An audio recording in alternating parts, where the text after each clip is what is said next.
Welcome, ladies and gentlemen, to the first of many tournaments here at Insane Games TV. We have over 15 teams registered. Mike right now is doing the rules to the competitors themselves, so we're going to give you guys a little bit of a rundown on... Don't mind us trying not to talk too loud at the moment because we don't want people paying attention to us while Mike goes over all the rules. Mike is one of the tournament organizers here at Insane Games today. The other one is Tom, who's behind us directing the live stream as well as keeping an eye on the tournament brackets. There's a fair amount going on here, so we're going to dive in and go over what we're looking at today for the tournament. It is a Call of Duty Modern Warfare tournament with the gunfight mode, which is 2v2, with two different sets of games. The first one being round robin. Dave, you want to go over that? Each round robin in the tournament will consist of 2 to 3 rounds, depending on timing. No team is eliminated during the round robins. It is a matter of determining seeding, skill level, and if you can stick it out.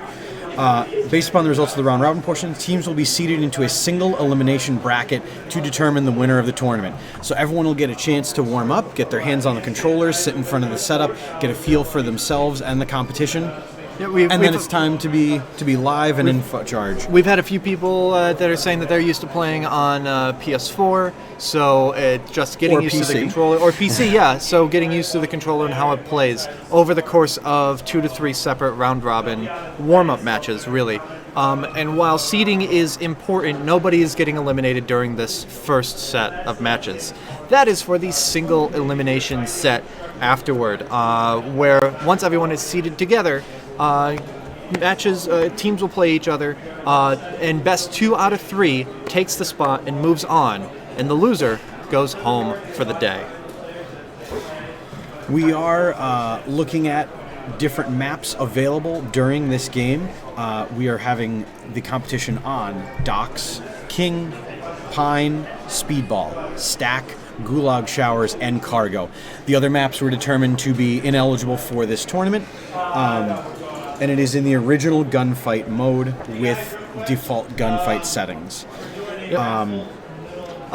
Rounds during round robin will all be on predetermined maps, so everyone's first game will be on King, everyone's second game will be on Speedball, and if there is a round 3 in round robin, it's going to be Gulag Showers. After that, maps will be decided according to who is the higher or lower seed, depending on the round. The first map is determined by the higher seed in the round, the second map is determined by the lower seed, and if game 3, if it's applicable, the higher seed will choose the third map. So I'm going to spin the camera around really quick, and you can get a bit of an idea of what we're looking at for... can we get full screen camera on us? So to see what we're going to be looking at for the actual setup for the matches. We've got a bunch of people as Mike is going over the rules right now. But you can see that we've got a couple TVs set up here at a table. There are 2 sets of tables like that. Wow, that exposure is really bright, but it'll be fine.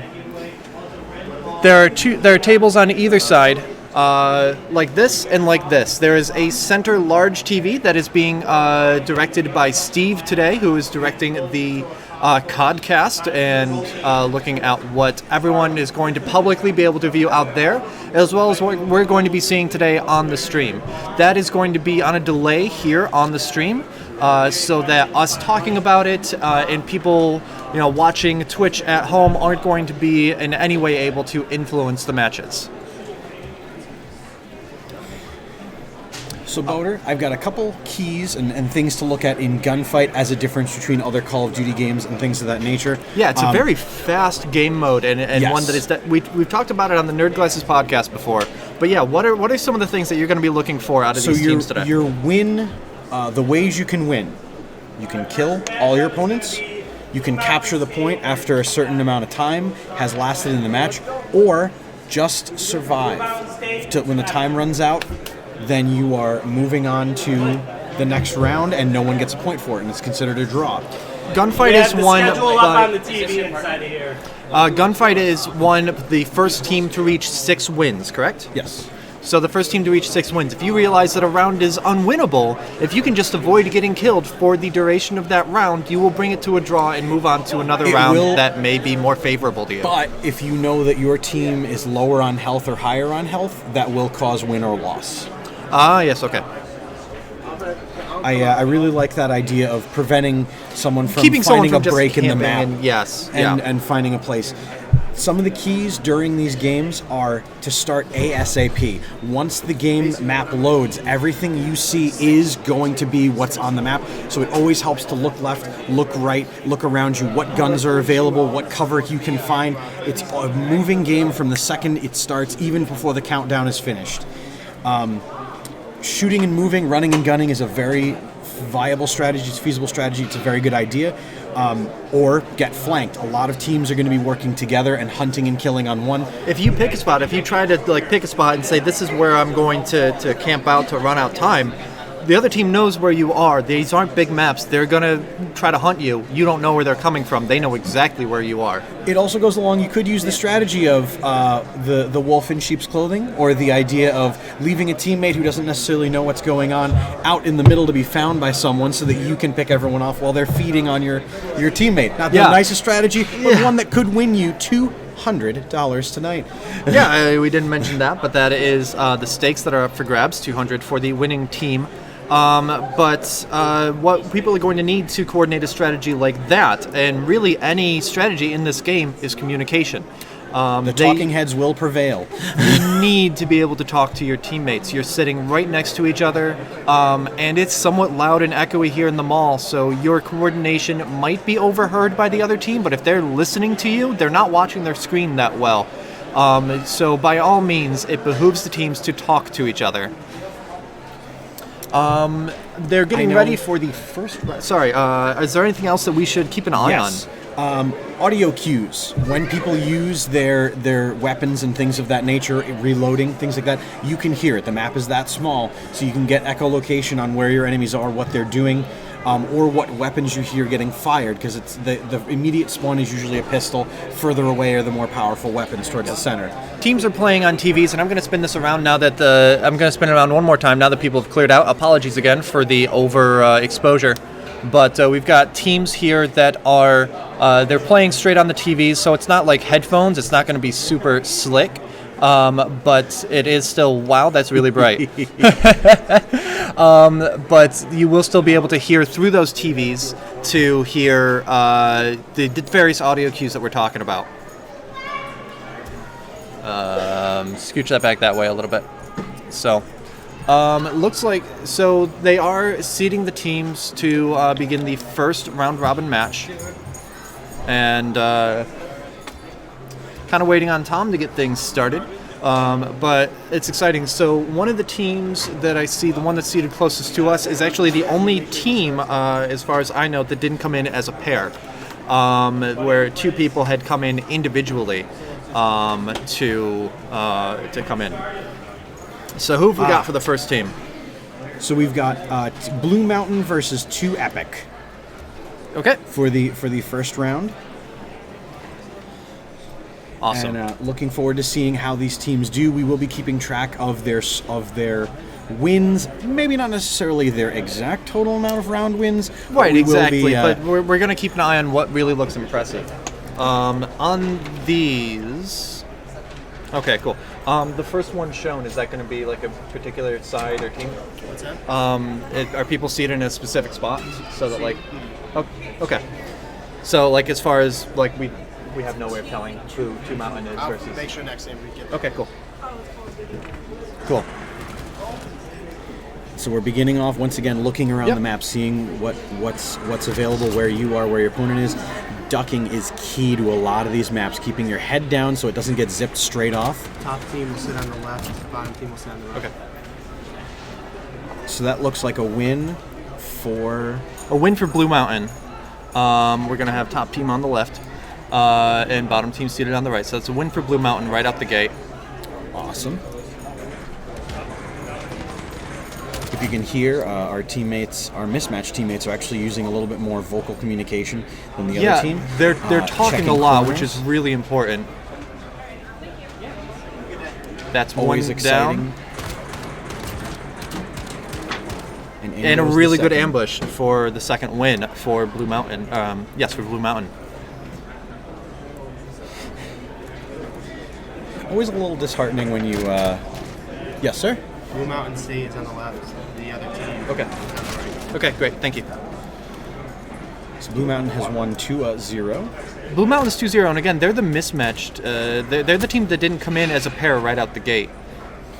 Pistols is a tough thing, measuring your range, measuring your shot, getting sights, and also keeping mobile. And that's another win for Blue Mountain State. They're doing a really good job. They're getting really good positioning, which is impressive. Like in these maps, positioning is key. And they're doing a really good job of moving together. I don't think that I don't even know if if any of them have ended up dying, but there's. Yes.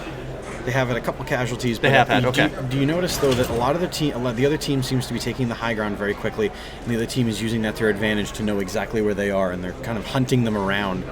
High ground can be valuable, but it also, like, if you silhouette yourself on the top of a map, it makes you a target.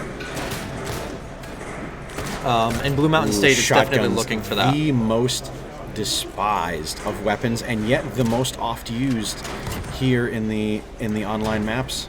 Wow. That is a straight 5-on sweep for Blue Mountain. We're gonna definitely remember, folks, that this is just because you lose in the round robin does not mean you're going home. It means that you're learning valuable and very fast lessons. Yeah, and you're getting intel on who you're going up against. So the next team to go against Blue Mountain State is going to know that this team just went 6-0 and just totally wiped the floor. Really good job for Blue Mountain State here, that they had that kind of success. So, and again, because they were having that communication, because they were moving together as a team, even though these two hadn't played together before, near as we can tell, they still know the map well. They know how to play the game, so they're able to use that shared vocabulary really well together. That's a good one. Anti-Klaus Prime, welcome to the chat. We are live over at twitch.tv/InsaneGamesTV_. So we've got some live chat here, watching the game. So any input that you guys have, we'd love to hear from you as well. Some of our competitors not using their listening ears. Hope that doesn't bode into their chances during the event. Yeah, this is Duce that's getting seated right now at the left side table. Blue team, and Torch Gaming on the right, red team.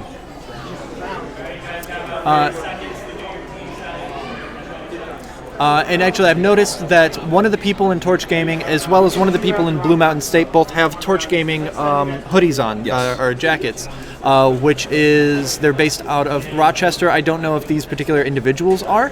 I find it interesting that they're not playing together as a team, but they came with a third person, Yes. so maybe they, maybe that's hubris, where they're like, oh, well, if we play together, we'll just wipe the floor. Or maybe it's just literally that one of them wanted to play with the third person, who may be a member of Torch Gaming as well. I'm not sure. She's not wearing a... The idea is you get sweaty and you get ready Yeah. to play these games. Yeah, no, You it's have to- so it's cool to see people coming in and representing an organization like that. And again, whether or not they are from coming here all the way from Rochester today, it's still really cool to see. We will be trying during the broadcast to pull in some of the competitors, some of the officials, things of that nature, just to change up what voices you're hearing. But I am looking greatly forward to this next event. And we are just about underway, getting started. Let's see who takes home the cookie. I could go for a cookie. All right, so getting started here. Can we get gameplay? Thank you. All right. There we go. So once again, Team Blue. So already is slower Deuce, paced. This and Red is, Team is Torch Gaming. This is a slower paced game than previous, but it's about to come together right now. I was going to say both teams are not being as aggressive. Yeah. There's... Oh. Wow. There it is. And Torch Gaming takes the first. How often do we do tournaments, Fearless Wolf? 141, welcome to the stream. How do we know who's playing Nico Rainwater? We're going to make sure we commentate and let you guys know. So once again, the blue team is Deuce, and the red team is Torch Gaming. Some lag issues or audio will be during the event, but we are working to make sure to alleviate those as quickly as possible. There's a fair amount of network traffic, and I noticed that we had a little bit of frame rate there, but cool. That is a match to Duce. Not sure if that's Deuce or Duce. I'd pronounce that Duce, but personally, either way. So this is the first tournament for Insane Games TV and Insane Games, but judging the success of it, and depending on how many people cry when they go home, we will look at doing future ones in the... Is there any tournament you're looking forward to having in your local right out area? the gate. Wow. Okay, so for how measured the pace of the first round was, that one went quickly. That's also the difference in weapons. When you're engaging True. weapons that have mid to long range, you don't have to necessarily hide or be as careful. True. Someone hopped right up on a wall and started trying to snipe, and got counter sniped in return.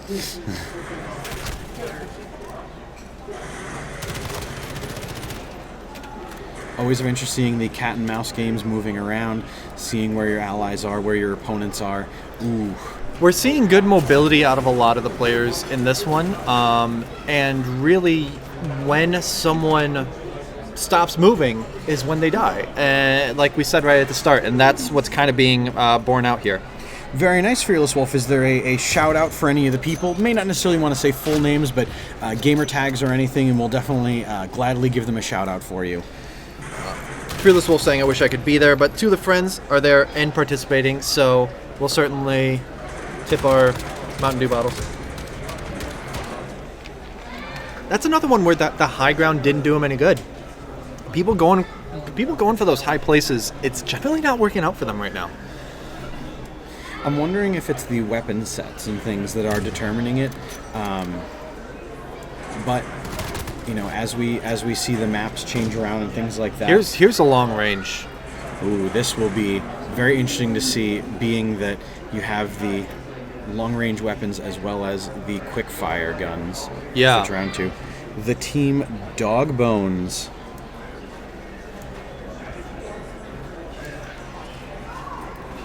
It's 1v1 right now.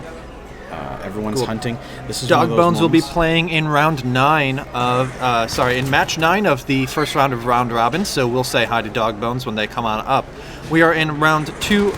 I keep on saying round. We are in the second match of round 1 right now. Always tough when you go for cover and the cover works against you. Ooh, yeah. Like I could see them kind of going in and just there wasn't quite enough room to squeeze back there. And they had an optimal angle on that piece of cover as well. So we're currently at 1 match for Duce and 5 for Torch Gaming. 1 left.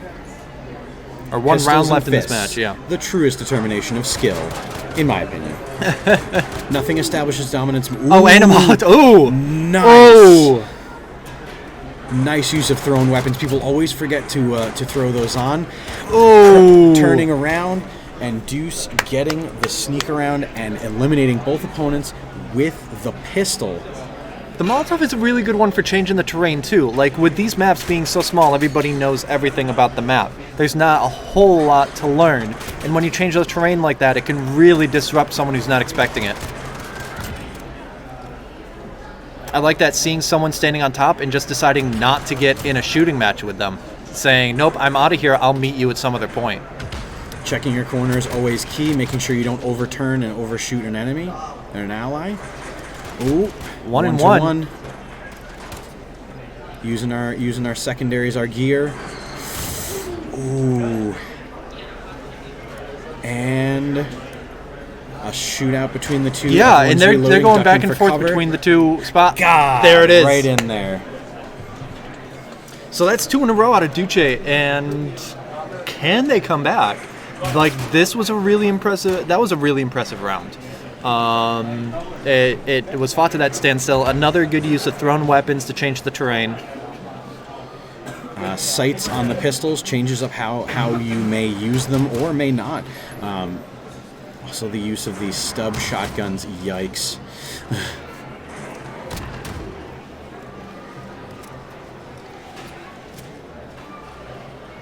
Oh! That hurts. That hurts. The moment you decide to break open the release and say, I'm good to reload right now, and someone comes around the corner. So we have the fortune, by the way, of seeing allies and opponents, but they, unfortunately, do not. So you watching at home on twitch.tv can There it see. is. Duce had a good run with a couple of rounds in a row towards the end there, but they couldn't beat the lead that Torch Gaming had. Really good matches there.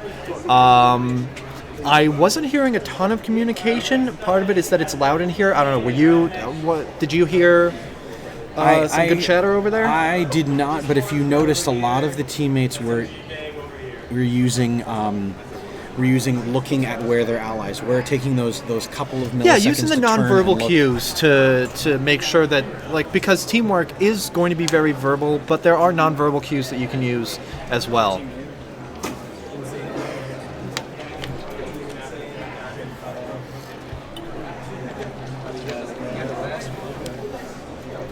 All right, so now we've got SMG Gang in the blue. And Redneck Esports on red. And I see a camo hat, so we're on brand. Yeah. Yeah, we are well on brand for Redneck Esports, and I love it. Now, I don't know about you guys out there watching here at twitch.tv/InsaneGamesTV, but when I'm playing in tournaments and things like that, I like to be as comfortable as possible, so it's not necessarily, in events where you have to run or jump or twist, wildly one way or the other. Over here? Good, how about We're you? doing Am I good. fitting in? Dave good. Scoochin. I don't know if there's a way to fit your head in there, Dan. So We got watch it, Dave. We've got tournament organizer I'm Dan. behind you. I'll give Here you we a go. poke Here in we the go. side. We've got tournament organizer Dan right here. So how's it coming so Well, far? the behind the scenes is going pretty well. So Good. right now I haven't had the separator. I want to bring one out to the parking lot. But right now we're going pretty good.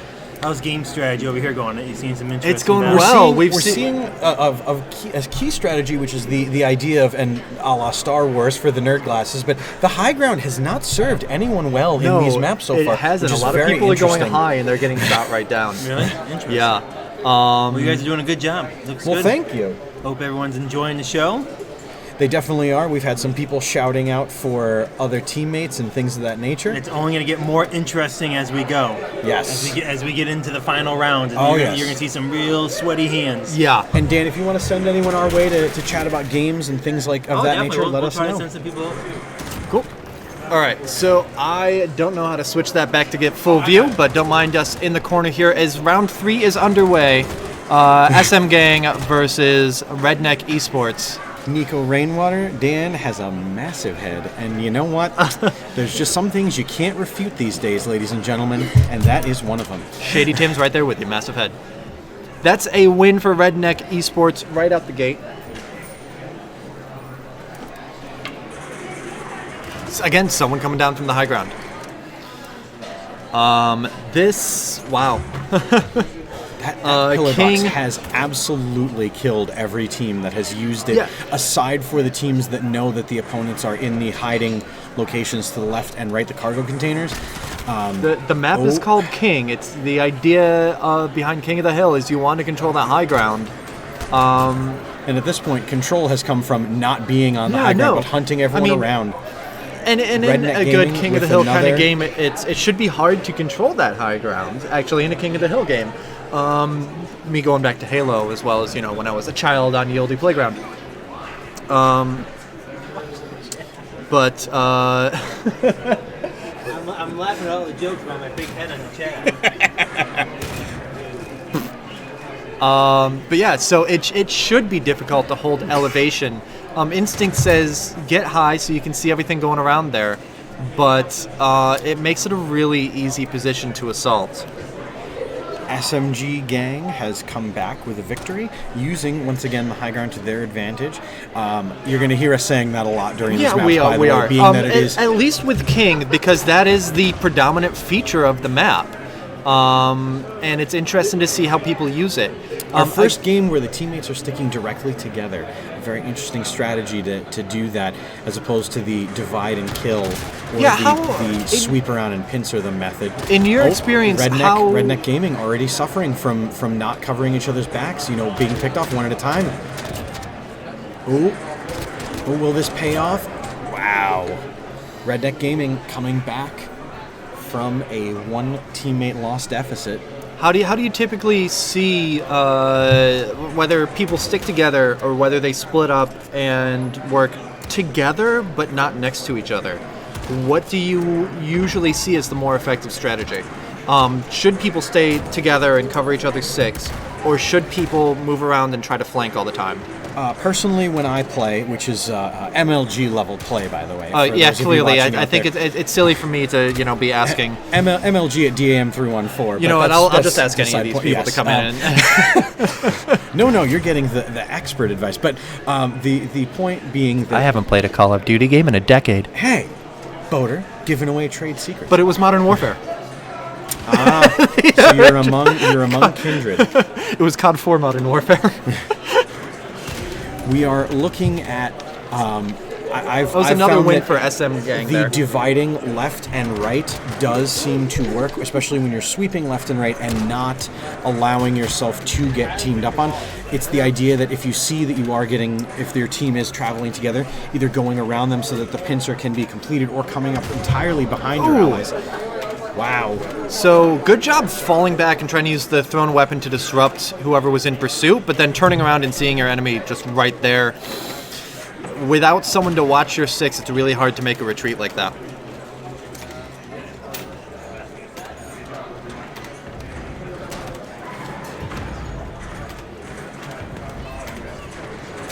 If you are chatting out there, ladies and gentlemen, we do have it set up to be able to interact with you. So if you have any questions about the tournament, the rules, the round-robin bracket, the elimination bracket, how our day is going, or where to watch more quality content, well, the answer to that one is Insane Games TV right here. Make sure to hit that little heart, the alarm bell. My God, just as fast as that SMG gang has come back and swept in, we are seeing a coup of sorts on King. It is a comeback. I wouldn't yet call it a coup, but in leading 4-3, when at one point they were behind 1-3, this is a good comeback here. With revolvers, so we'll see how this plays out. Revolvers and fist. I don't know. Between the two of them, I would prefer just to really establish dominance and just lay one good right hook in there. Boom. The Roman Reigns style hook. This doesn't need reloading. Oh, good use of the smoke. Good use of smoke and good use of the high ground in this case. Ooh, someone's sliding down from the high ground. Okay, so there was someone up on top of King that took out one of the teammates. The other one sliding down was taken out on their way down. Could we see our first capture point? No. So we haven't seen captures, but do you want to go over the mechanics of capture really quick for anyone that hasn't played Gunfight before? Yes. After I'm going to say about a minute and a half, 2 minutes has elapsed, the capture becomes open, which means that if you can stand yourself in there for about 15 seconds, you win the round for your team. If it comes down to that timing, tough loss on the split up, but it is now 1-1, using cover, using the Redneck gang, using the cover. Redneck Esports manages to pull another win out, bringing it to 5-4. And that was some good divide and conquer, just deciding one person at a time. Not seeing many drop shots, especially in these cases, and I can't tell if people are forgetting in the excitement of the tournament, the excitement of the competitive, because you can see your opponents directly across from you, things like that. I'm not seeing a lot of turning of heads, which is good, because it means you're not being distracted by the fact that you're live and in person. You ever do an Apex Legends tournament? We would consider it, yet we have not done one yet. And with SM Gang takes it. SM Gang takes it 6-2. to 6-4. They were behind 2-1 or 3-2, 3-1, something like that, and they managed to come from behind. So good game to SM Gang. Next will be CNC on the blue team and Spartans on the red team. Really quick before, so capture is if they can hold on to a spot for 15 seconds. Is that like a central point? Yes, it is a central point on all of the maps that only becomes available after a certain number of minutes have elapsed. And if no one goes inside of that circle to cause some little bit of time delay, the round is then over. Okay. And whoever has more health wins the round. If they do I wonder not if have, we're gonna see any rounds end with that. It's been how often does that happen? Like most of the times online, that I've been I will watching. say it does happen pretty often because people get very comfortable in the idea of I found a place where I have sight lines and I have my work, so I can try to work from here. But if neither team acts as an aggressor, then you run into points like this. Okay. It was a very smart addition to the game, though, to prevent this idea of two sniper battle taking up 45 to 50 minutes. Oof, yeah. Even then, like our competitors have so far mostly eschewed sniper battles. A couple times that I've seen them spawn in with a sniper rifle, they'll take a pot shot or two and then switch over to their secondary.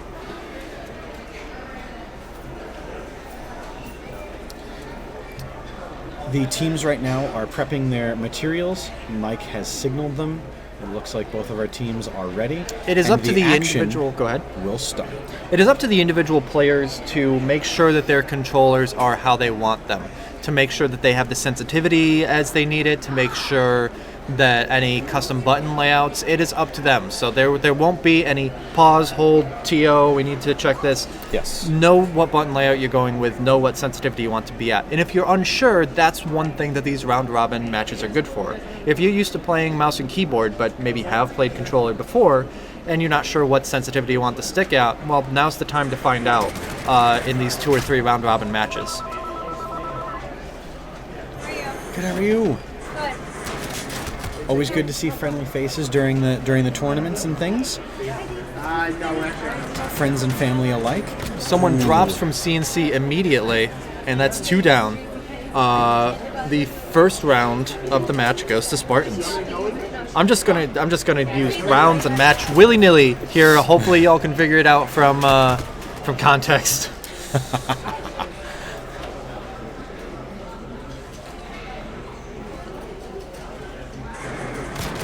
Oof. Yep, so we're seeing the timer at the middle of the screen for how long until the control point is available.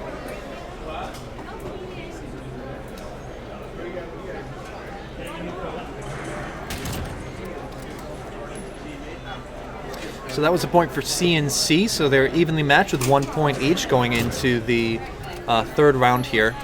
Ooh, the single-shot sniper rifles. Boom.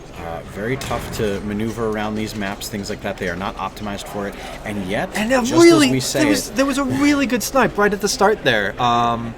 Just, that whole no-scope headshot thing, just boom.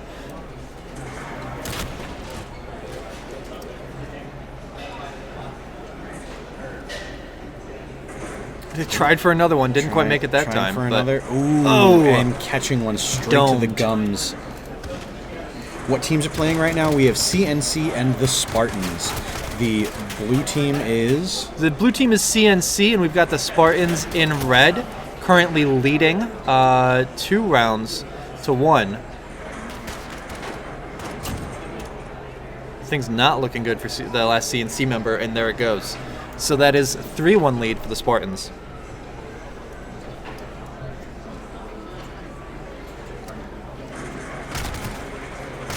So I want to say we're on about a 30-second delay here. So we're able to watch. And again, we're not seeing... I think also, we're not seeing a lot of vocalization from this game. I think that the teams are playing well, but there's nothing astounding out of the play that I'm seeing. I'm seeing good feats of individual skill. Yes. I'm seeing great feats of skill. I love some of when we were talking the one-shot snipers. and stuff like that. There was some really great individual playing, but I don't. Here you see a single shot versus a spray and pray approach.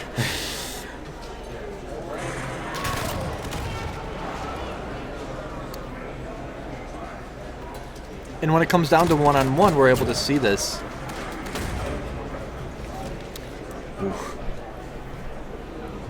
CNC took the first round, but Spartans have swept since then.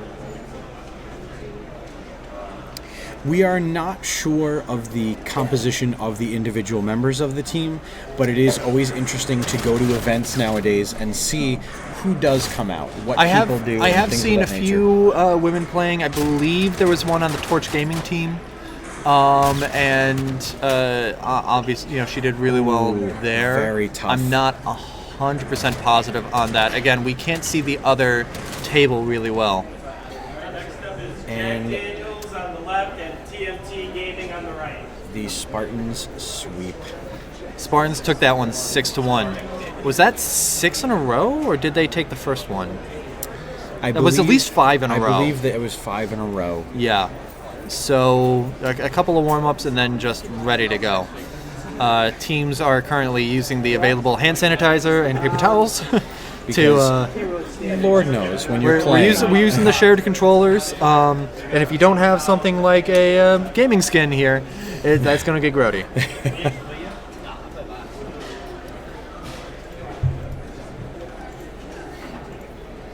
I will say, looking out at the crowd, the team makeup is mostly dudes. There are a few women here, whether they are simply observing or whether they are participating. But the team lineup is mostly dudes, which is perhaps not surprising. But but it's still good to see representation. People everyone's here to have a good time. And I think that everyone that's here is doing so. Oh yes, and especially at Insane Games, we do not have any tolerance for any sort of frowny face. Yes, nothing that makes a frown. Not just frowning, but any sort of foolery or that would make me stupidity frown. of that era. That would make me frown. So nothing that makes. So the next teams up are Jack Daniels on the blue and TMT Gaming on the red. We will see how these teams go. It has been... So this is going to be the fifth matchup of round one. There will be 10 matches in this group, and then I believe... So it says group one. I'm going to double check something with the organizer really quick. Sorry about my rear end showing here.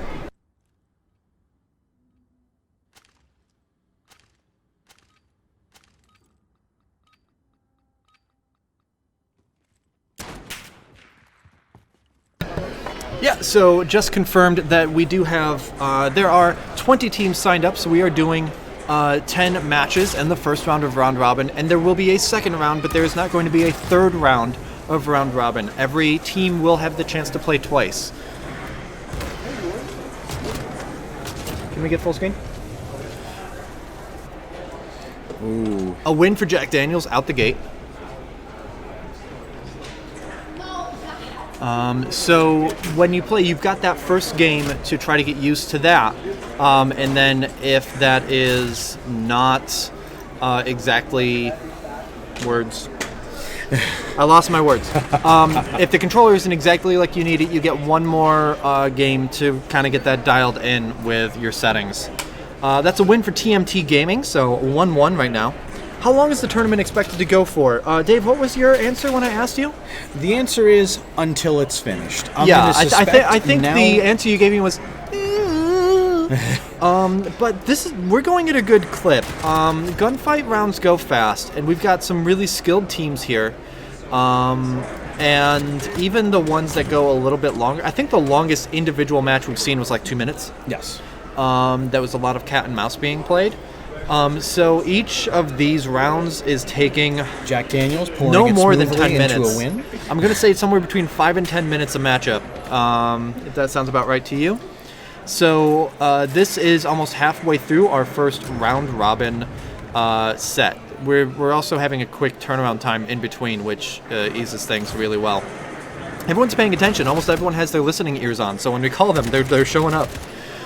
So as far as how it's expected to go for, I'm going to say round robin will probably be done by 3 or 3:30. Yeah. And then after that, single elimination will be probably another hour and a half after that tops. So spitballing very back of the envelope, I'm saying about 4 hours for the tournament, ending around 5. But we'll see how that kind of measures out and how much of a break we're taking in between these rounds. So that's another win for Jack Daniels there. We're at 3-1 right now. JD in the lead. Using the scope to the advantage, not engaging up close to the enemy, although... I'm sorry, what was that?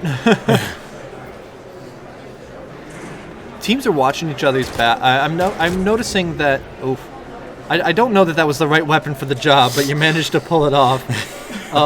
TMT Gaming doing a good job staying near each other and covering each other's back. I see them moving past each other a whole lot. And I haven't been looking really close, but I want to see if we can say the same for JD.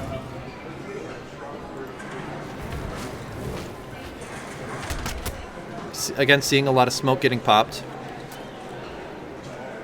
I'm enjoying so far that throughout these rounds, we haven't seen any. Let's just call it emotional gaming going on thus far. True. I think it's a little early in the tournament, and elimination isn't at stake. But this is not the map for sniping. I was all of a sudden turning around and being oof. That's an odd weapon combination on this map, I feel.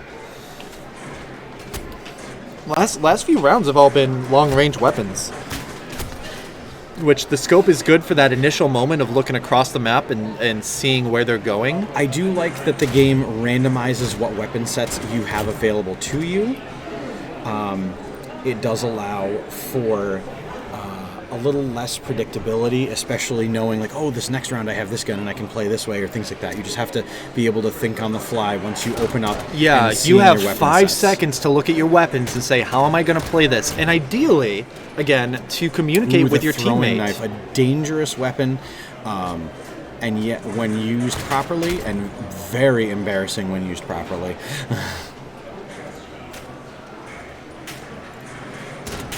I am enjoying seeing that the competitors in the tournament, there's not many of our competitors that are actually leaving the tournament area. Everyone is watching each other, seeing how everyone plays, what strategies they use, things like that. We don't have anyone saying, all right, cool, I played, it's going to be a bit until I'm back. I'm going to go take a break. I'm going to go grab some food. I'm going to grab something at FYE. Yes. Everyone's sticking around, which means that...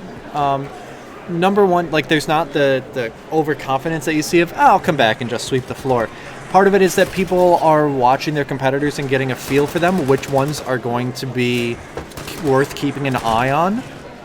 And part of it is just that it's a social thing. Like, there's so many people here having a good time. Ooh, letting your opponent run straight in front of you. So everyone's here enjoying that social element as well. This is close. TMT's leading 5-4, and this has stayed close pretty much the whole time.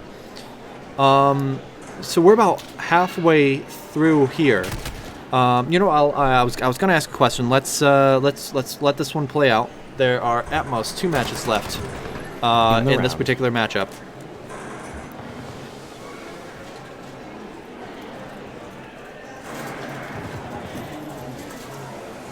Close, getting close. Someone from TMT is down. This can... Moving, keeping it mobile, and still getting caught on the side. Jack Daniels brings it up to an even 5-5. We are definitely in game point now. This has been a close match. And I think good playing from both teams. Yes. Although note, not much use of the high ground. True. We're seeing a lot of people going around. Cool. Thank you, Jack Daniels. we're seeing a lot of people going around underneath. And yes, we're seeing people go up top, but they're also not going up and running up to a rail to look around. They're not silhouetting themselves on the high ground. Ooh, attempting to reload the LMG. Dangerous tactic. You're giving up valuable When time. people are heading up top, it is to get a scope of the lay of the land, and there it is. That was a successful use of the high ground. And I was watching him up there the whole time. And the teammate on the ground was making himself really visible, making himself a target, whether he realized it or not.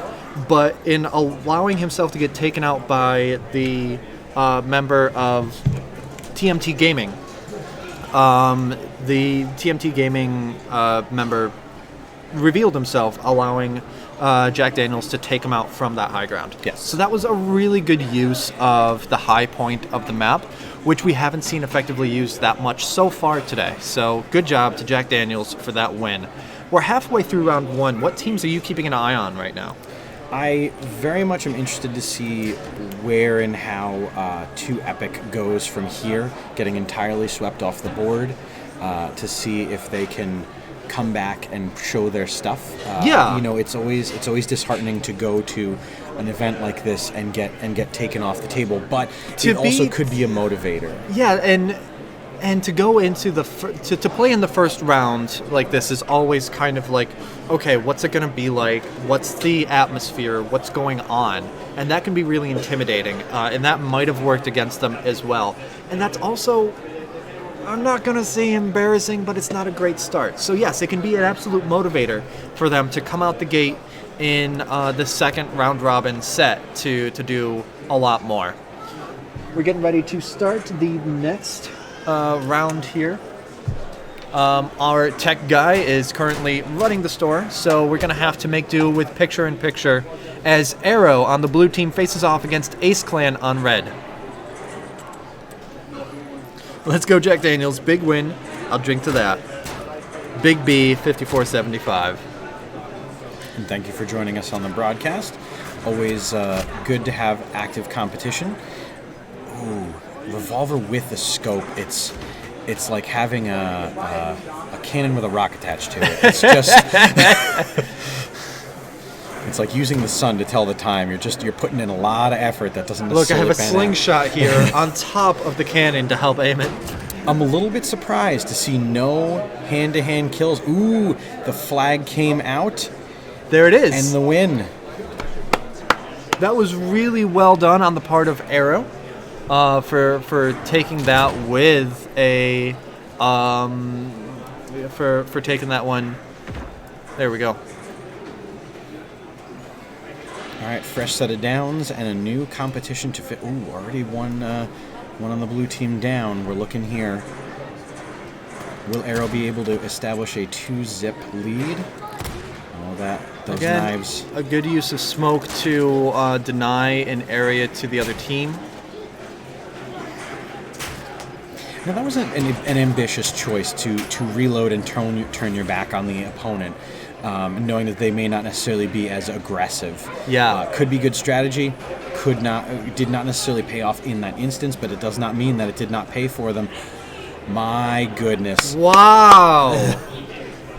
Once again, map awareness is key. Knowing when. As soon as that timer hit 0, Ace Clan went for it. So both of the wins so far have been with that center control point capture. A lot of scoping it down, using of their equipment. Let's see what we get out of this. Ooh, always tough when you try to go for something like that. I will say again that in addition to the podcast and the stream being on a delay, we're actually watching on a bit of a delay right now because we're watching our live stream, which is on a delay behind us. So you're going to say let's go, ooh, probably about 5 seconds after it happens for you guys. It's not a perfect setup, but it's what we've got. And everyone's having a really good time here today. Yes. Like, this isn't the I'm happy with how the stream's coming together. It's not the slickest thing as far as delay like that. I would love another screen, but wouldn't we all? And it's the first one for Insane Games here in the Wilton Mall. We're building and we're learning from our actions and things. And if you have any suggestions out there in chat, watching the VOD back on YouTube, here, make your voices heard. We're always happy to take, let's say, mostly productive suggestions. You can also just do a get good. That's always always accepted. Steve's fault. Actually, Steve's doing a great job directing our broadcast. I will say we haven't missed a bit of the action. Yeah, I would say the first match or two, he was settling into the rhythm. But Steve's done a really good job of directing the podcast for us. So, big thank you to Steve for that, and thank you to Tom for running the behind the scenes on the broadcast. And while I say that we've got some of the delay issues on the broadcast, that's fine. Everyone that's here is having a great time. Everything, I know that there was a lot of work that went into getting this to work off, go without a hitch. And everything out on the floor is going really well. Ooh, an interesting strategy. They're holding the center point to try to deny the enemy a capture. Ooh. So now we have a 5-1 deficit for Arrow. Hoping that they can maybe make up some games, use that strategizing in the... this event is live in the Wilton Mall in Wilton, New York. Here are the Insane Games. We are in the food court across from, and this is a little bit of a shout out from me to them, but the wonderful Auntie Anne's here in the Wilton Mall. Ooh.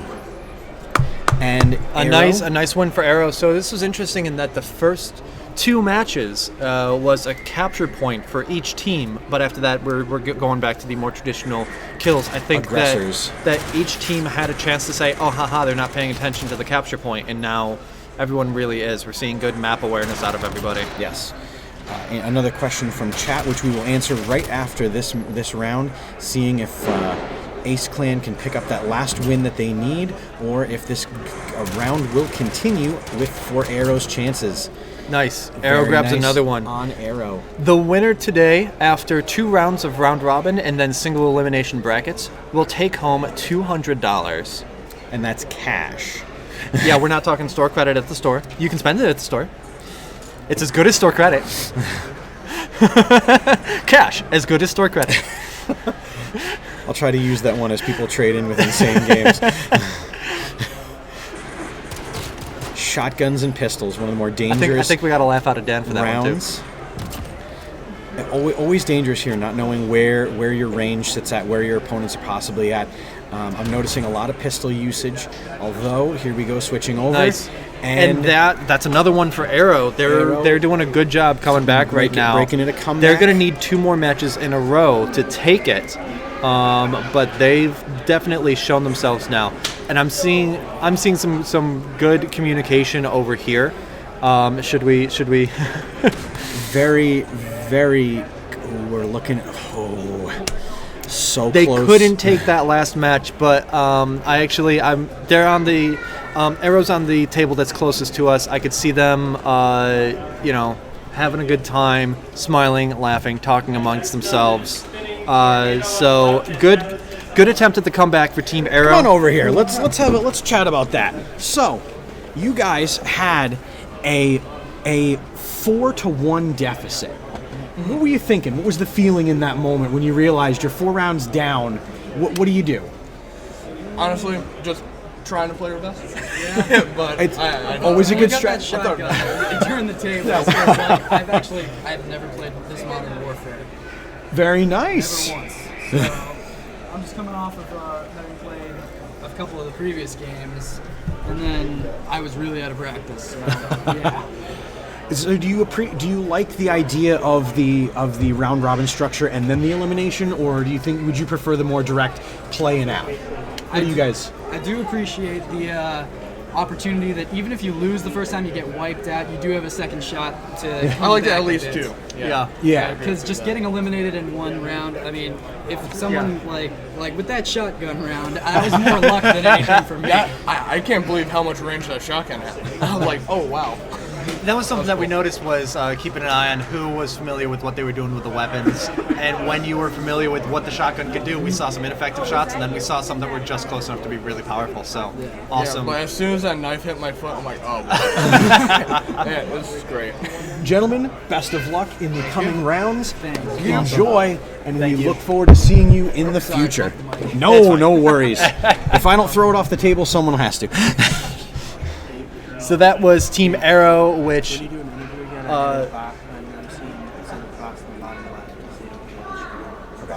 cool. So yes, so that was the players from Team Arrow that did lose that match to Ace Clan, but had a really good comeback. In our opinion, yeah. I mean, they were down 1-5 and took 3 rounds before getting eliminated. As he said, knife to the foot. But, we are live in the next round. We have got Spinning Tornado Tornadoes on the blue side and Nemesis on the red side. Ooh, using the pistols to great effect at a distance, keeping range, allowing your opponent to know, I see you, I see where you are, and I'm not going to let you get any closer with those shotguns. I'm seeing Nemesis stick together really close. As I say that, they start to separate. Actually, I'm seeing both teams moving as one. Coming up right behind there. First one goes to Spinning Tornadoes, but I saw some good team movement in that match. My goodness. What a strong finish to the end of that. Getting flanked, opponent turning around, stepping back, getting into some cover, and picking off the opponents as they try to pincer around. What great strategy. So we're seeing a little bit of what we're looking forward to, the drop shots here, getting low, getting out of the rate of fire, not allowing yourself to soak up the bullets there. Nemesis taking it, tying it up, 1-2-1. Overall, just good use of the map so far. Which sometimes we've seen success in spite of the map, but most of the time that people are winning, it's because of using the map to their advantage. And again, in changing the terrain, the few times that we've seen thrown weapons, whether it's smoke or Molotov. Oh, yes. Because we're seeing the map King right now, and we will for another 3 full matches after this one. After this one, we'll go on to Speedball. But at this point, people who have been spectating as well, who've maybe only played a couple times, like we said, one of the people on Arrow that hadn't played this particular Call of Duty before, getting a good chance to scope out the map. And that's another disadvantage to going first, and could be something with 2 Epic, where they ran into just not perhaps knowing the map as well as they could have. Ooh, a very interesting dot sight on this weapon, a almost bolt action weapon. Very interesting seeing the strategy here, staying close to that initial cover when you start. Ooh, the cover was not there to help them in that moment. A lot of combat was along that one corridor. Nobody really tried to go around for quite some time. Everyone's just going back and forth in that one spot. And it fell to Nemesis because of it. In my opinion, I feel that Spinning Tornadoes should have moved around a little more. When you get into a standstill like that, reposition. Oh, yes. Because if you don't, someone else will. And I don't just mean move to opposite sides of the same cover that you're in, or move to a different piece of cover in the same neighborhood. Find another spot in the map. Have your teammate lay down some covering fire. Oh, yes. Just a few bullets their way to distract someone, keep their head down, and reposition.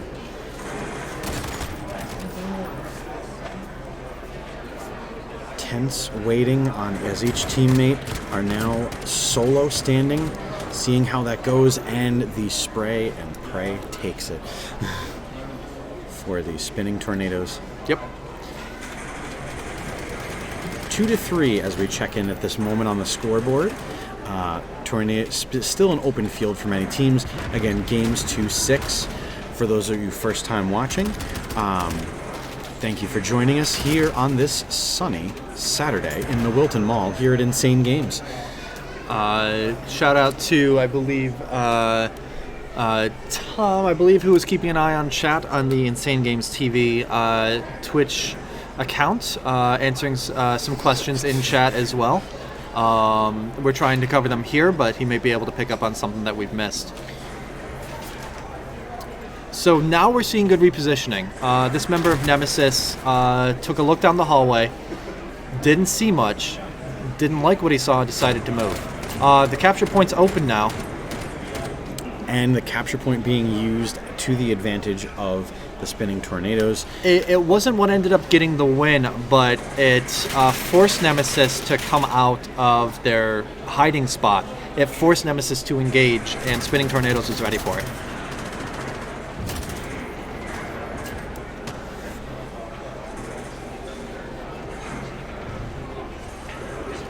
Mike Crossman, thank you for sharing the stream on your social media accounts. Everyone feel free to do so. We'll get people in and watching. And if you're in the Wilton area, by all means, come on by. We are in round 1 of Round Robin. There will be a second round, and after that begins the all-important single elimination.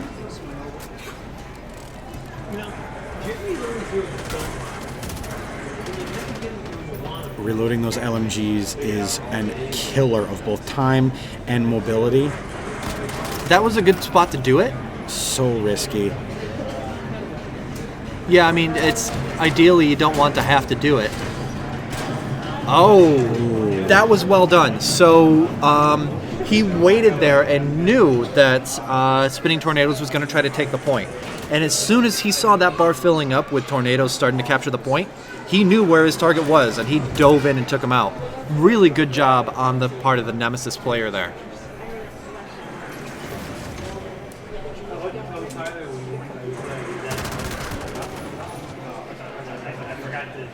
Interesting to see the high ground being used for combat. I don't think the teams are yet aware that they are both on top of their... Ooh! And that costs the Spinning Tornadoes one of their valuable teammates. Yeah, there was a bit of that... and Spinning Tornadoes are able to counter that out and take out one of the Nemesi. Yeah, there was a little bit of tag around in a corner. A little bit of a merry-go-round going over there, Dave. Bum, ba-dum, ba-dum, bum. The signature sound of any of the streams here in the Wilton Mall. Oh, the point is live. The point is open. Let's see what that opens up. Does anyone go for it? We've got... Yes. Can he got keep it? Oh! No. Could not hang turning on. the tables. Spinning Tornadoes letting Nemesis go in for the point and taking him out when he did it.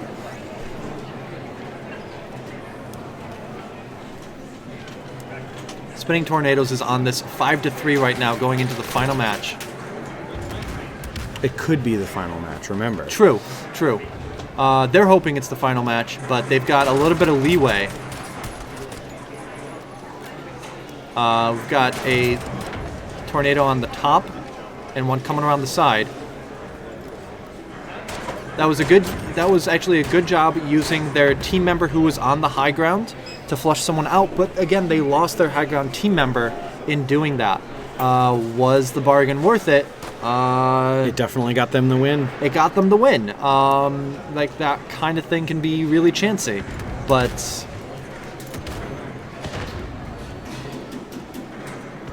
Let's see what we've got using the pistols to scope out where we are. Again, we haven't seen a single unarmed elimination. A crisp high five to any team that does choose to use it. Yep. Or if you online do, you can get an air 5 on this stream. Just let us know.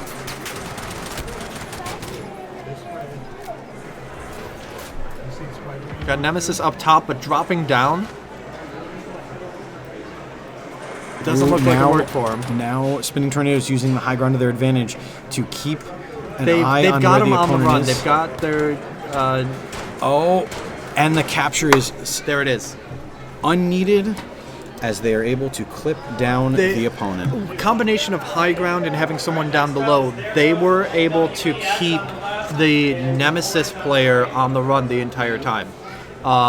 They weren't able to let him get in and define his own pace of playing the game. He was playing by their rules. Yes. And going for the capture point was just one more way to upset him and keep him off balance.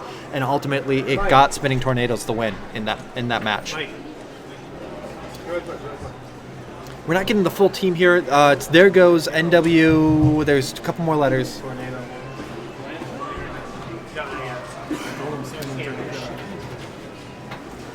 What's the full team name for There Goes? There goes NWES. NWES, thank you.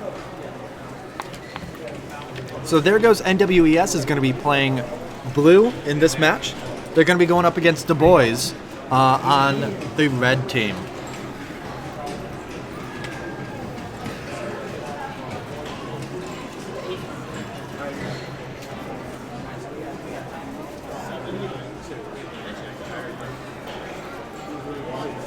The teams right now getting set up. At this point, it's round 8. You've either been waiting when you registered, or you have played and are now seeing where the competition sits up.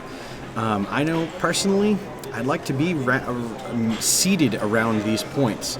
You get a chance to get into the groove, feel the air around, things like that. The later seeds always seem to pay off, although you never want to be first or last. I don't know. Yeah, well, it's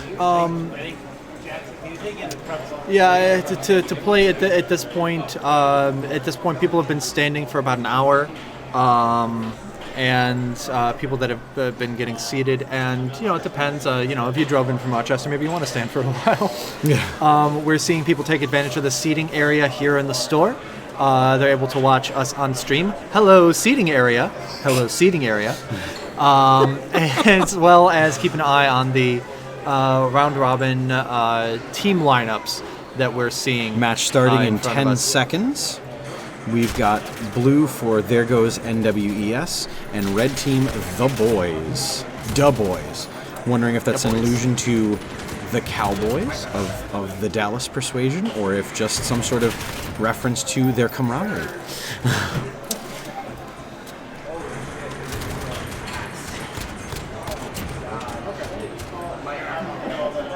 There Goes NWES takes the first round with a couple of eliminations.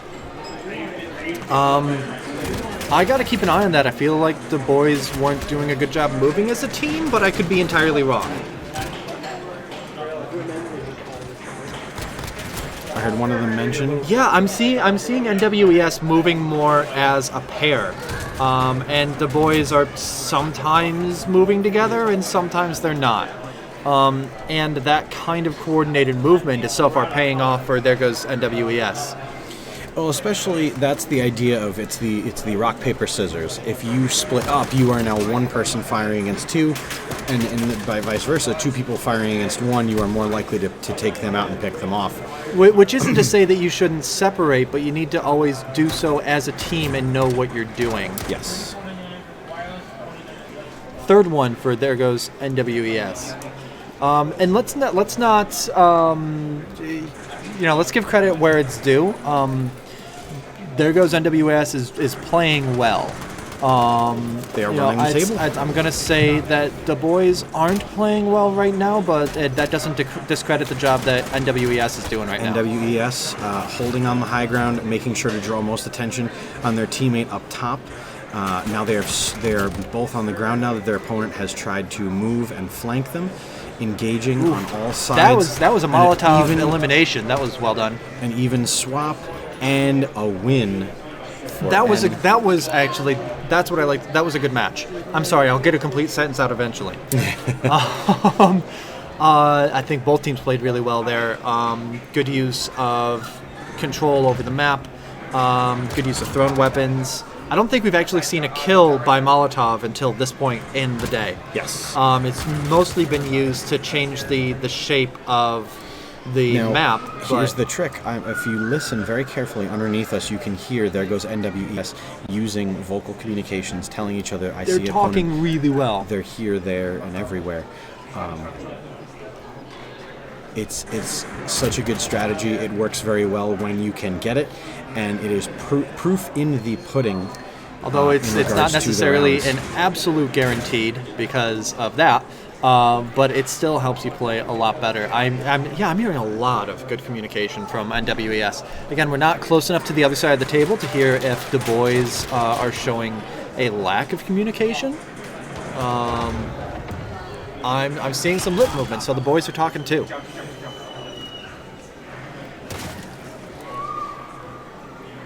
You are more effective when you work as a team rather than two individuals. Good use of high ground. Yes. Uh-oh. And you see there goes NWES hunting down, using the fact that their opponent is not aware where they are at this point to keep on top of them. Yeah, and awareness won it for There Goes NWES that time.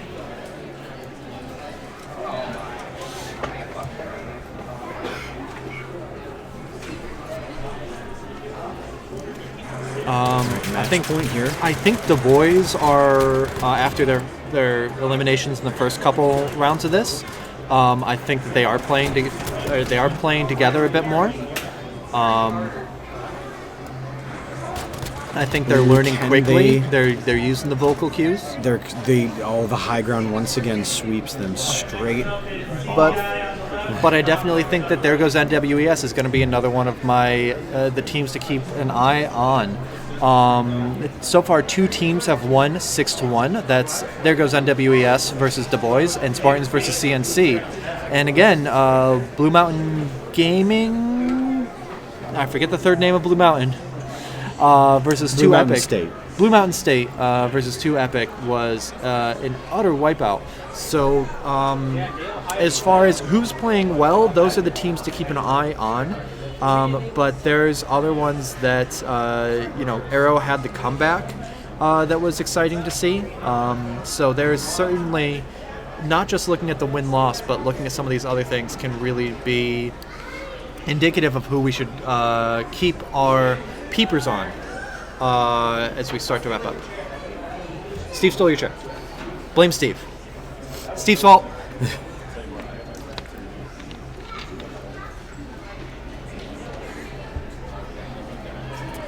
Why are the commenters delayed from the stream? So we actually, there's only so many different ways that, we need to be able to keep an eye on where the camera is here because we are moving it around.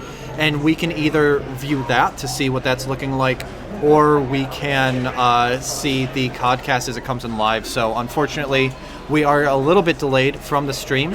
I will check before we go into round 2, if that is something that we can do a little differently.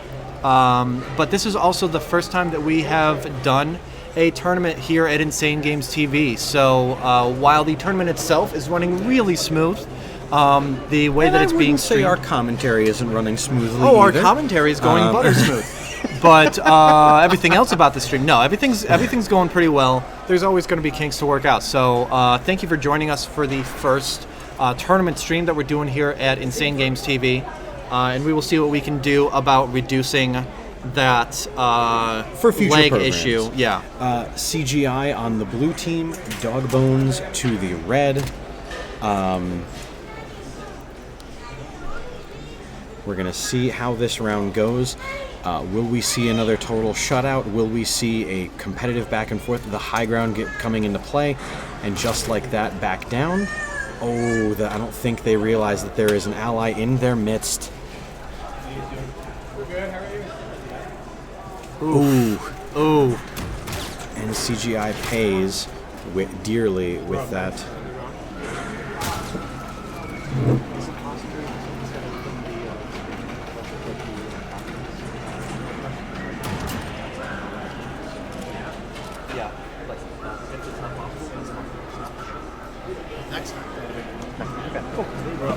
And Dogbones takes it after a lot of mobile play this round. A lot of moving around. Laps are being run on King this round. Yeah, it's there as opposed to the matches that we've seen where people just stay in one corridor and kind of take pot shots against each other. People are mobile in this matchup, and I like seeing that. Steve's having a bit of a hard time keeping up with the pace of the gameplay. You took it over there. Two matches for Dogbones right now. Dogbones in 2. Shout out to Dogbones, yes. So their friend Fearless Wolf 141 in chat right now. So Dogbones across from us, way over there. we will absolutely Shady Tim for you, letting you know which team is on blue and which team is on red. Sure. Thank you. Yeah, we have been trying to announce it at the start. If you want, we can definitely put that into chat as well. Yeah, actually, let me do that right now.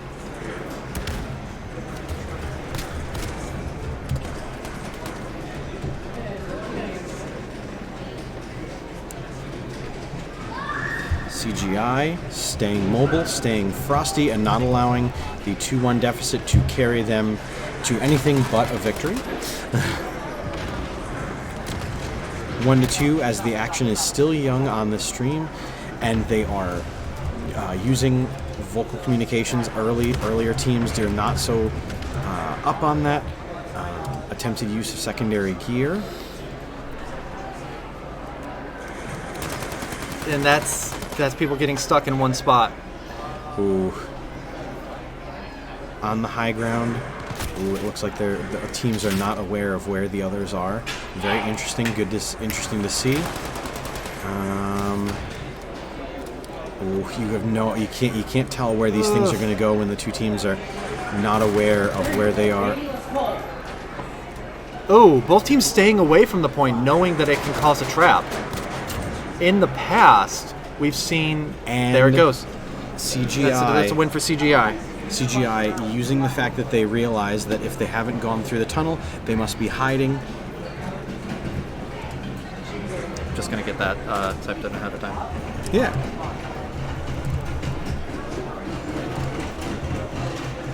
The LMGs, the kiss of death, as it were. Although getting paired with the Deagle, it's a lot like getting handed a stick and a smaller stick. You gotta choose how you're gonna swing it, how you're gonna hit, because reloading either of those is a beast. Ooh, one of CGI pays for not ducking underneath that cover.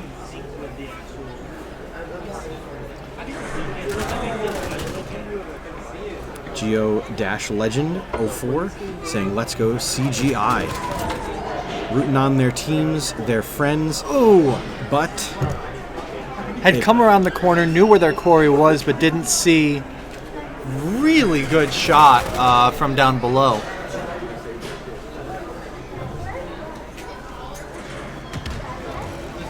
Fun to see that there's not early on loss for CGI, one of the teammates, always tough, but not an untenable situation at that point. It's hard to come back from, but not impossible. But the loss is too much in this round. Again, this is the first round of round robin, so losses here are going to affect seed placement, but isn't going to get anyone knocked out. For those of you just joining us, there are 2 rounds of round robin play, after which there will be a single elimination bracket where best of 3 matches moves on to the next part of the bracket.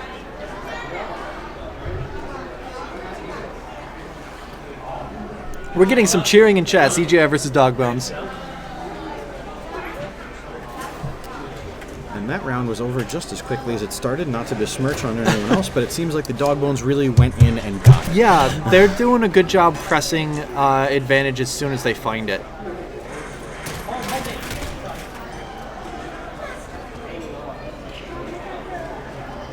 Interesting. But good job, CGI, to pull that out. And holding off that match point for another match.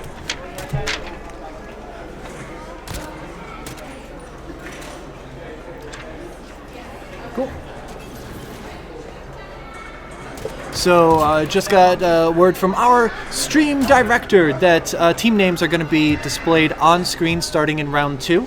I will type into chat for the final match of round robin, round 1. Ooh. Zipping off top of heads with that silent sniper rifle, off Agent 47. Silent sniper rifle? That's a pistol, dear. Yes.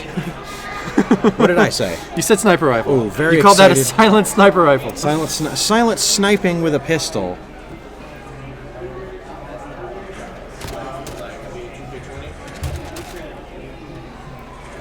All right, and that puts CGI in striking distance of the win with Dogbones. We're seeing the makings of another good comeback here.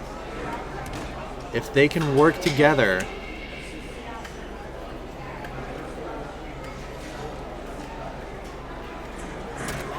It's looking good for CGI if they can talk.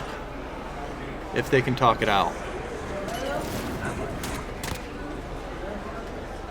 Ooh, getting sniped long range with the pistol. I guess it is a sniper rifle after all. Dog Bums taking the win, both out from range right there. So, Boo! so that was just announced. So this is round.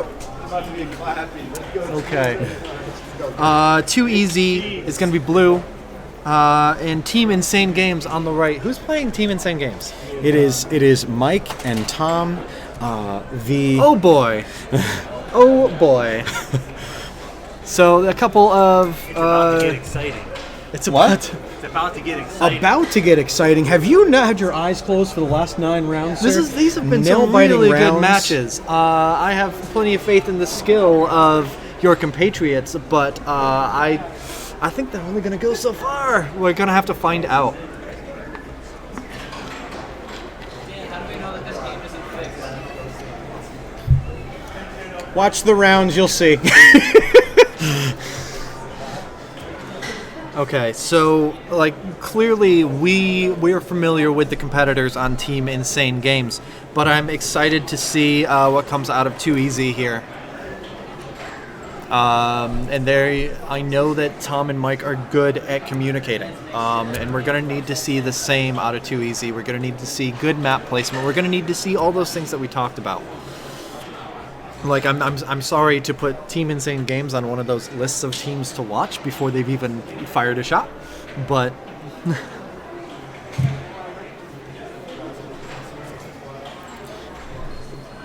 It'll be very interesting to see how this goes. If they lose, I will have some amount of a little bit of put over. A little bit of put over. Just a little.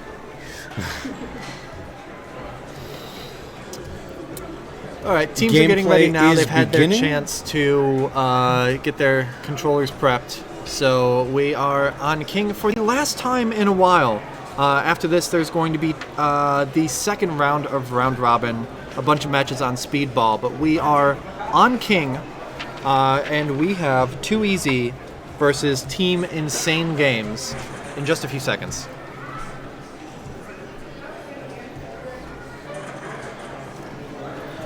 All right, let's see. We're opening up with the scoped pistols.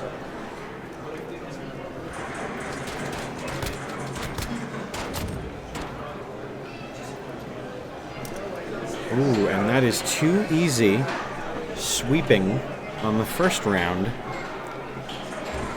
Seemed like a lot of exploration, a lot of hesitance on the side of Insane Games. Interesting I'm to see. seeing really good communication on Team Too Easy.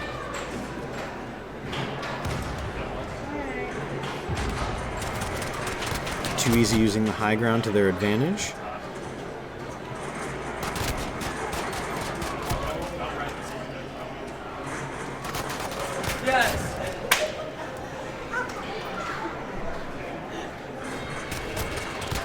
And another one down from that's another round going to Too Easy. Really, I'm seeing good energy, good excitement on that side of the tables.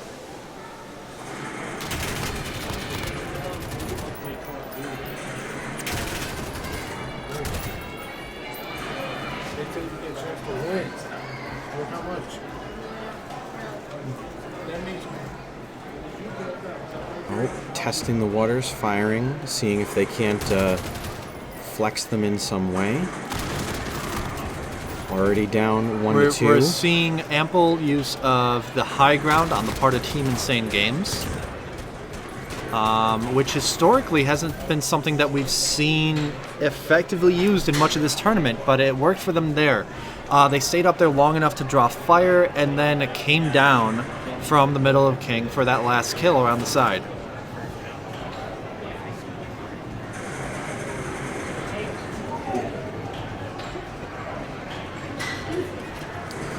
Insane Games aggressing on this round, really trying to come back. a couple quick rounds going to Team Insane Games. I think they've got the measure of too easy, but it's also depending on what weapons work well for each player. We'll see what comes up next round and how they all Revolvers play. and shotguns.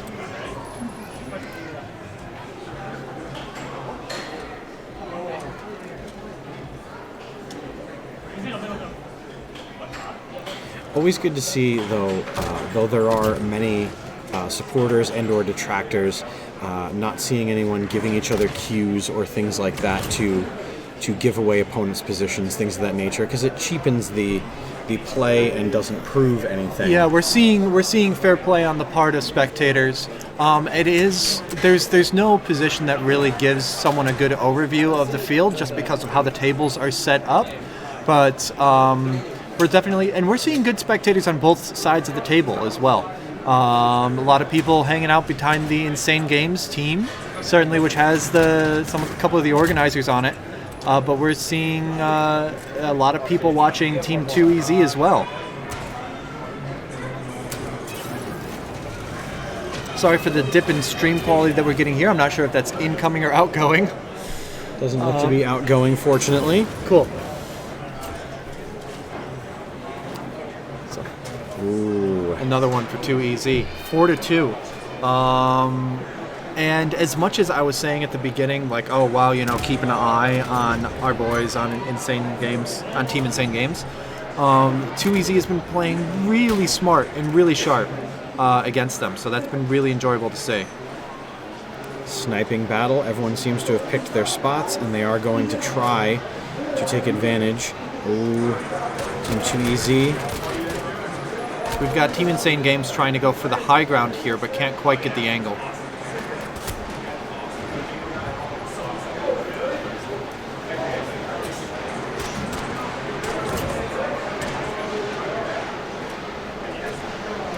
Team Insane Games takes that one. I was really surprised that the high ground worked as well for them as it did, because they were up there, they were silhouetting themselves, they were doing all the things that we say not to do. But unfortunately, 2EZ couldn't take advantage of that well enough.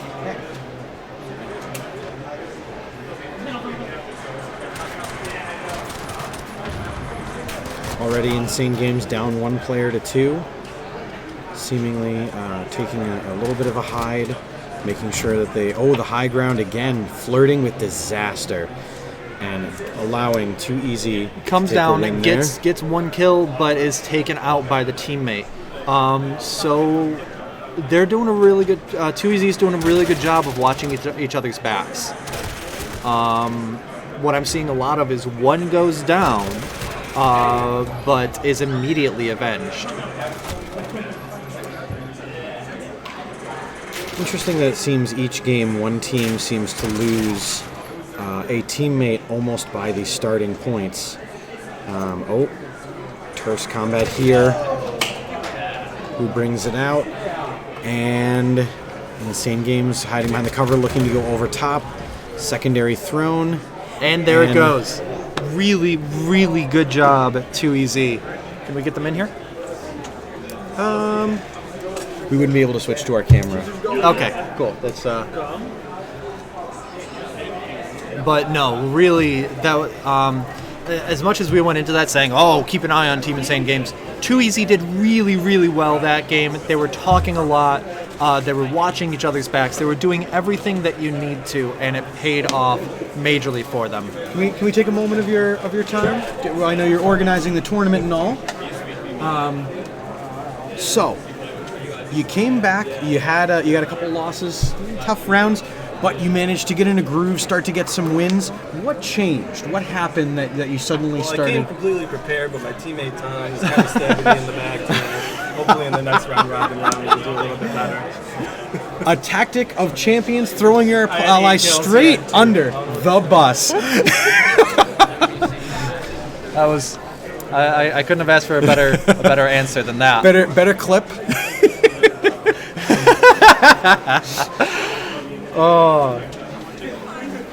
So there we go, and that is the first excuses that we've heard all day. I haven't heard anything complaining about the setup, complaining about the controllers, complaining about anything. Everyone's been really good sports. As someone that's run tournaments, that usually doesn't come until afterwards when people go home This and they is realize, true. This is man, true. I didn't get what I wanted. This is I'm going true. to write a bad review. Every time. Guaranteed we're going to someone's have been at struck least, by that. Oh, yes. We're going to have one crybaby somewhere complaining about this tournament for the rest of time. It'll be hilarious to see who it is, though. So we are we're taking a really quick break here as the second round of Round Robin is put together. And then we will be sitting right back down to get into it. Just to take a moment, thank you very much for everyone who's been joining us here on Insane Games TV. My co-host here is Boater, at BoaterBug at twitch.tv, and pretty much any other social media platform. YouTube, Twitter, Facebook, Instagram. If you enjoy our commentary, you can also find me at twitch.tv/GAM314. But make sure you follow here, hit that little like icon, the little heart, to make sure you're kept up to date with all of our different programs that we are running. Because Insane Games TV is not just tournaments, it's not just Call of Duty, it is a network of podcasts, broadcast programs, and fun and personalities. So Mostly fun personalities. Make sure not to miss out on things of that nature. We are located here in the scenic Wilton Mall, a spacious location where we've got your video games, retro and new alike. We've got display television showing the latest and greatest in gaming and in streaming.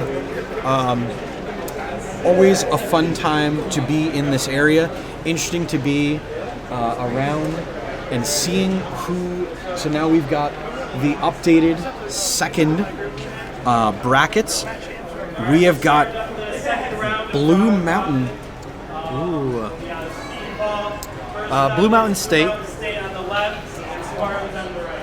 Blue Mountain State running the gambit of the first round again. Do you stream to Mixer, 2, or just Twitch?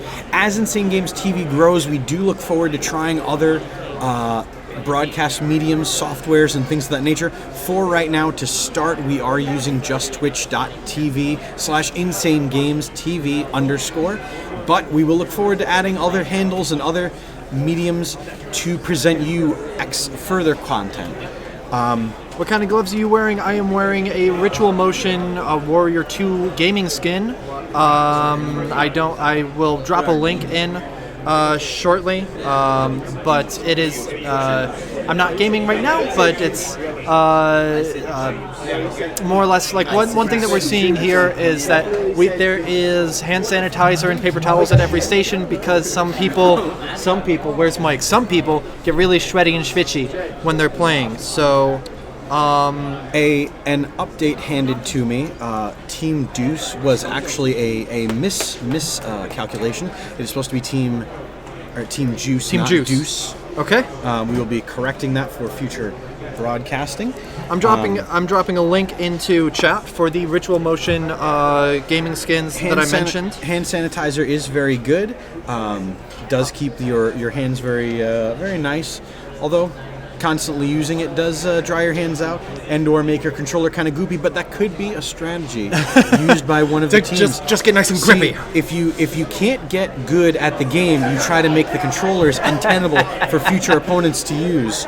But no, it's a good job for keeping it clean. And again, these, whether it's for that or whatever other reason, if you play and you get really sweaty, it helps to keep your grip on the gaming surfaces. If you go to ritualmotion.com and use the code HOLIDAYSWAG5, it is good through the end of December, so for another couple days you can order a set of these. The the Warrior 1s are just the gloves. The Warrior 2s have wrist support. I actually wear them daily at work just for ergonomics because I'm standing with low counters at a retail job. And now on to the action. We are starting off on Speedball with Blue Mountain State versus the Spartans. Spartans won their games 6-1, and Blue Mountain with the only shutout we have so far. Action starting with the LMGs and the pistols. The LMGs seem to be having a lot of pinning down. It seems like Spartans have already lost a teammate. Blue Mountain State are now joining them, and same, even matchup. The trick will be, once again, here with the reloads and using the secondary weapons to your advantage. And there it is. Blue Mountain State takes the first one. And so these were a couple of the... I think what we're looking at is in how this is organized is we're seeing from better gameplay down to... The teams that struggle to get out of the gate. Yeah, so we're seeing teams that won by more, and as we move on down round 2 of round robin, we're going to see going down the line there. So we're seeing a couple of the top teams from the first round of round robin now facing off against each other. This is going to be an exciting match to watch. These are a couple of the teams that competitors should really keep an eye on. Already down 1-1. Are we going to have team names? Great, thank you. We will be showing team names up on screen, but again, right now, Blue Mountain State is the blue team, and these Spartans are the red team.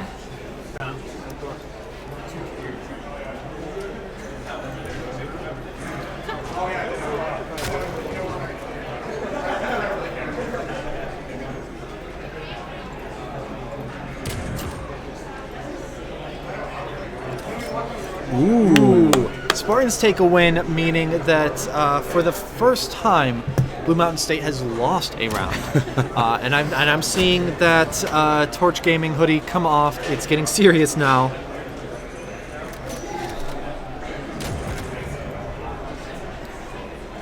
A couple of snipes from behind the wall, just done really fast. They found a spot and kept it.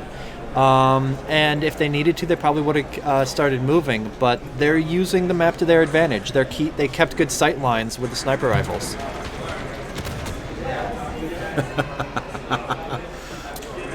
Looking at the map in the lower left there, I'm seeing Blue Mountain State immediately takes off together, moving as a unit, whereas Spartans immediately separated to flank. Ooh, the Spartans find themselves down a teammate. We're 1-1 once again. again. Equaled out.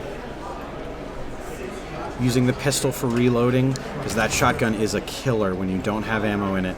Ooh. And a win for the Spartans. Just one shot is all it takes at that range.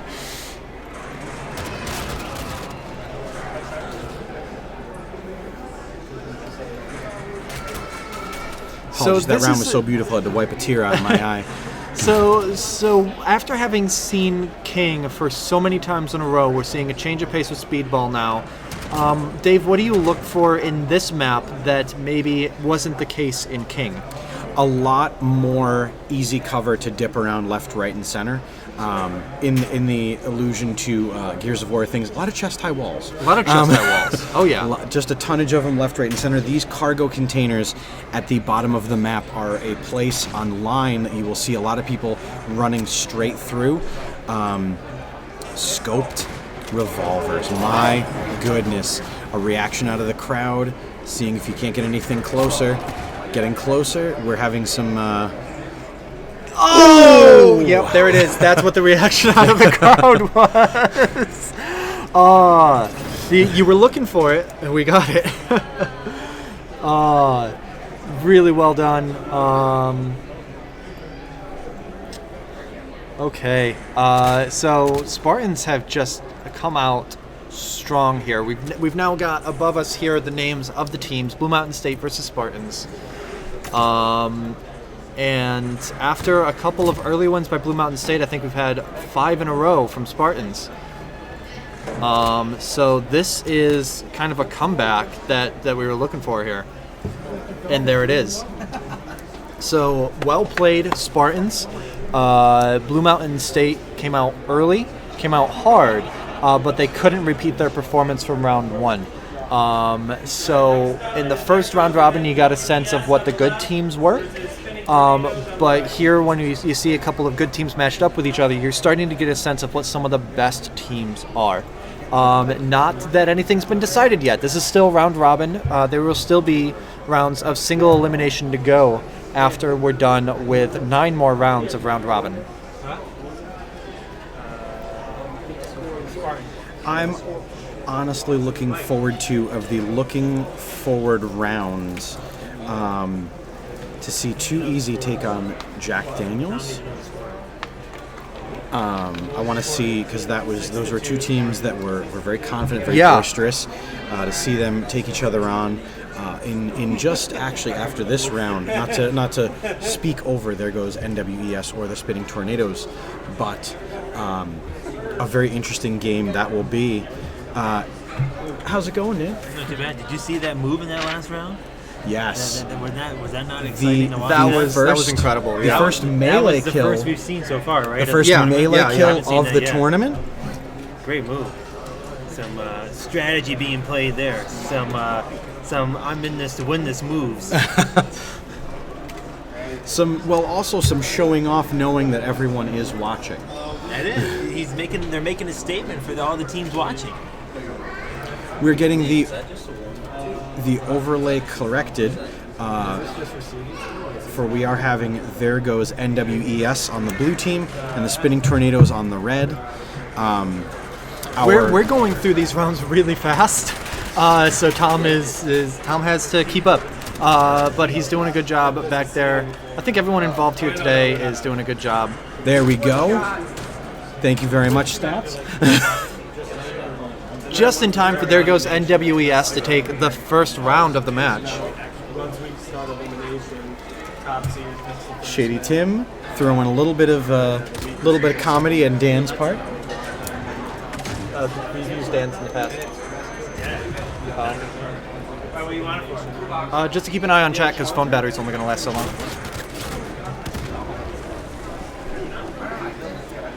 Whoa! Something glitchy going on there. I will say when the ragdoll physics do come in, you typically do see some not necessarily realistic ragdoll. There goes NWES taking another couple of shots there, taking another round out of this one. Call of Duty, where everyone is a winner, and yet, CJ Playmaker, everyone can't be the winner. And that's what the single elimination tournament, part of this tournament, will find out. There goes NWES with another really strong hit. Who are they playing again? They're playing the Spinning Tornadoes. What did Spinning Tornadoes won their last match 6-4 against Nemesis? I think that one stayed pretty much even throughout, right? Mm-hmm.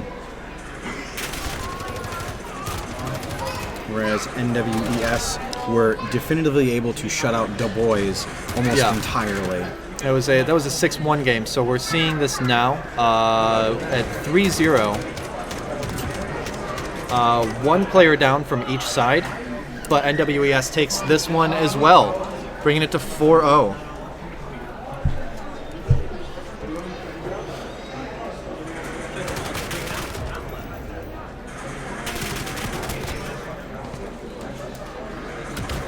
Interesting to see that the Spinning Tornadoes are attempting to stay where they are or around the base, start a nice long-range takeout for the Spinning Tornadoes, and there it is. There it is. So they found a spot that they decided to stay in a spot to keep their spot, but they were mobile within that. They said this part of the map is ours. Yes.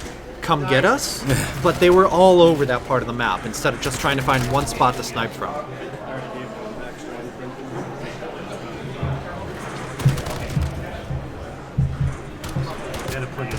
Okay. I actually have not seen this game mode yet, says CJ Playmaker. So, as I may have intimated before, I am not much of a Call of Duty player, but this game mode is like a really fantastic thing, both as a player. It does something really different. I got it from here. It does something really different as a player, and it's really Pistols exciting keeping it to mobile. watch Spinning as a Tornadoes spectator. loses a teammate, and there goes NWES going in for the killing blow. Oh, I got that one. Yeah, we changed the whole rounder. 5-2. There goes NWES, just needs to win one, and then they get to cool their heels till the elimination rounds. So when this match first set out, NWES was looking at a near shutout, and I think Spinning Tornadoes have done a good job in keeping them from getting the shutout. They've got an uphill climb ahead of them, certainly, but as I look into the future, aka look over at the tables, this match is going to go to NWES. So they played really well. And again, that's a team that had some really good communication. Thank you. Let's see. Controller Gang, thank you for the compliment. It is Boder and I's first teaming up for commentary for Call of Duty 4 Insane Games. So it is appreciated, and any tips, tricks, or lingo that you guys want to throw out to us would be appreciated, used, and then abused straight into the ground. Oh yeah. Heckling is welcome too, by all means. A hearty get good is always going very far. So now we're looking at Too Easy facing Jack Daniels. A matchup of personalities, for sure, on these two teams' part. Too Easy were able to defeat Team Insane Games 6-3. And Jack Daniels went on a 6-5 with TMT Gaming, an even match, but were able to pull out the win. This will be very interesting to see how these third-seeded teams handle each other. Just remember, ladies and gentlemen, that the second round here is still not the final round for these teams. So even if you do not win here, or even if you win here, it is not the end of your evening. What we're seeing right now is teams matched up more or less by winners that we're seeing first going against each other, and then we're going to see the not-so winners go against each other after that. But this is only the second round of round robin. After this is the single elimination, and everyone's placements in these first couple rounds will be used to determine seeding in the actual elimination bracket. Chat getting heated in support of Dog Bones. Jack Daniels, copyright infringement, ask Beagmaster. It's very possible, but they'll have to come here to the Wilton Mall to enact upon their copyright. Oh, the round has begun, and we are looking at... Oh, teams are moving, they're keeping under cover.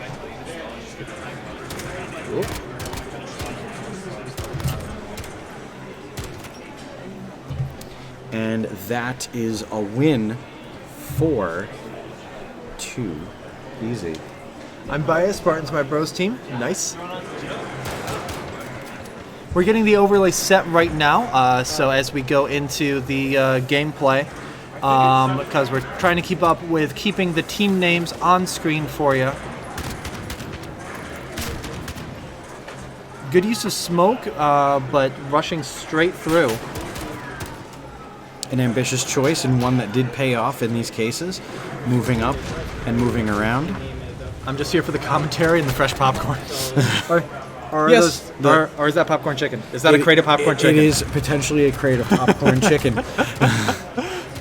Oh boy, that one's gonna haunt me for a while. Jack Daniels able to... Bullet magnetism in video games, although it doesn't necessarily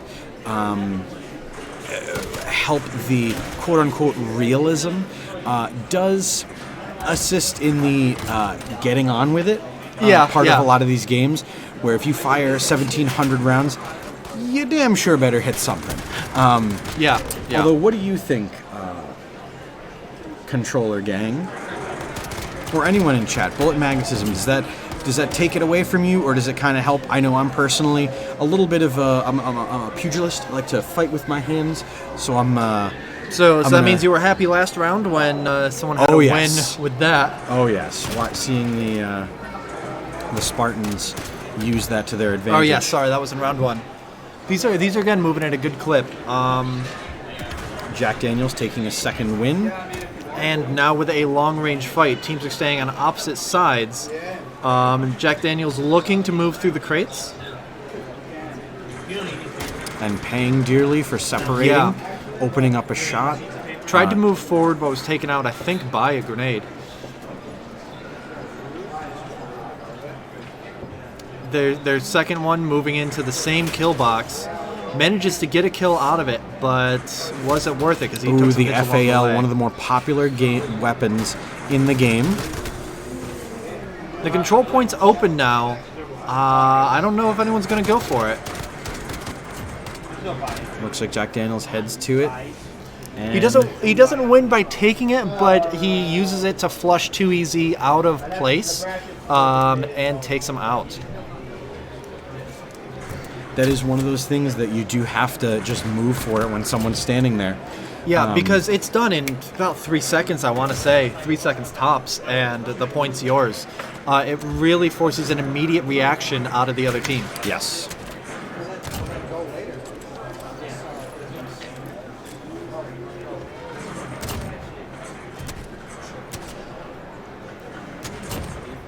Are you able to see this? Is this fine? Yeah. Cool. If you want me to type anything in chat, I can do that.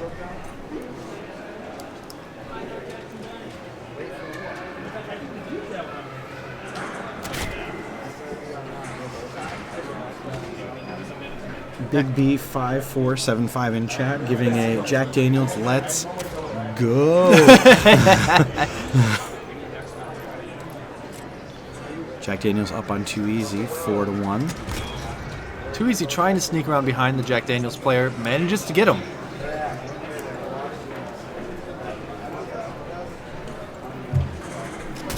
Pretty much had him in his sights the whole time and didn't rush it. Took his time with those shots too, which is a good kind of professional thing to see instead of, oh, I have a shot and immediately pulling the trigger. Yeah. A double and even triple check to make sure that he had the shot before taking it. Well, you know about it. See a Molotov out. The most powerful pistol in the world. Yeah, treat it with respect. Reloading the LMG again throughout the tournament. I'm going to. You're gonna wince every time. Every time I see it because it's such a killer. That time they managed to get the reload. The Jack Daniels player was playing very cautiously through that, so he didn't get the jump while 2EZ was reloading. But still managed to take out the 2EZ player. Fortunately, his teammate came in and swept the rest of that round. Keeping it close, 3-4. I love for another nail right biter. at the moment. I like watching what the players do, where Jack Daniels immediately set out like a pack hunters, just immediately boom together on the same vector until a point where they needed to split up. And 2EZ's movements were a lot more, I'm not going to say uncertain, but a lot more reserved and not well. They're flocking this way. Please give a shout out to your tech guys for us. Absolutely. So, running the Codcast that you see on screen, keeping up with the action, getting us the most optimal viewpoints on screen here is Steve. And he's doing a fantastic job, almost Staying on always top of keeping the up with the action. There's only been a couple games where things move so fast that even he was having problems with it. He's doing a fantastic job. And a big shout out to Tom behind us here, who is keeping the names up on screen, keeping us moving with the different angles as needed. And of course, aside from the stream tech guys, is everyone that made this tournament possible. And you're more familiar with how everything was going for that. But first, really quick, congratulations to Jack Daniels for winning the third match of the second round of Round Robin. And now we will be going to Torch Gaming on the left and SM Gang on the right. But who all was involved in making this tournament happen for everyone here? Because the tech team and we're making this work for who's at home. But there's 40 people in here. No, sorry, 40 people in here. Sorry, 20 teams of 2 people. 40. I can math. There's 40 people in here having a great time. Who made this happen for them? It really goes into the want and the skills of both Tom and Mike. Tom knowing the ins and outs of how to make it happen and executing it, Mike being able to lead, address the folks left, right, and center, and handle personalities, things like that. We're dealing with a lot of moving parts and things like that. So congratulations to both Mike and Tom for running a successful, thus far, especially Modern Warfare 2v2 tournament. So in other words, if they don't win, they're just going to blame it on having their mind elsewhere on running the tournament. I mean, that could be a strategy. That could be a key strategy for Bold victory. strategy, Cotton. Let's see if it works for him. Hold on. It's a bold strategy, Cotton. Let's see if it works for him.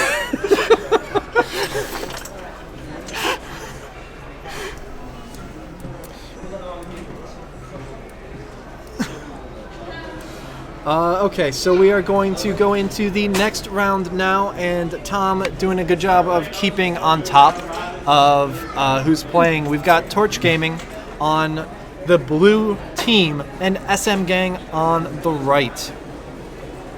We are again on Speedball. We will be on this map for the rest of round 2 of Round Robin, and then we will be going into the single elimination fights. That was a thing that happened. So we had some technical difficulties there with the disconnect. So we're going to keep things running as we can from our end while everything is reconnected. Looks like everyone's getting it back on. Yep, we had one drop.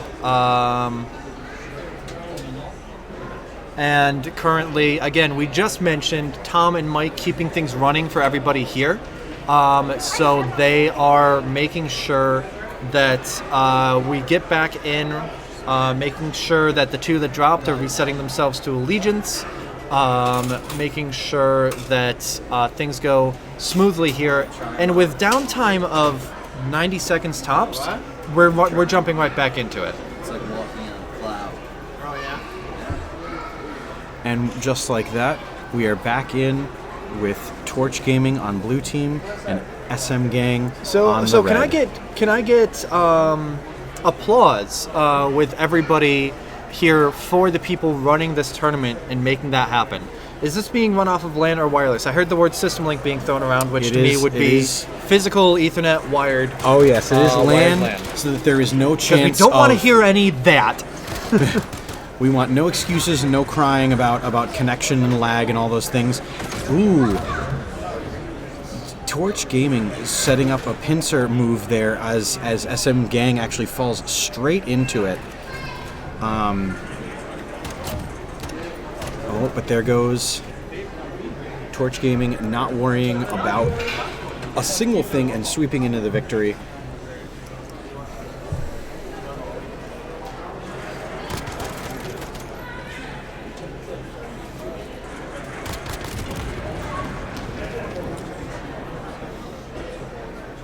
Okay, so Torch Gaming aggressively moves up the field.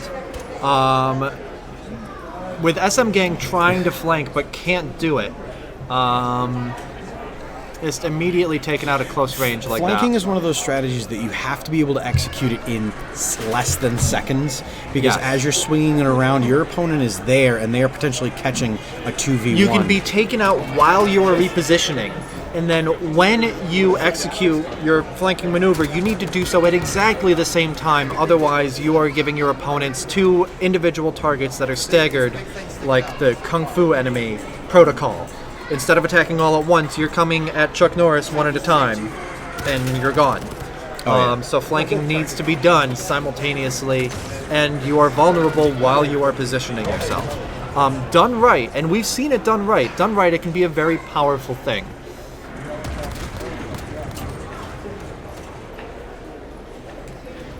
Ooh. SM Gang. That's one for SM Gang right there.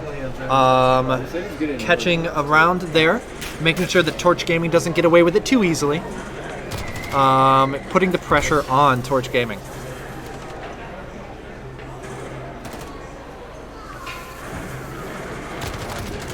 Tom, we're getting some shout outs for you guys doing an awesome job here.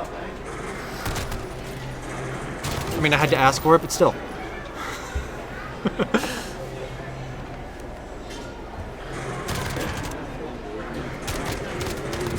And Torch Gaming raising their win with a definitive comeback.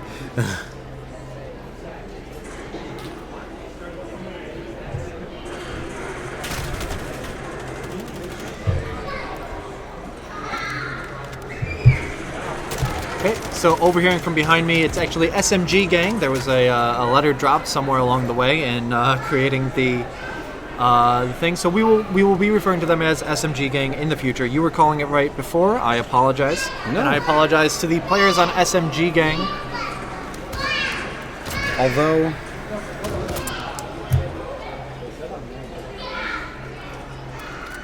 here we come, here we go.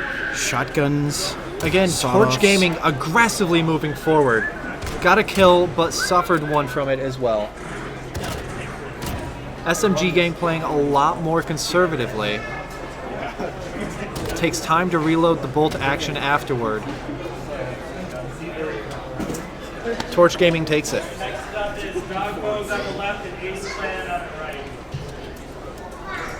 Alright, so we're gonna give, let's see here. Fearless Wolf 141. This is for you. Dog Bones is up next. Dog Bones will be on the blue team, Ace Clan on red. People We're getting some smack in chat. Oh, of course. NRA Frozen. It's too bad. I would have been an hour late. Torch Gaming wouldn't stand a chance. Next time, Some tough make sure words you're here next on time. Tough words, but just that. So we're Words. going into round 5 now. Dog Bones versus Ace Clan. So Dog Bones was able to win 6-4 against CGI, and Ace Clan last round went 6-4 with Arrow. Right.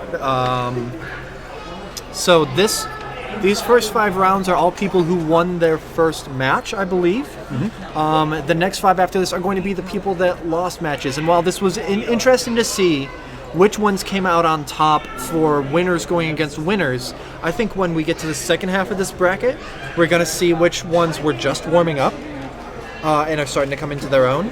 We're going to see the teams that might have had a not favorable matchup at the start, but can really perform well. Absolutely.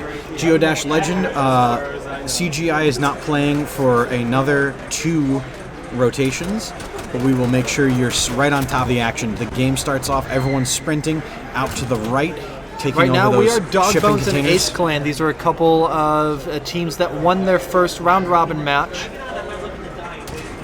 The shotgun pistol combo is a bit... Really good blitz around the cargo container by an Ace Clan team member, but taken out trying to get that final kill on Dog Bones.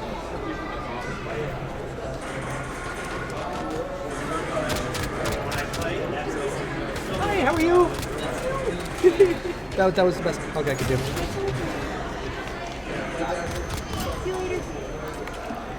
Sorry, seeing people. So many friendly faces here at the Wilton Mall. A lot of cheering for Dog Bones in chat. Trying to say that loud enough for Dog Bones to notice here, but they are focused on the game as they should be. I called that out in between games. I'm not trying to distract them.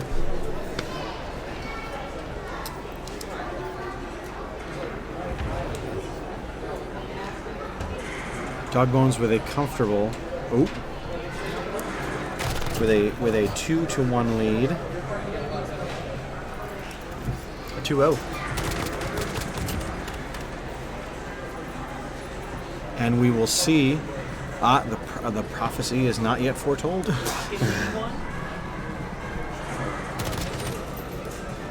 When is the next tournament? I don't believe that there is a date for the There is next. not yet one on the books. However, if you message at Insane Games NY on Facebook, we will get back to you as soon as possible. Make sure to like us there to be able to interact, especially so that you can have your voice heard on what tournament and when. I like that. I like that. Preparing to throw a grenade, looking up, and then here's someone right in front of you. It's, oh no, this isn't going to go well. And Dog Bones takes the 4th match. It's really good showing out of Dog Bones here.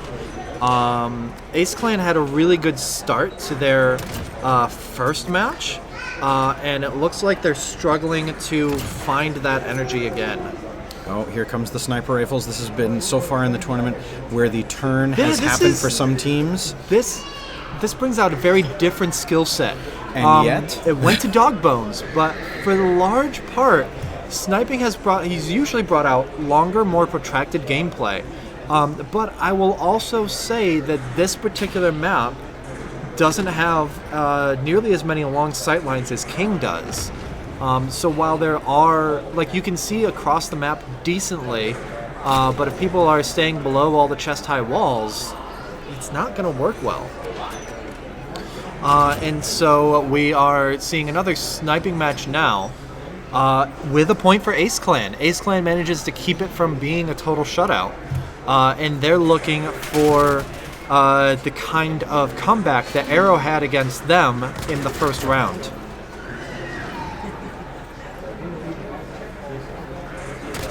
Oh, one of Dogbones falling, and that's another one for Ace Clan. Ace Clan managing to quickly divide and then conquer. Once again, I don't know if that's the lesson I would take from my enemies from the first round is, well, we'll let them get really ahead and then we'll go for the comeback. I don't know if that's the lesson I would take, but if you're in the position to need it, certainly take it. Ooh. There it is. Really good 3 in a row. Things are looking like it can go either way. But I really like what I'm seeing out of Ace Clan now. It took them a while to warm up. Dogbones is starting to hemorrhage some points. They just need to close the door. One more win, and they take a second win into the elimination rounds. Remember when I was playing Halo against... Oh, yes. And I was like, oh, I got this, and he just came back. Let's see, that's one down on each side. Dogbones takes it, but Ace Clan had a really good attempt at the comeback there. Can we get a comment from you not guys? only would they not let it... So, how you guys doing? Dogbones, you guys have been getting a lot of love in chat from folks watching on Insane Games TV. How does it feel to have managed to close the door on the second round leading into the eliminations? How does this feel for you guys to have the two wins? Feels pretty good. I mean, going into the second round is really where it matters due to the fact that it's elimination. But other than that, I mean, we're just trying to keep our cool. Absolutely. It's tough. Any tips for us in chat or us sitting on our asses not playing when playing these games? Are we talking the game itself or 2-2 in general? 2v2s. Let's say to that specific. Just make sure you're playing with somebody that you can communicate with. Have those rotations and those routes Communication down is pat. big. It's big. Yeah. And yeah, that's what we're seeing. I love seeing it out of you guys. We've seen it with a few other teams here where a lot of people that are communicating a lot, doing really well, and showing good control over the map. So good job with that, guys. Thank you. Best of luck to you in your next round.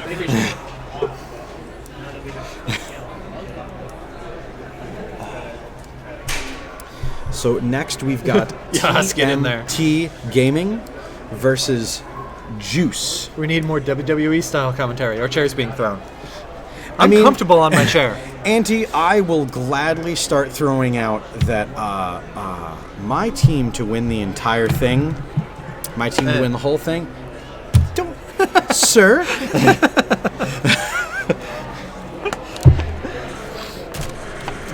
Sorry, you were saying. No, games have started. We're not going to get ahead of who said something or any sort of definitive things We will here. be full screen in a moment here. Tom is catching up with getting teams on screen, but at the moment we are TMT Gaming with blue and Juice in red. And we are now on the second side of the round robin brackets where these are people who did not win their first match in round robin. And like I said, we're going to see teams that maybe had a bad shake the first time out, but are really ready to come out the door, guns blazing, into round robin round 2. TMT Gaming took the first round, and Juice is looking to make up that time.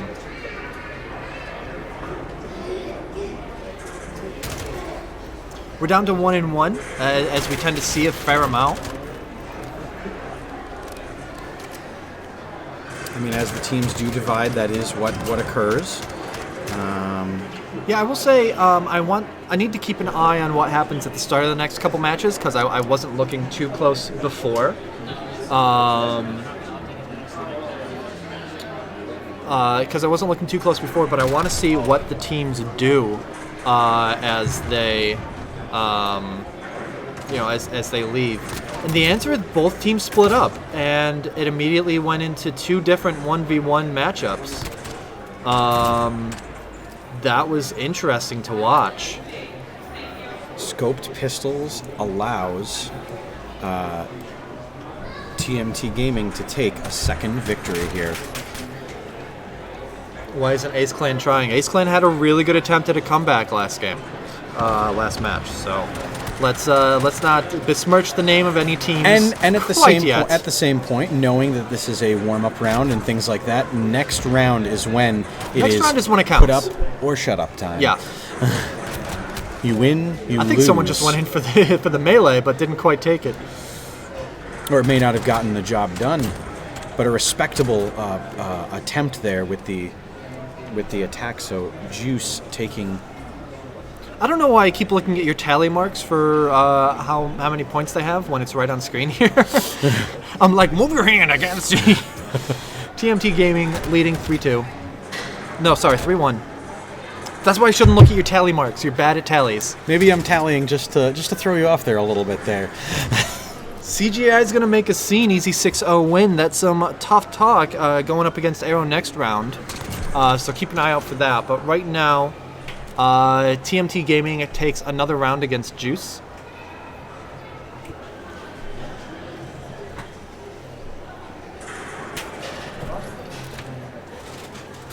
We're seeing a lot of weapon sets that have really pushed distance. Ooh, P90, and keeping it, keeping it far. A lot of sniper rifles, a lot of magnums, things like that. You're wanting to give yourself some space between your opponent and you for those. And TMT Gaming taking a 5th. I'm joking, Ace Clan Team's my friend. I'm watching from Canada. Well, that would explain the snowflake. Well, hello then from south of the border. And yeah, so right now we're 5-1, TMT out ahead of Juice. And again, so they're staying together now. The knife came out, and the knife was put away.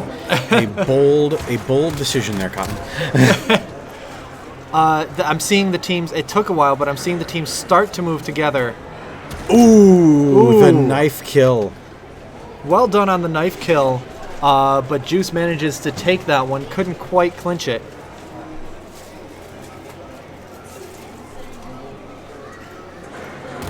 Hello to everyone joining us anew. We are here at Insane Games. Nico throwing some shade at his friends.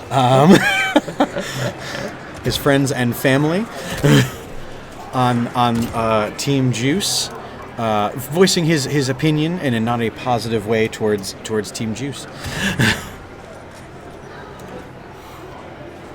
Juice takes another win, so what was 5-1 is starting to. We're seeing some decent comebacks. No one's been able to take a comeback all the way, but we are but we are seeing a lot of. Don't count me out quite yet.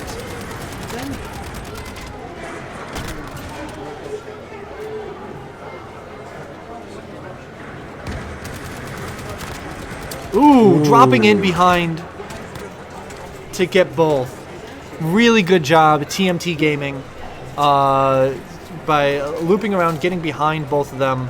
And remember that the players can't see the silhouettes that we see here using Codcast. Oh, yes. So while we could see that he was going around behind, he may not have known he was doing that. Or he knew they were in the area. He had to go a moment and come back around. Who was it in chat that wanted to make sure we knew when CNC...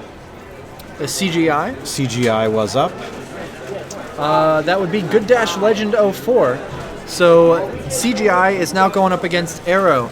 And Fearless Arrow, Wolf, thank you so much for joining us at twitch.tv/InsaneGamesTV. Make sure to hit that heart in the corner there so that you are kept up to date with all of our goings-ons, streams, podcasts, and tournaments. and we will see you here at Wilton Mall shortly as you make your way over, hopefully getting here in time to really watch things heat up with these single elimination brackets. So right now we've got CGI versus Arrow, and Arrow was one of those that had a comeback, although they couldn't quite clinch it. They were down 5-1. They ended up grabbing 3 more rounds in a row, so that their loss was more of an even match. We were really impressed with what we were seeing with Arrow towards the end of that game, and I'm going to keep an eye on them here. This is round 7 out of 10. This is match 7 out of 10 in the second round of round robin. After this, we will be going to the single elimination format with everyone seeded as per their performance during these round robin matches. I'm going to say it now. Arrow is my pick to win the tournament. That's what I'm going to do. Okay. They are the tournament sweethearts. They've got my vote. I like Redneck Esports because the camouflage cap just hits me right in the heart. Hits you right where you grew up. Yeah.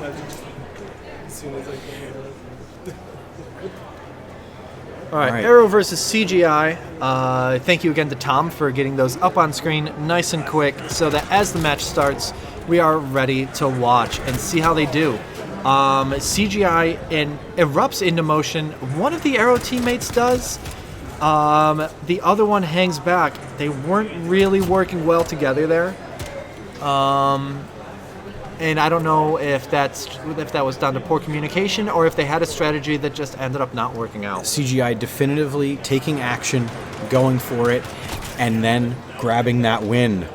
I'll watch the rewind later, friendos. I want to get some practice in for myself, so I'll catch you later. I will say that Steve, who has been directing the broadcast tirelessly... Ooh, a tough headshot for CGI.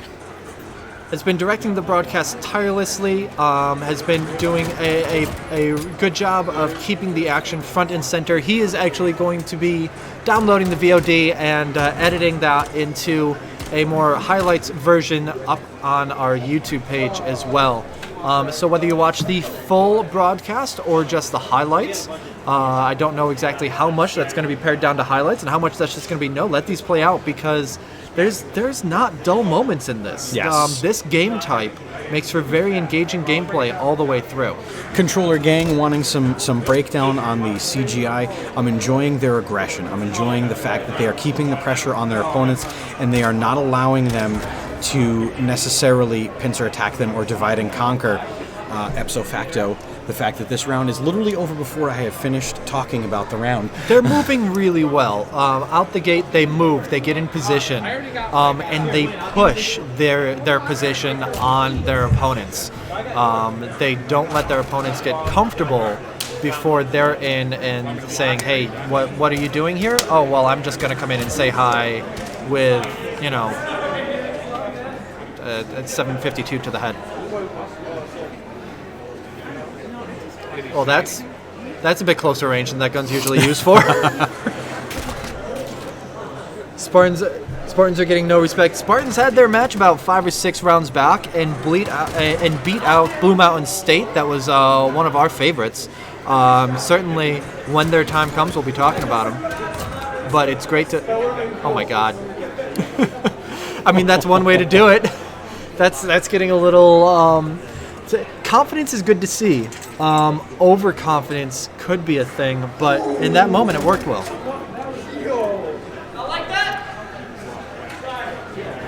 Okay, we're getting some smack talk. This round ended fast. The throwing knife to the face. And immediately CGI standing up and shouting across the table. Loving the knife kills on that one. The double knife kill was incredible to see from CGI. And they're ready with match point.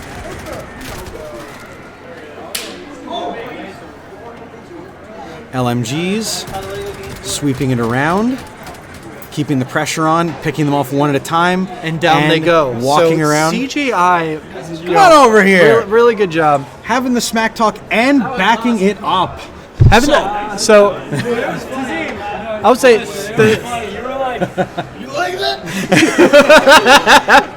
So have you been? I don't want to be one of those toxic guys that hands in a corner with a shotgun. no, but Shipment, you but know? what I appreciate before we get into the actual game is that there was a smack talk across the table, but then coming around, shaking hands, good game. So like the good sportsmanship, very great to amenable see on as your well. parts. So Yeah. is this a game? Is Call of Duty? Would you say this is your game? No. Really? What's the game you sink your teeth into when you play video games? Well, I mean, right now, I used to be a Destiny main, so that's why Okay. I'm good with the knives. But right now, I'm just grinding Modern Warfare Super Mario. Okay, so you're keeping it just waist deep in the game, but not fully immersed. Yeah, I'm let's say I'm grinding the battle pass so much, I actually am like near like the end. Interesting. So, any tips or tricks for allowing more showy kills like we saw in the Throwing knives? fifth round there? Any The tricks double for throwing using knife those? kill, well done.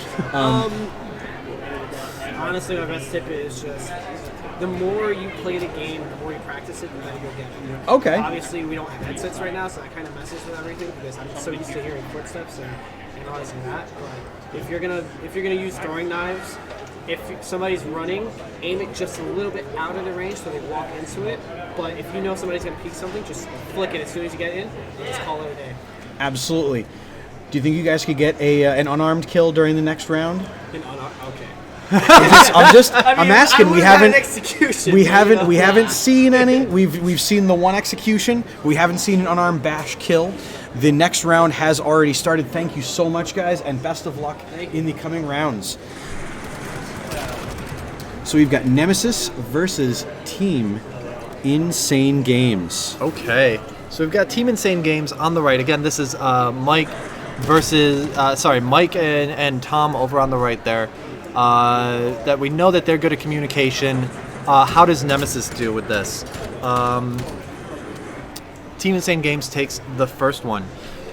So I mean, we came out, hype men for Team Insane Games, even as we want to play fair, but it's like you did. I booed the shit out of we said, well, okay, yes, but they were one to keep an eye on at least, and they lost their first round robin, won 6-3. Meanwhile, Nemesis, how did they do? Their first game was a 6-4. So they kept it close, they kept it competitive, but did not pull it out in the end. This will be interesting to see how this is going. I like that each of the teams using cover to their advantage. The 1v1, everyone using their chest-high walls, ducking. Ooh, the secondary. Is that the difference maker in the game, causing Insane Games to have to move out of their cover through the cargo containers, poking out heads out, seeing where your enemy is, checking lines of sight, lines of fire. A lot of motion in this game. Tense. The flag is out. Where do we see them go? One of them seems to be making a break for the flag, and Nemesis takes it. Takes it. They were going out. They went probably about 360 degrees around the map as they were facing off against each other, kind of like this. And the flag came out, and nobody really wanted to go for it. But I think at the same moment, both of them said, "All right, something's got to be done." And unfortunately, Team Insane Games had the longer path to take. They were out of cover for longer on their way to the flag, and that cost them. Good use of the Molotov. And back. A couple really good eliminations with the Molotov there on both teams. Oh yes. So they're doing a really good job of keeping the secondaries in mind. I see my cousin through a screen. That's funny. Juice impressed me, but they had some fluky losses. I have no doubt they'll turn it up facing elimination. That from Chris Benoit. So thank you for joining us. Thank you to everyone in chat who's just watching, maybe without being logged into chat. Thank you all for joining us here today on this beautiful day in Wilton, New York, in the Wilton Mall. These Molotovs are making a big difference on Speedball, especially being that the map does not have things to climb on per se. You're not able to hide around. Everything is chest-high walls and those cargo containers. And the cargo containers you move through so quickly that if you're not checking your six or your line of sights, the capture point is out, and we're seeing a tense standoff. Another 1v1. but Nemesis had better control over. I think they just had better cover. Insane Games using their cover more, using their cover better. Yes. Than Team Insane Games. Yes. Watching here, the teams are sticking to a certain depth to each other. Oh, one of Nemesis going down. Both of Nemesis down. Another point for Team Insane Games. 3-2 in Nemesis's favor right now. Nemesis, and favor. Yeah, we'll go with Nemesis's. Nemesis's. The scoped pistol, the deadliest of weapons. And we're looking at an Uzi with a dot sight on it. Team Insane Games pushes the territory, but one of them was too far forward to be properly covered by his teammate and gets taken out, but we're down to 1v1 again with Nemesis taking it. Nemesis. A lot of these are dropping to 1v1, and I mean, you see that a fair amount, but we haven't seen a whole lot of one person gets taken out and then both teammates converge on the last opponent. We're not seeing that as much in the last couple rounds. The numbers game not necessarily playing the advantage in these rounds as much during the eliminations. Ooh, these solid slug shotguns. And Nemesis soundly calling it in, taking their shots and getting them. I liked in that slow-mo kill cam seeing a sniper shot come across, or seeing another shot come across as well. He was in both their sights, and I think he was doing a good job of avoiding one, but the other member of Nemesis just came around, did a good job flanking while his first teammate was distracting Team Insane Games there. Doing a good job of covering the reposition that we said you can be really vulnerable doing. Yes. He did a good job of distracting Team Insane Games during the reposition. Getting pistoled out. Again, 1-1.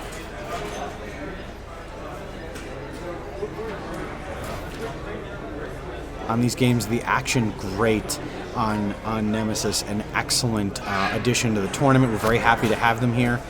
We shall see. The flag comes out again.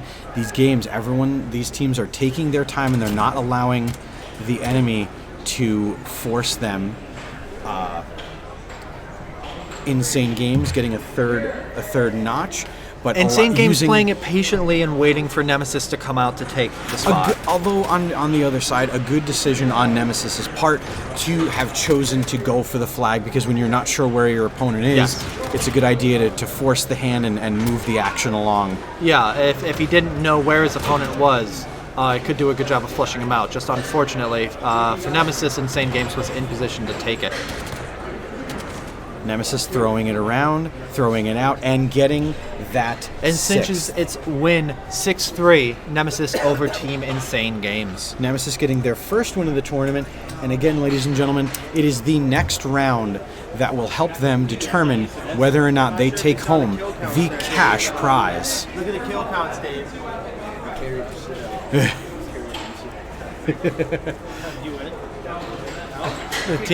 Tom yelling something about the kill count.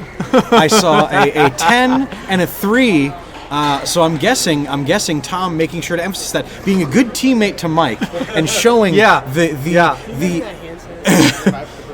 Tom being the bigger man, and instead of following Mike's, throwing him under the bus, being so nice to Mike. What a great show of sportsmanship out of Team Insane Games, but nothing to take away from Nemesis, who soundly handled that table, keeping the game moving, keeping things running.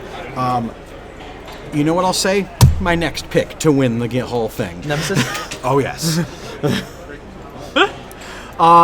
This next match, we're going to have Redneck Esports on the blue side, 2 Epic on the right. On the red. Yeah. You know, colors, sides, they're interchangeable.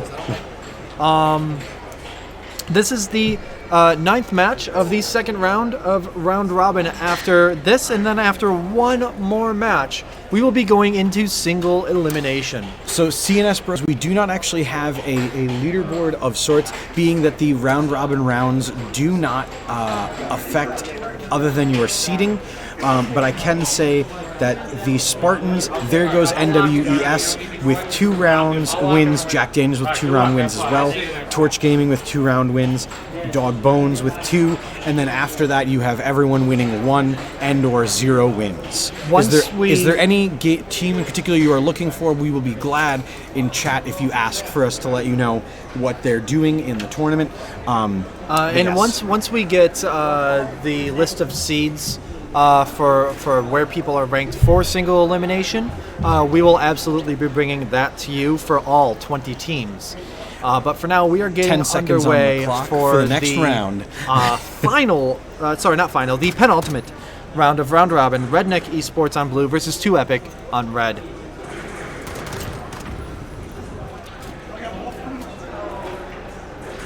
There we go. Let's see. Long distance Grenade grenade throw, thrown. and with incoming fire as well, so that they don't have the option to react to only one or the other. Just a solid job on the part of that player. Redneck Esports making a definitive don't stand next to each other and hold hands. We'll take advantage of that. Yeah. And so both teams are staying Ooh, near, the grenade but not attempt next to went each out, other. and it costed them that time. Another good thing about these games, you can't go to the well for one strategy every time. Not to say that anyone in the tournament has, but Well, the different weapons force different strategies, and the rapid gameplay means that the moment that a strategy works for you, someone is going to counter it next round. yes. And so if you try to go back to the same well for strategies, it's going to dry up on you really fast. The Redneck Esports getting a second win on that one. Mid-range weapons, and yet very quiet. A lot of you would have thought that was a sniping round. Yeah, that sounded more like one of those long-range tension rounds rather than something with more ow. And immediately taken out, like heading up to the wall to take out someone, but then you're face to the wall, you're back to everyone else, and getting taken out right there as well. It's those plug shotguns. They are unruly for me, and I choose never to use them.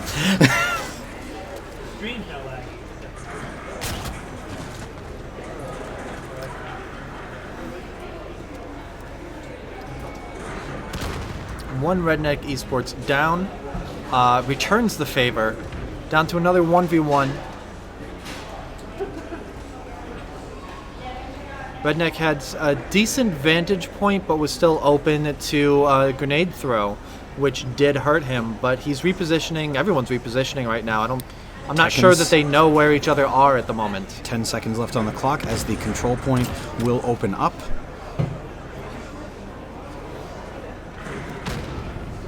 Redneck Esports gets sight of where his enemy is, and there it goes.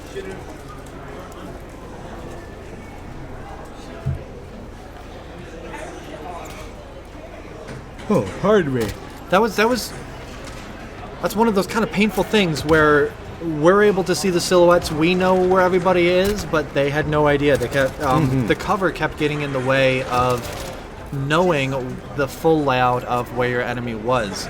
Once they found each other, it was over quickly.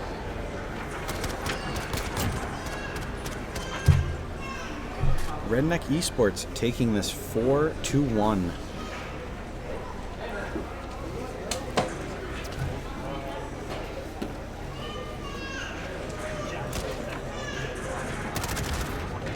Ooh, a silencer on a bolt-action rifle. Sounds bold. So it's a bold choice. Or it's a bolt choice.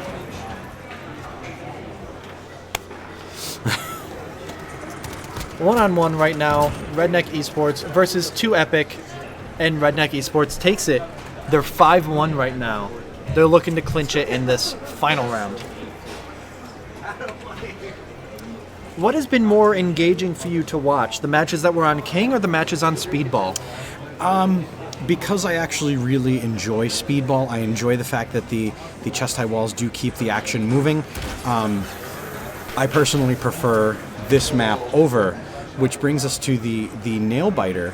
That is, in the elimination rounds, the higher seeded team will choose the first map, the lower seeded team will choose the second map, and the third map will be chosen by the lower seeded team. Higher. The higher, excuse me. One-on-one. The action's getting close. They're charging around each other. The pistols come out, and Redneck Esports are takes able it. Really to good close. job. Redneck Esports closing that match 6-1. The last match of round robin is coming up now with CNC on blue and Du Bois on red.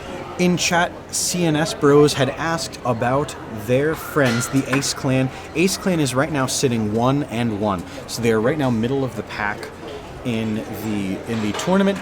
Yep, they've got 1 win and 1 loss under their belt, so they'll probably be towards the center of the seeds, giving them a somewhat evenly matched first game, supposedly. But again, anything will play out, depending on map, depending on the randomized weapon loadouts. Seeds are nice, but they don't tell the whole story. The only story to be told is this elimination.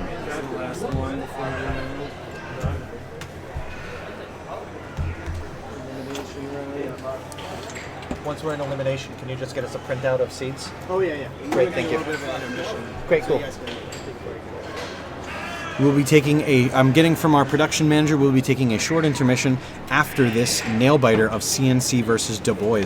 So how did these teams do last time? So CNC and Du Bois only won 1 round apiece. So this will be a round to determine which group is able to hold on to their wins, get a win going into the second rounds, and avenge some not necessarily strong showings in the first bracket. Both of the teams that they lost to, Spartans and there goes NWES, are teams that then went on to win their second game 6-2. So for both CNC and Du Bois, their performance in the first round may not be a reflection on them so much as the teams they were up against. So I'm interested to see how this goes and to see how strong they come out when they're not perhaps in the shadow Both of someone teams else. sticking together. Grenade is out and Really live. good job of using the enclosed space of the cargo container. As soon as you throw an explosive into a cargo container, anyone left in there is not going to have a good time.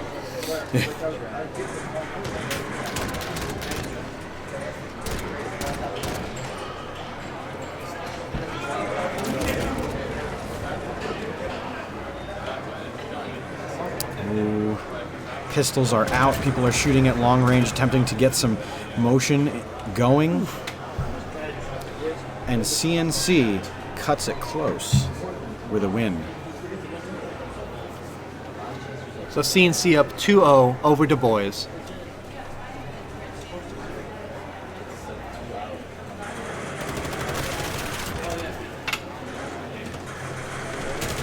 We're seeing first player to attempt to go on top of the cargo containers, Which is a bold strategy, Cotton. It's that high ground thing all over again, but when you're up there, there's no cover.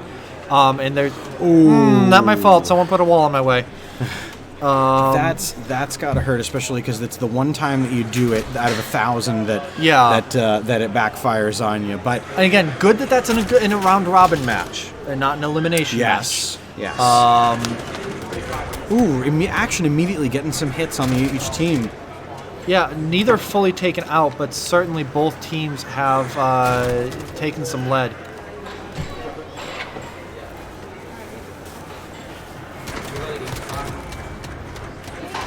Oh, I was gonna say they're right up in each other's face. They just don't realize it.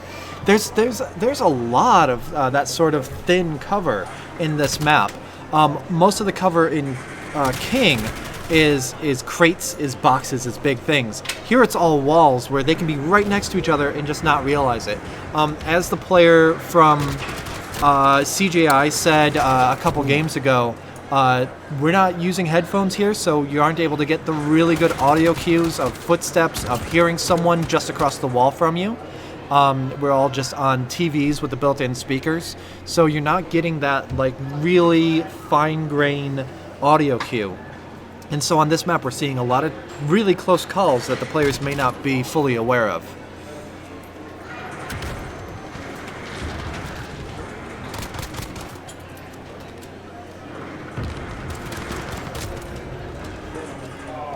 Sorry, this is just tense. I'm just watching. Secondary equipment really playing a factor in how this goes. Dave, you're going to be excited here in a minute. All right. a handed melee kill, going in and saying we're getting that second round win this time around. Yeah. So great job with Du Bois taking that one.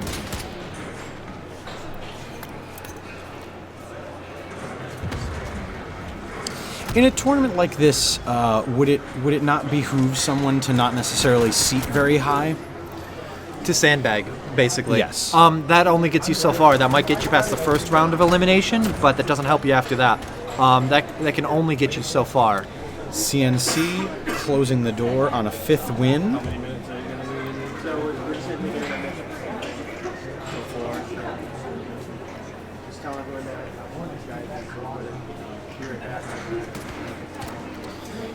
CNC's looking to take this round and take home the W on this match.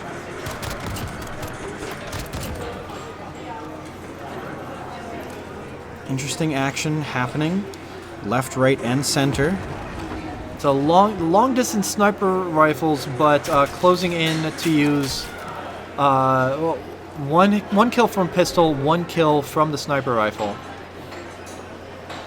Not a lot of quick scoping so far in the tournament, which is interesting that the game has evolved away from trick shots of that nature. Yeah, that's definitely notable. I very much like, and I don't know if anyone has noticed in this game, when you are scoping, when you are sighting at someone, the boy is able to grab a 3rd win in that 1v1 situation.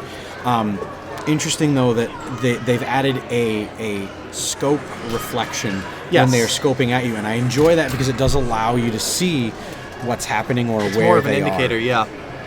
All right, things are getting hot as CNC just needs one more win to close the doors on this, and it does not look like this one. Du Bois are going to go down without at least one more win.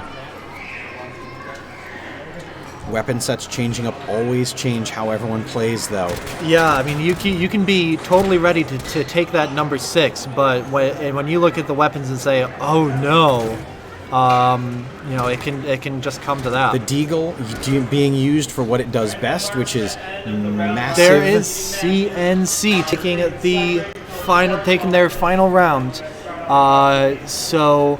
The players are going to be taking a break for about 10 minutes or so while everything's put together. Dave, I think I do want to talk a little bit about what we saw there. Absolutely. I don't know, I'm fine to not take a break, although I could use some water. Actually, you know what? Yeah. Let's talk about what we saw, and we'll be. You know what? Let's take a 5-minute break now, and we'll be back shortly. We're going to talk about what we saw from the round robin brackets and what we're looking forward to when we get to elimination. Thank you all so much for joining us. Stay right here. We will be back at 4 o'clock Eastern. That is in just about 10 minutes for the conclusion, for really kicking off into the actual elimination part of this tournament.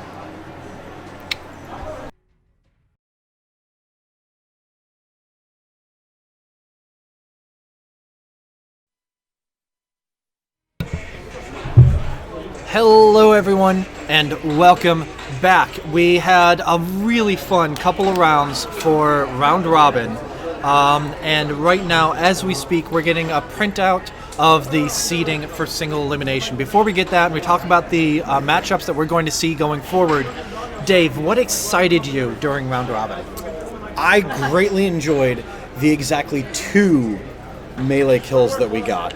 Being able to firmly sneak up on your opponent and just make them regret getting that backside while you're down. I also really liked the usage of the secondary weapons. It caused great change in the rounds. Someone coming out with a sniper rifle didn't automatically mean that it was going to be a long-distance, quiet match, because sometimes people would say, all right, no, you know what, I am switching to that pistol. I am going to close the rank, hoping to catch someone looking through the scope and just coming around and pop, or, if you can. I think that's what I liked about that one. The second melee kill was that someone was down and took someone out, and then the teammate of the one who had just died was like, oh, hello there. We're looking at our placements. However, knowing the numbers, our first seeded team is indefinitely going to be the Spartans. Spartans. So there are 6 teams that have won 2. That have won 2 matches. We have some brackets. Round 1, Seed 1, Insane Games versus Arrow. So we don't actually have the seed numbers on here, so we can't necessarily see who is first. 1, 2, 3, 4. Nope, that Two, is two, one, two, three, round 4. 1, match 1, round 1, match 2. But that's not the same as the seed. Who's first seed, who's 20th seed. Oh, okay. So we don't have the seed numbers on here, but we have... so a bunch of teams are getting buys because there are 20 teams. There are going to be 4 matches in round 1. And first one is going to be Team Insane Games versus Arrow. But looking at this, Spartans is the top seed, and they're getting a bye this first game. Oh, no, I think it's that they're going to then face the winner of that round. Yeah, so Spartans are getting a bye in round 1, and they will face the winner in round 2. They're going to face the winner of Team Insane Games versus Team Arrow. So that is the first matchup that we're going to see. Team Insane Games versus Arrow. Also in round 1, we've got Spinning Tornadoes versus Du Bois, CNC versus 2 Epic, and SMG Gang versus Juice. And going to recap the rules as we head into single elimination, it is going to be best of 3 rounds. The first round, the map is going to be chosen by the higher seed team. The second round, the opposite team will choose, and if necessary, a third round, the higher seed team will again choose the map. There are 7 maps that are available for these teams to choose from. That is Docks, King, Pine, Speedball, Stack, Gulag, and Cargo. I believe that there are some maps that were not included in this rotation for one reason or another, but I don't necessarily know the reasoning behind that. That's all behind that counter. It'll be very interesting to see. All teams are still in. CNS Bros. Ace is... everyone is still in the running. Ace will not be playing until round 2. Hey, that's way over there. Ace will not be playing until the second round of the tournament. They'll be going up against Jack Daniels. So, what you got here for the semis? You guys got any predictions? I think that if Team Insane Games doesn't win a round, they're going to be catching a lot of guff probably from you. Also from me. Yeah, we're gonna have to have a team. We're gonna have to have a company meeting in the back and figure out what's going on. Well, maybe next time then you have Boder and I I'm play. gonna I have know. I'm gonna have to be I can't think of a worse idea. I'm gonna have to be Jerry Jones and fire some people. And replace some who represents the... Wait a minute. So if you're going to be Jerry Jones, does that mean you're going to write some checks for me and Boder since we're doing such a good job? You know, we are the... Listen to that giggle! I think it's time for me to go. Oh, really quick, Dan. I heard a comment earlier about maps that weren't necessarily included in the rotation. How did you decide what maps would be included for... That is way above my pay grade. Okay. Boder. I don't think I can speak on that, and I'm not authorized to speak on those type of questions. Okay. Thank you for your time. And an educated guess has to be that they are either so new that they cannot be included and determined on whether they're playing. Fair. Or people have figured out breaks in the map that cause problems to become... Just an unsportsmanlike issues. gameplay. Okay, so yes, by all means, if you have questions about where people are, CGI has a bye in the first round. In round 2, they will be facing TMT Gaming. Now is a great time while you're watching, by the way. Make sure you hit that little heart in the corner there to support Insane Games TV. Make sure to follow at Insane Games NY on Facebook to make sure your voice is heard. Let us know what you thought of the tournament. Let us know what tournaments you would like to see. I know we've had a lot of people in chat talking about Apex Predator. Apex Legends. Apex Predator of Apex Legends. Exactly. Being Apex Predator versus Alien. Being an Apex Predator in Apex Legends. I would personally love to see a tournament of... I just heard a scandalized Tom voice behind me. of Predator or Friday the 13th. Of course, that's just me, which is why there's only about 6 of us playing those games online anyway. But... let's see. Double checking. Insane Games TV and Arrow both have no wins walking into this, and they have got a lot to look forward to and a lot to face up against. Arrow has gotten an average more wins than Insane Games TV. But we will see where it matches now, because now it's where it matters. This is where it matters, and we can look at past performance until we're blue in the face. But ultimately, what matters is when they sit down, one team on the left side table, one team on the right side table, and face off head to head. I think that we're going to see a bit more in the way of emotions, because now elimination is on the table. It is the table. And at stake is the $200 cash prize. And so I think in the early rounds, people may not have a really close eye on it. Hey, awesome. Thank you very much, Tom. I'll keep this one and you keep that one, so we each have our brackets, but on mine I've also got the full seating for all of the teams.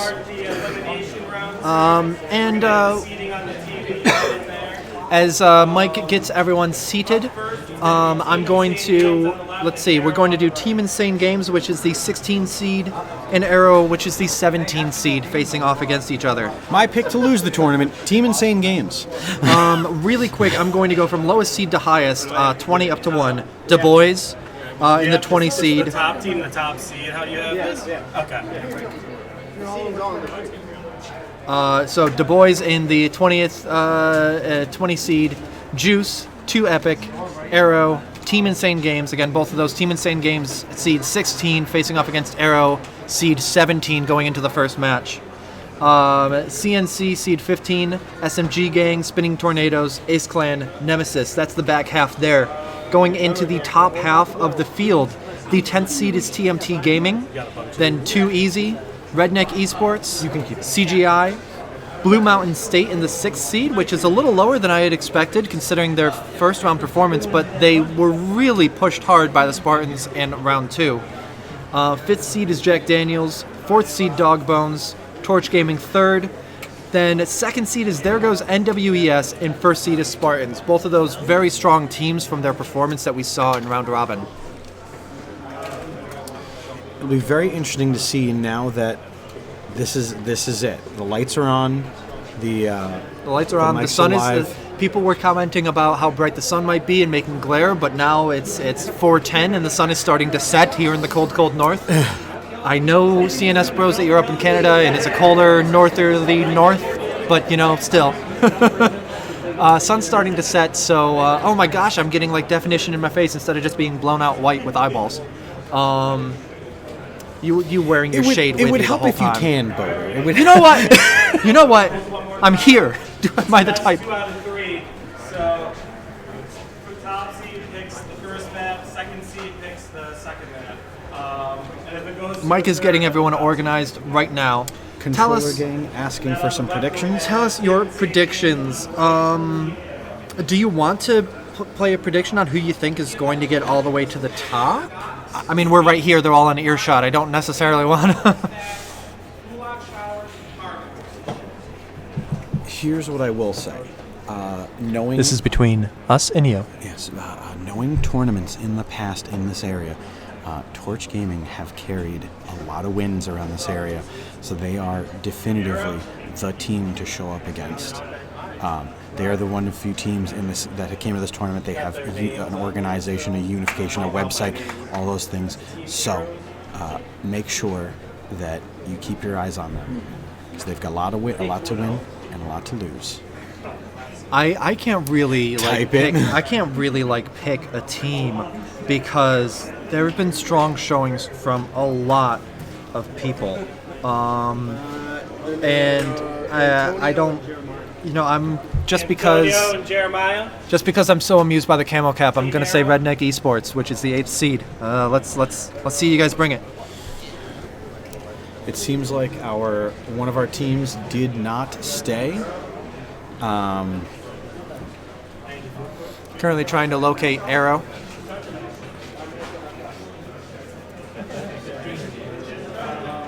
All right, Arrow's okay. Team Arrow. You get your WWE 10 count. 10, 9, 8, 7, 6, 5, 4, 3, 2, 1. You are out of here! And with that, Team Arrow is eliminated. Thrilling. Team Insane Games moves on to round 2 against Spartans. On the left and the boys on the right. Thank you for that, Dave. I appreciate that. Spinning arrows is the highest. Spinning tornadoes is the highest. Spinning arrows. Mike's a little flustered, but we're making this work. So let's see. Torch getting lucky last time. Spartan turned around. Definitely good. And yeah, just that's rough for Team Arrow. It's rough. I have a feeling they did not stay, being that they did not win either of the rounds. However, if they are stuck in line at the pizza place, that is tough for them. I mean, if they didn't hear you, if they weren't like, wait! Exactly. Rip headphone user. We are so sorry for, and we will remember your eardrums fondly. I would say I'm sorry, but if you watch any of my personal Twitch streams of DAM314, you know better. You know better than to wear headphones when I'm around the microphone. No substitutions. Someone even asked Mike, earlier. I hope you don't can someone mind step that in? I stepped in there. I just, I watch so much WWE. You got- Team Insane Games is scaring people away. Yeah, that's it. Okay, so so the first map selected is Docks. Can we... Can they bring a table over? Yeah. Oh. I want to bring that table over. One of the ones by the fountain.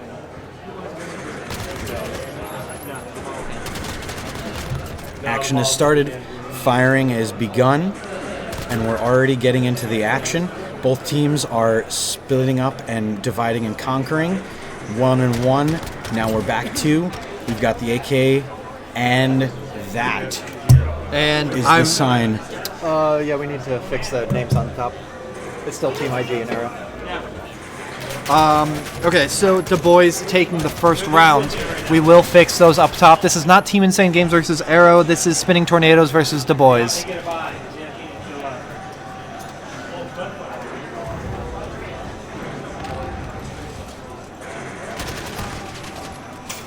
I think that's a weapon that we haven't seen too much of before, and again, this is a map that we haven't seen yet today. There's elevation in this map, so it's not central elevation like King was. King draws your eye to that central elevation and makes you a target up there. We're going to see if the elevated portions of this map also make you a target, or if they actually do grant that high ground advantage that we Star Wars nerds so lovingly look for. Ooh, using the car to get on top to move around without you Really going- good mobility, yeah. And Victor run Xbox One. He doesn't grasp Christmas, so. Okay. Thank you for the update on the team name. Du Bois taking round 2. Can you print out one more bracket for me? Thank you. One more, Garcon. I like it. Another. So this one does have. I Interesting selection with the sniper rifle and the Uzi. So the two weapons that can be used as mains. Steve having a heck of a time keeping up I think with the that's action. an MP7. I could be wrong. Ooh. Du Bois takes their third round.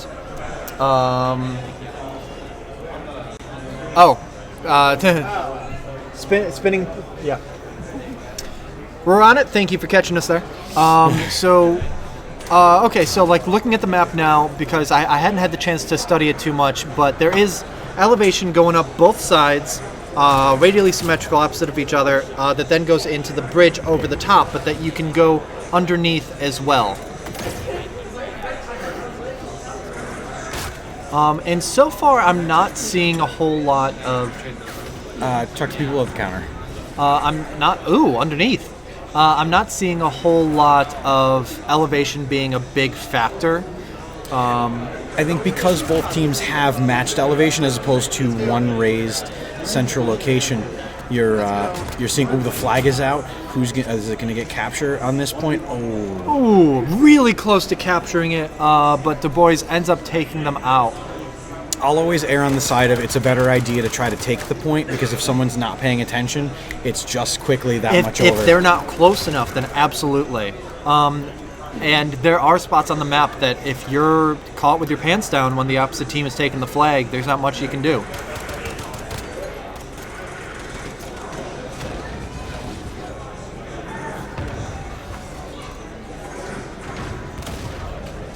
Action keeping it moving here. We've got the teams, although it is 1 to 4. That is an example of different elevation, but Spinning Tornadoes takes that one. Capture a second win, and so that's different elevation, but it's also like enclosed versus open.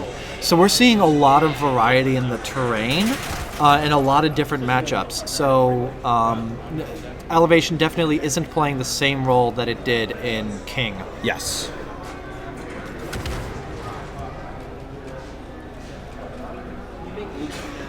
Down to 1-1 again. Players are. I'm not sure how long they stay there, but players are. See, this is the kind of thing where they could stay here for a while, so I don't necessarily want to say what I'm seeing. But it's it was really interesting how long they stayed at different elevations. But ultimately, when the time came, I think he was just there when the flag popped up. I don't think he realized the flag was coming. And then all of a sudden, Spinning Tornadoes got the notification that a flag capture was happening. Oh, I know exactly where he is now. And that's just one more thing to be aware of, that 40 seconds that you have before the capture point opens up.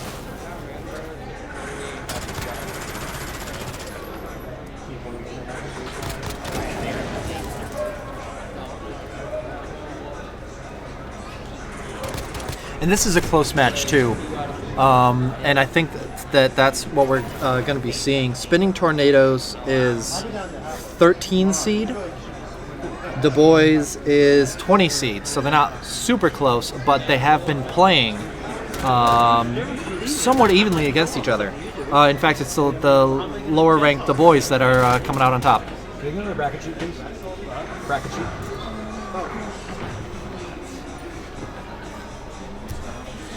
All right, we're seeing Deagles with the red dot sights and the fists. We might see a beatdown. Be still, I know my heart. I know you want to see it, Dave. Just one. Let's just one. There's still plenty ahead of us here. This is the first round of 3. One of Du Bois in goes the down. first matchup on your left. Thank you. In the single elimination. One of Du Bois goes down. Spinning Tornadoes looking to take back some of this loss that they've got right now. Oof. Did not stay in the spot. Did not want to make himself a target. Entirely in the open when you're doing that decision. And there it is. And the Spinning Tornadoes are able to take advantage of that round with that. NRA, totally fine. Thank you for catching us on that. No worries at all.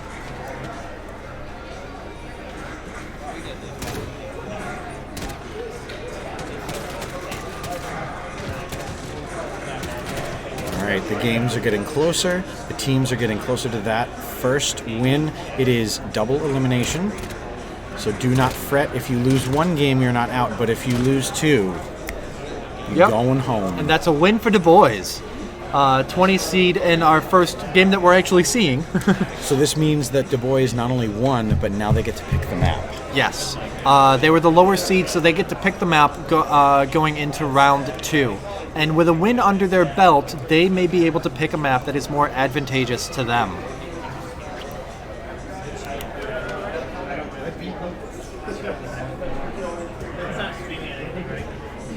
Can you pull up our Twitch page? Because I'm going to go draw in a minute, but I pull out the thing. You go to our Twitch page, the followers, it shows all our followers. This is always very interesting to see this sort of deal and what's happening with it. I don't know if I have the fine space for all that. I'm a doodler, so I'm keeping track of round wins and writing down the. I may or may not have gotten. This is stack. Yep. So we are on stack for match 2. The boys have picked their map, and they're hoping to come away with a quick win here to secure their advancement to round 2 of the single elimination bracket. Immediate movement from Spinning Tornadoes, more reserved movement, but definitely moving together as a unit out of Du Bois. So this is another one that has that sort of King of the Hill layout where there is a central high position. It is not as high as King's, but it is still a central feature. So we're looking forward to seeing how that plays out in the next few matches. Du Bois takes the first round of that match. What a shame. I'm going to be very hoarse by the end of this. I can stream for hours on end, but for some reason this is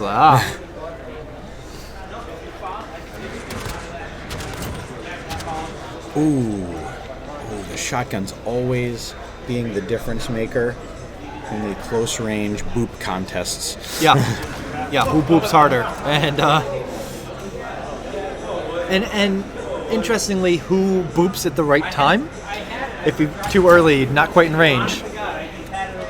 What happened? I blinked. I looked away. What?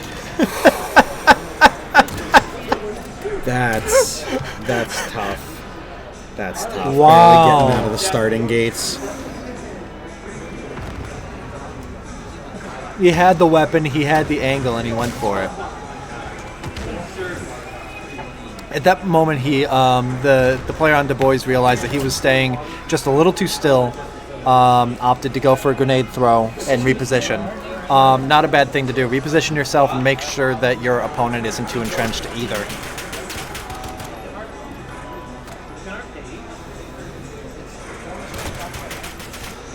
Oh, my foot's falling asleep. I just sat down. Come on.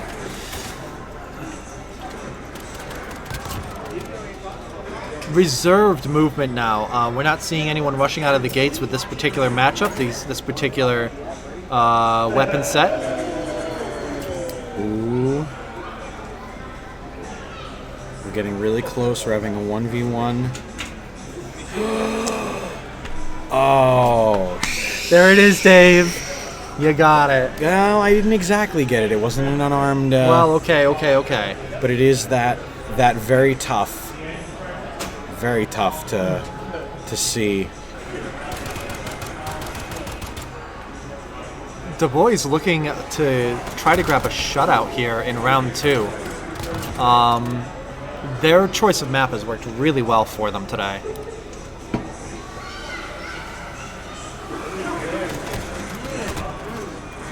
Spinning Tornadoes, not going quietly into that great good night. Nope. One guy left here. Keeping it motion, keeping Comes it on mobile. up, and there it is. Very nice. Spinning Tornadoes able to keep it in the game and in the scorebooks. They need to win 5 more in a row to not just win this match, but to stay in the bracket. Because this is a single elimination bracket. There is no loser's bracket that comes back afterward.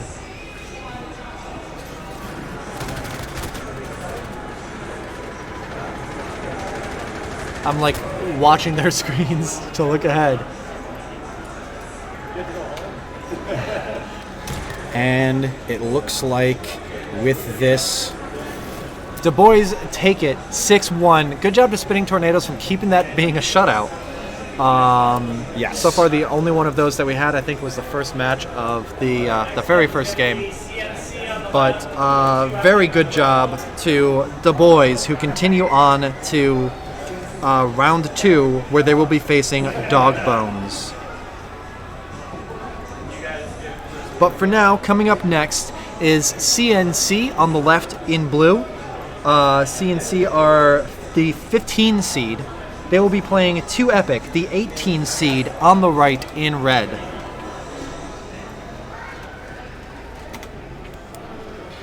CNC being the higher seeded team will be choosing the first map.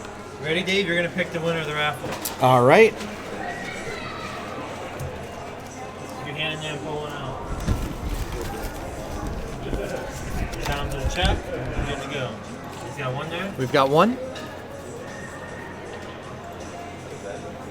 Where is it? I don't know who that is. We'll announce it. Do you want me to announce it? Yeah, you yell. You did. I'm going to mute the microphone for all of you watching. Who was it?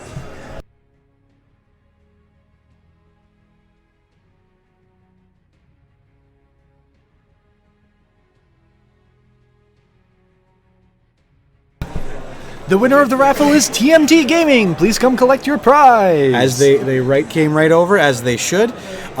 It's one of those things that goes and shows. Following here at Insane Games TV, a very good idea. Of course, I can't see what's on this little paper, so if I just angle it. Nope, it's just too bright. Oh well. That's okay. Well, we'll just keep this tucked in here. There we go. Well, remember that time that I didn't deafen everybody. Yes. We shall all for be a second remembered. time. Okay, so we are heading into... Oh, thank you so much for putting that on screen as well. The 15 seed CNC versus the 18 seed 2 Epic in just a few seconds. So this one is again on Speedball. And let's see, CNC chose this. I assume then that they won their game on Speedball. Oh yes, in they the did. second They round won of their round. robin. They ran table, a competitive one with Du Bois, but they did run table in the end. Interesting. Use of grenades. Modifying the... Cooking the grenade before throwing yep. it, seeing if you can't get an extra oomph out of it. And there and it that's is. a tally for 2 Epic. Epic getting the first round. Let's...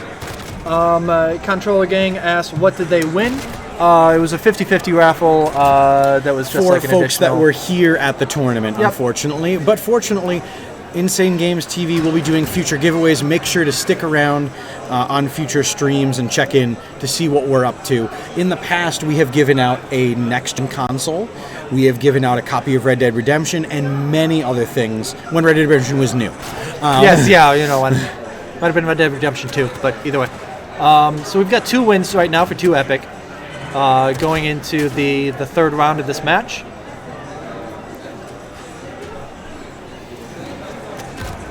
What is it? It was a 50-50 raffle, so half of whatever people... Like, it was like, what, a $5... It was a $50... Oh, was it? $50 victory. Oh, okay. Yes. Okay, I did not know. So, people were asking. Oh, yes. Oh, yes. 2 Epic, handing in a third.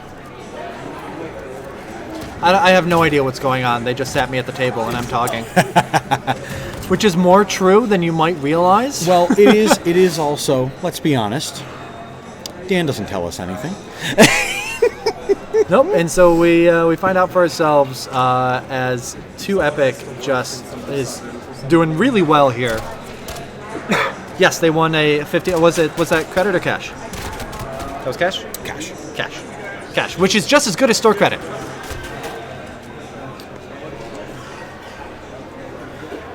So this will be interesting. If 2 Epic manages to win, they will not have control over the next round. and where the location, or they Well, will. no, they will. They will have control of the location. That's what I meant. Because they're the lower seed. So if 2 Epic can take this one, they will be able to pick the location of the next match. And again, much as the boys did, they're going to hope to pick one that is more in their favor. But let's not get too far ahead of ourselves. There is still this matchup here. Oh, yes. As CNC takes a round. Once again, not going quietly. Yeah, no, exactly. Nobody so far has just kind of rolled over and died. Everyone's been putting up a fight. And you'd hate to see that, especially after all these rounds. All these teams have put up great rounds, good competitive play, and a lot of good strategy. You would hate to see someone just kind of roll over and lose, you know? Yeah, exactly. 2 Epic takes it 6-1 on Speedball and gets to choose the next map. So we've actually seen not major ones, but we've seen some somewhat minor upsets so far. We're very early in the bracket on these teams as well. We're in the early part of the bracket, but it's certainly the choice was Pine for the next map. Pine. A map. Store credit is the way. This is the way. Voter, a map you have not yet seen. It is beautiful, picturesque surroundings. Will it remind me of playing Truck Simulator? No, it shouldn't. But and if it does, that's bad times for all. Look, you don't know how I play Truck Sim. Or maybe you do.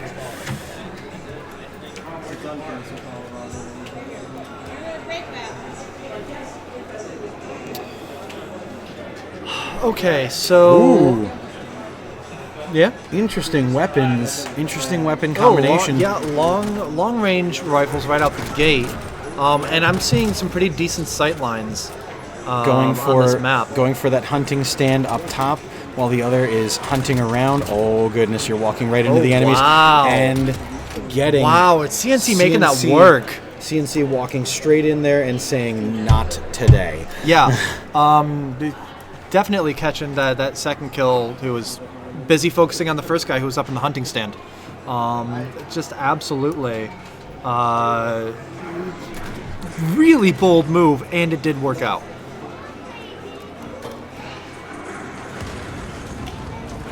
Ooh, an interesting choice of route on CNC's part. Definitely gives a lack of knowledge of where you are, but it doesn't seem like they realize where their opponents are. Ooh, you're getting right around that rock fighting. Oh. CNC takes another one. Not going down this time. Yeah, no, they're putting up a fight now. They said, last game, sure, fine. This one, this is where we're gonna stand our ground here in Pine.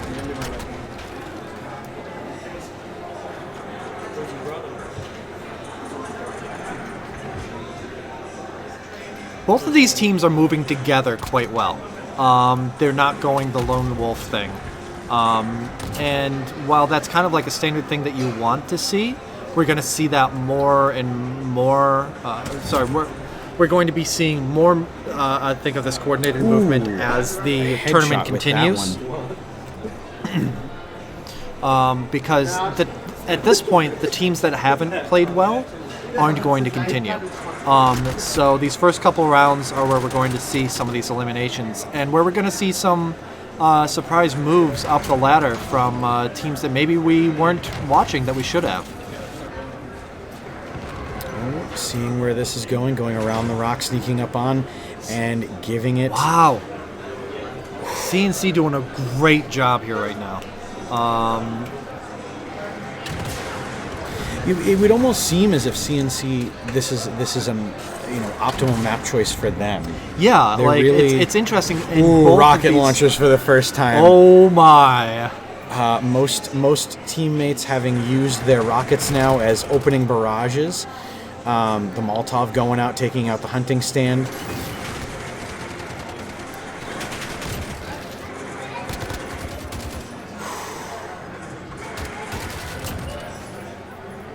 2 Epic doing a good job of moving. Ugh.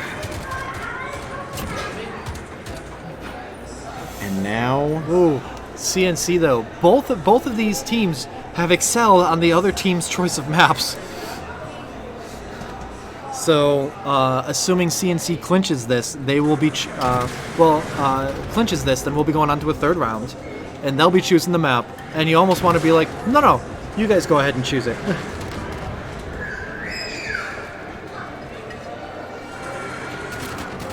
rockets getting loosed left, right, and center. Don't think we'll see any rocket eliminations at this point. No, but it's good to keep your opponent's head down. Ooh, a bold choice running out in the open like that. Yeah, I'm very surprised that worked for him. And there it is, a rocket elimination. Well done. Right in the solar plexus. Yeah. Right in the everything. I don't care what game you're playing, that hurts.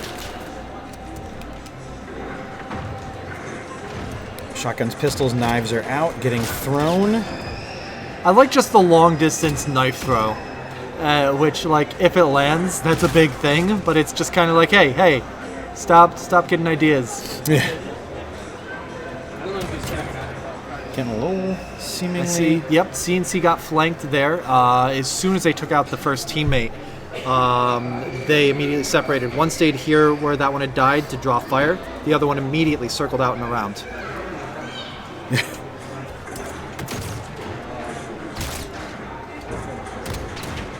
So 2 Epic saying you're not going to shut us out on our choice of map.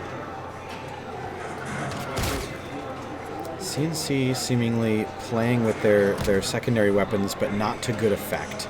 Throwing a lot of throwing knives being loosed, but not connecting. Yeah.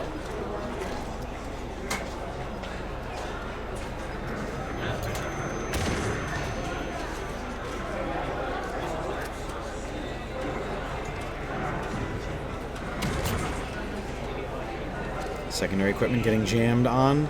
And 2 Epic takes a 3rd one. They are trying for one of these comebacks. We haven't seen them succeed thus far in the tournament, but this would be the time. Yeah. Well, again, they won their first match.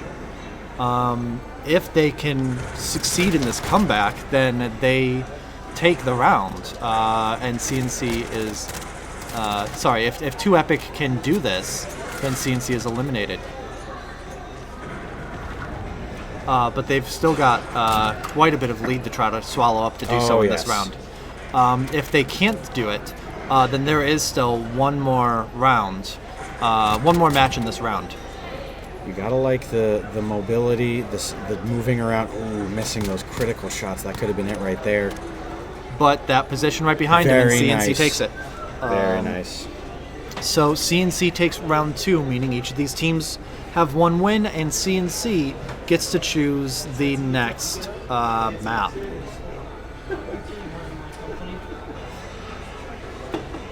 But really good show from 2 Epic there to try to catch up. Oh yeah. What's that? You can keep it on that during, if you want. You can just keep it on that during map selection because that goes so fast. Yeah. So. All right. CNC choosing the map, and Are you guys helping with the turtle stuff? Yeah. I'm gonna leave. So he's my team, and I guess he's just gonna have to go to work. Just let her sit down with the board out there. all right. So CNC chooses Pine again. They said that worked so well for us. We're gonna do it again. Which is kind of turning that around into 2 Epic's face.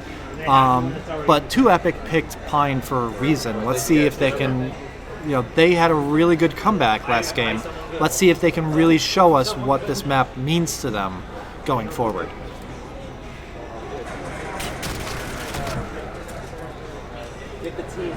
Immediate sprint out the gate.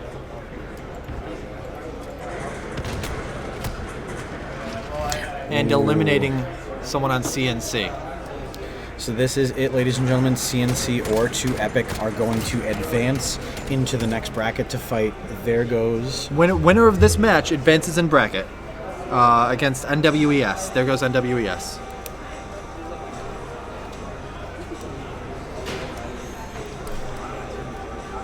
getting a win for 2 Epic on Pine.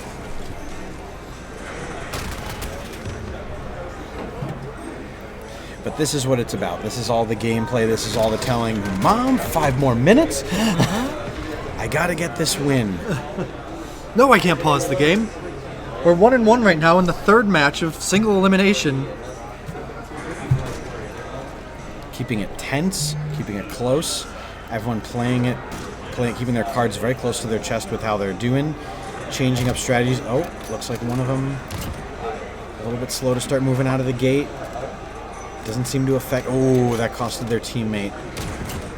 Enemy was able to scope on them, and now... CNC taking that hit. Taking that win on there. Taking that kill. Right in the elbow.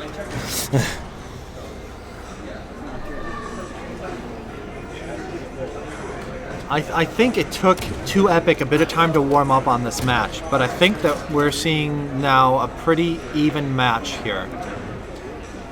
An interesting stop that one of the teams could have flanked this entire deal. Oh, didn't even need the flank. But there they go for the pincer. There they go. Moving on in. And CNC. CNC takes that one, 3-1. Where is CGI? CGI is not playing in round 1. They have a bye. They will be playing in round 2 against TMT Gaming. CGI is the 7 seed out of 20. Going into the next match, we're watching from CNC here. Yeah, they're in round 2. Sprinting up to the hunting stand to take him out. CNC pulling away. Let's see if they can keep that up, or if 2 Epic is going to have another comeback here on Pine.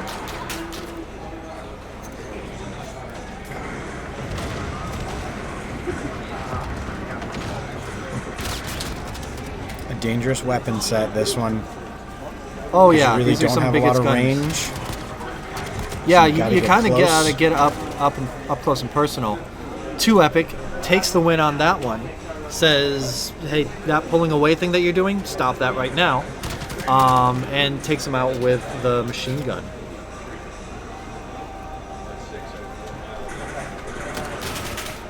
Tell you what, it's a little intimidating in person when I see like people in the seating area over there watching us.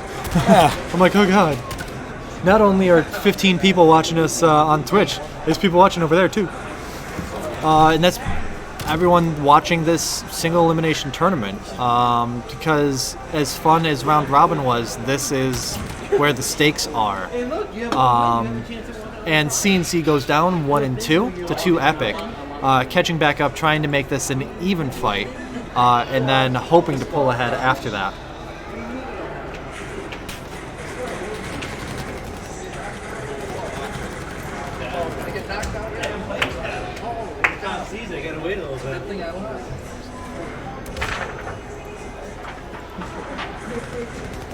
So we've got a pincer on CNC right now, and managed to take out one of the CNC teammates. Using the high ground to their advantage. Yeah. 2 Epic did a really good job there of keeping CNC corralled into one place. And it's one thing to stay together as a team. Yes. But in a map like this with long sight lines, with long range weapons, that just makes you fish in a barrel. And that's exactly what we saw happen to CNC right there. But now we're seeing 2 Epic bunched up. And they realize it, so they separated a bit. A little bit of playing catch with grenades. Are we? That's nice, but still not an unarmed kill. I'm still unsatisfied so far. That's one for CNC there. 5-4. They're hoping to get this done in short order, make it one more round, and move on to the next bracket. 2 Epic hopes to fight them to a standstill here and take that final round.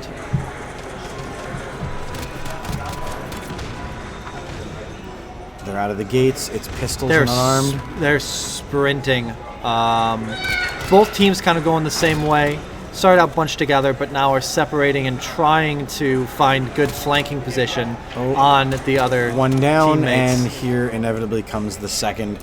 And CNC moves on to round 2, where they will fight the second seed. There goes NWES, and 2 Epic goes home.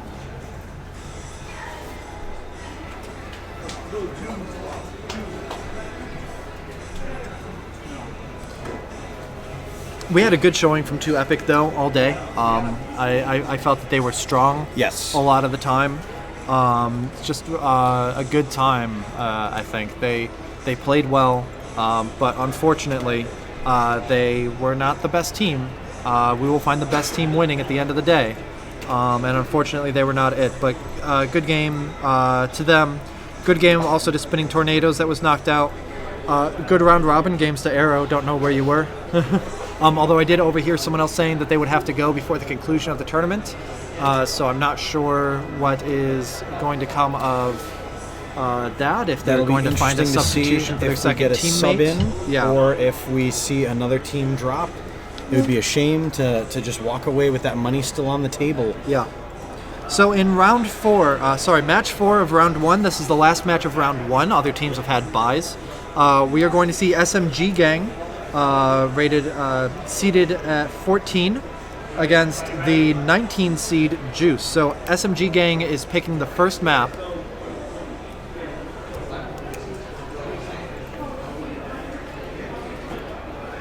And it's Pine again. This map is proving pretty popular. I mean, it's pretty, it's gorgeous. I love it.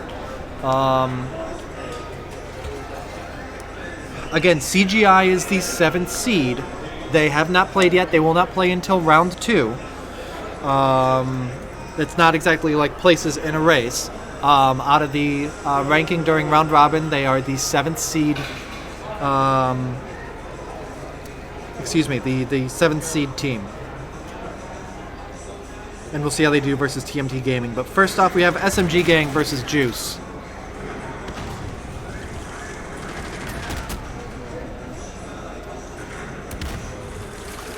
We've got one member of SMG Gang in front, kind of taking fire, hoping to expose members of Juice to fire up his teammate. And SMG Gang they coming take it around and grabbing that first win. Maybe didn't work how they wanted it to out the gate, but it's still a win is a win. And they'll take the first match of the round. Or the first round of the match. I don't know. I'm using these interchangeably. I'm trying to figure out something to keep it consistent, but... Oh, we're flipping around, a lot of moving, a lot of mobility. Always a good idea. Once again, SMG Gang pushing someone forward to try to flush out enemies for the player in the rear to then take out afterward. And that kind of thing can result in the kill of the ally out front, and sure enough, that's what happened. Wasn't able to capitalize it, really revealed himself, leaving him open to Juice's deadly hail of bullets. And the loss to Juice here. So 1-1 going into the next round.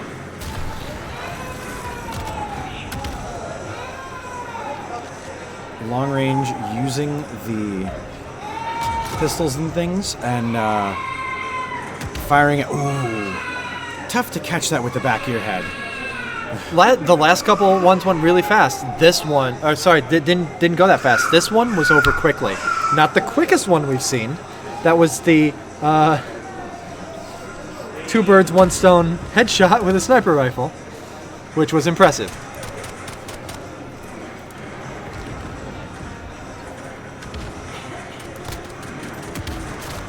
Dan walking around with a lightsaber. Apparently cutting off his own shoulder. Yeah, I was going to say, Dan, canonically not using it correctly, surprise, surprise. I mean, you have it resting on your shoulder when you turn it on. I know how to ball. I know how to be a master Jedi. Aha. I know how to be a ... pause. What's it called? Force is with me. 2-2 going into the next round. SMG Gang and Juice looking pretty evenly matched so far. And again, I'm seeing great movement out of both of these teams.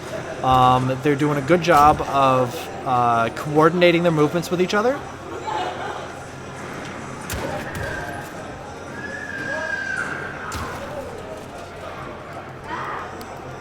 Evenly matched 2-2. Knuckles are starting to sweat. Starting People to are see that. there it goes around. Starting to see that look from someone on SMG Gang looking at the controller and pulling the trigger a couple times. Like, how dare you? How dare you? Well, that is one of those how your body and the controller did betray. You want to get those wins. Ooh. Okay, so we're going to have to see the replay on what just sent that reaction up from the crowd. And there it is, right there. Yeah, there it is. Not the first time that we've seen something like that, but still impressive any way you cut it. Yes. That was a double headshot. Yes, it was. Is it 2 people? 2 people. Not the first time we've seen that, but yes. I love just Tom popping over the monitor. Was that a double headshot? Juice leading 4-2 right now. I was going to say, do not count SMG Gang out No. on this. They have been able to hold it together and fight through these things. An impressive shot, but just that, a shot.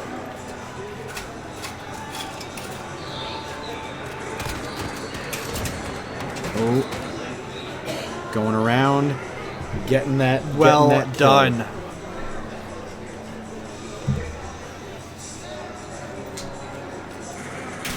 Too bad those weren't 3/4 inch ply, then they wouldn't have been.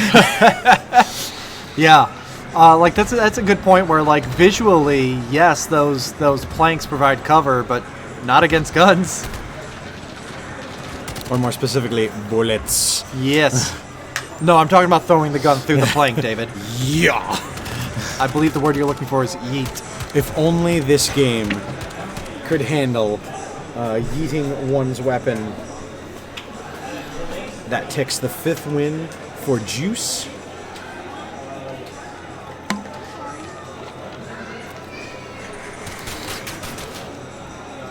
Juice looking to clinch this one, and much like we've seen in the previous rounds, they get this, they get to pick the next map.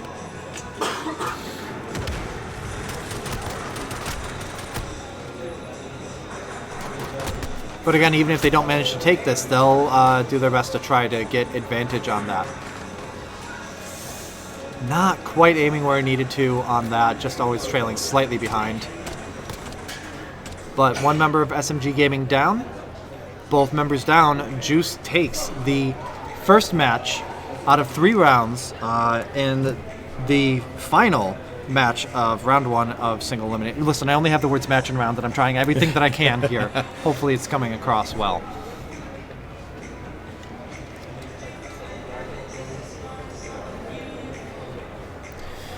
So now Juice gets to pick what map they're going into on round 2. And we'll see which they pick in just a moment. Again, they're picking from 7 different maps. Docks, King, Pine, Speedball, Stack, Gulag Showers, and Cargo. And we'll see which they pick. Looks like and the we're answer going... is Docks.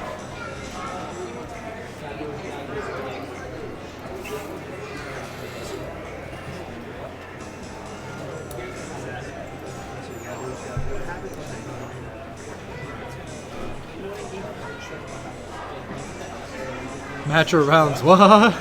I'm trying. Listen, there's the game that has like 6 rounds, and then there's 3 games in a match, which is all in round 1 of single elimination. I'm doing everything I can, especially without like a cheat sheet in front of me that you're also sharing. Especially, we've got Robins and we've got eliminations and we've got this, that, and the other thing. Oh. Something happened on the podcast, but well, we still have the overhead map. Opponents are still moving. I think we had a disconnect. One of the players dropped the controller. Oh, okay. Cool. That's fine. That's when it should happen. Is at this before something like this starts. So it's a drop controller. We're gonna get that back online really quickly. We've got, battery packs on standby. Oh yes. Not to spread some Xbox propaganda, but that doesn't happen on my PlayStation at home. Just as a. It doesn't happen on my Xbox either. Oh yeah, well, meh. Have you ever tried running a 40-person tournament on your PlayStation at home? Yes. No. Yes. You have not. I've run enough Overwatch on my stream. Here we go with docks. Let's see what we get For out of reals this round. this time. If Juice can take this pick, they get to advance to the next round. Where they will be facing Torch Gaming, which is one that you A dangerous opponent, to say the least.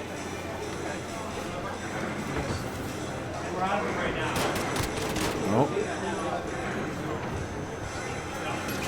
A lot of moving around, a lot of things being thrown, and brick walls. I was going to say a lot of sliding between rooms and yeah, on it's and against really high walls. mobility with such enclosed spaces. Very good idea and very good execution on both teams' parts to stay close to cover. Fantastic use of thrown weapons. Just the smoke there to obscure, but a little too close to try to scope in on that. Leaving Juice to take the first round of the game. I'm going to try to use game now for that total. Meh. So I mentioned earlier before, like, oh yeah, let's say Redneck Esports. I'm really keeping an eye on Blue Mountain State because not only did this team do well, but it's a team that's two people that have never played together before. And we're getting a little bit of that in here, but mostly we're getting people who have played together a lot, who have that kind of verbal shorthand to be able to really easily communicate. And so, like, that's what we're seeing right now is that I'm seeing a lot of good communication across the table at this point. People that weren't communicating before are trying their darndest to catch up to that kind of technique now. Sliding in, trying to stay low, but the drop shots do not come. Will you guys keep the stream's replay up? Yes, we will. This VOD will be available at twitch.tv/InsaneGamesTV_ right here.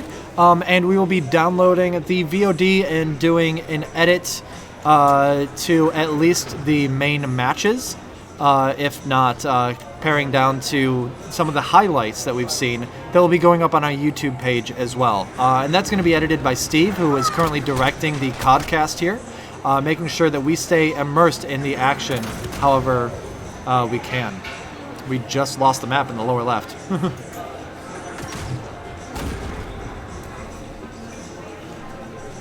Oof.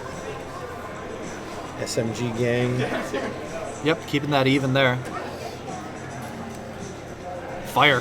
You can find Insane Games social medias in the links down below underneath the video. Make sure to give a follow around there. It's a lot of fun.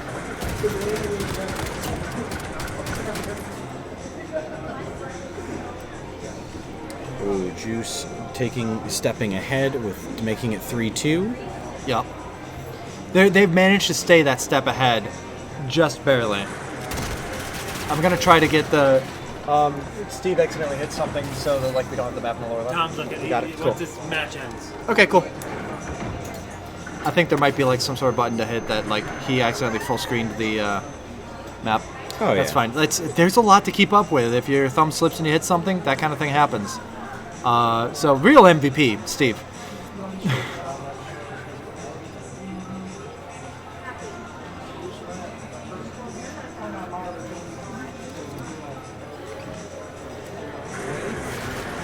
Juice here holding that high ground, but not able to find the enemy.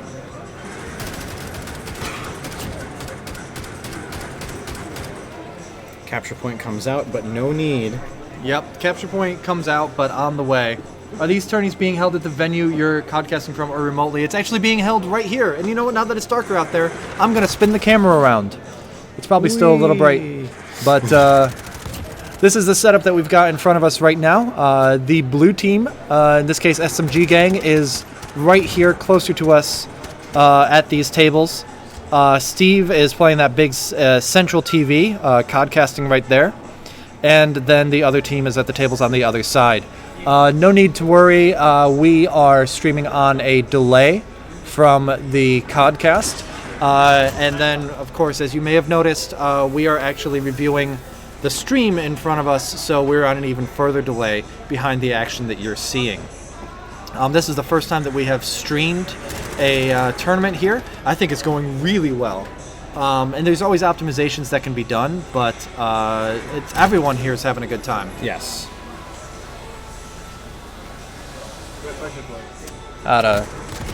Squeak it that way just a little. All right, 4-4. Juice has always managed to stay just one round ahead in this game, But then not can't capitalize keep on the that, lead. Yeah. can't extend that lead. So you're at a public venue. Yes, we are at the Wilton Mall here in Wilton, New York. We are at Insane Games in the Wilton Mall, and the tournament is happening just outside of the store, right next to the food court. So we've got people passing by and watching, and we've got, everyone that's here. There were 20 teams registered. That means 40 people watching and having a good time, as well as passers-by, customers like that. So thank you, Guy Right Side, for stopping in to the stream. Hope you're having a good time. And thank you to everyone else who was in stream. Juice manages to keep that one round win, that one round lead there. And let's see if SMG Gang matches them back up again, or if they're able to extend that out to the final win.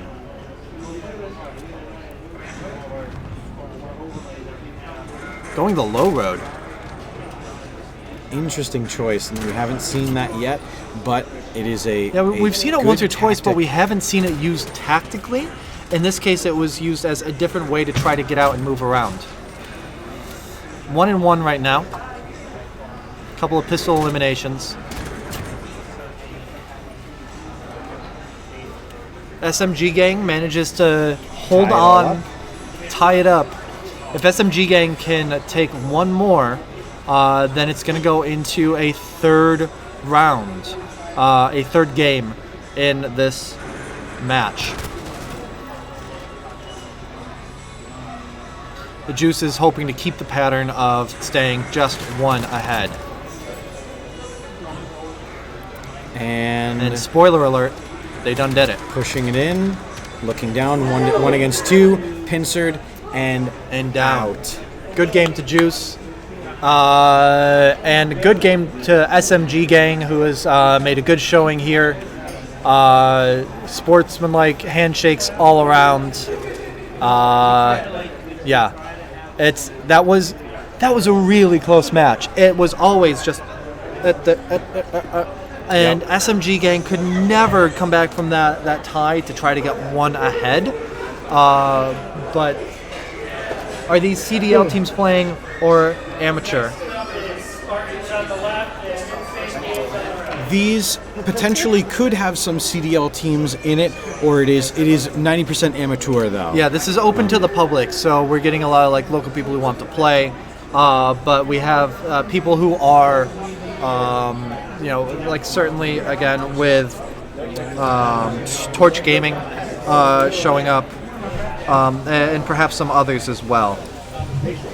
But we are going on to the first match of round two, where the Spartans, the top seed Spartans who had a bye last game, are going to be facing the 16 seed Team Insane Games, who moved on from round one after a stunning victory because Arrow didn't show up. Yep. Needn't parrot any more of that information Voter just gave you. It's first stream. If it was my stream, I would still be on a black screen looking at YouTube videos on how to stream. I mean, certainly. I mean, we've streamed before, but this is our first time streaming a public tournament. So certainly, if you follow us right here, click that notification bell, you'll find whenever Insane Games TV goes live. We've got a lot of programs, a lot of great personalities on here. with podcasts, with gaming stream programs, and again, with events just like this, Call of Duty Modern Warfare Gunfight 2v2 tournament here at Insane Games, where a $200 cash prize is up for grabs. It'll be interesting to see as it pairs down, because now you definitively see these are the teams that won and in. Yes. So now we're going to see, we're going from 2, 4, 6, 8, 10, 12, 16 teams to 8 to 4, and we're that much closer to finding out who is sitting pretty. Yeah.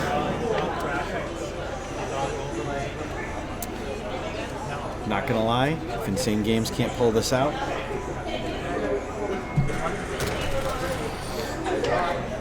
full screen, please. Dan. I know. I'll get yelled at for Insane Games TV taking the high ground, rolling in. Ooh. So we're on docks again. That was actually a really fast rollover there on time between games, because with these being best of 3 matches, this is going to take quite a long time. I know I said, it might be done around 5, but it's about 5 right now. I redid the math in my head, and we might be looking at like 9 o'clock. So Spartans taking the first win.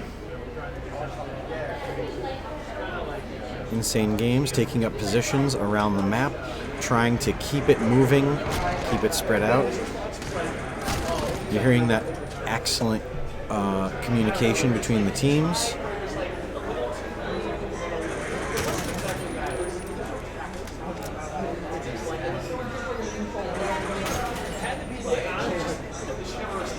It's 1v1 right now, I think. Spartans had Insane Games in their scopes. Capture flag comes out, action moving to center, going around. And Team Insane Games takes that one. Insane Games gets a W.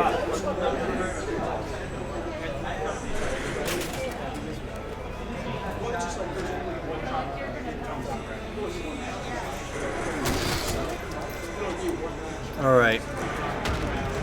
So once again, I'm seeing rapid movement. I don't have the map overlay. Hopefully we can get that fixed here really soon. But just rapid movement right out the gate. Cooking a grenade, throwing it up into the enclosed space was a good idea. If anyone was there, it definitely would have done something. It seems like Team Insane Games have game planned together, gotten a little bit better at the communication. We're not seeing as many snafus where they're covering something they don't need. We're now down to 1v1. And both have a bead on the other. Trying to keep aware of where they're moving, what they're doing, and Ooh. Insane Games. Spartans gets off a shot which misses. Team Insane Games returns the favor and gets the hit. Spartans were trying to use the pistol there, which was a lower rate of fire. Would have worked if they had landed that first hit.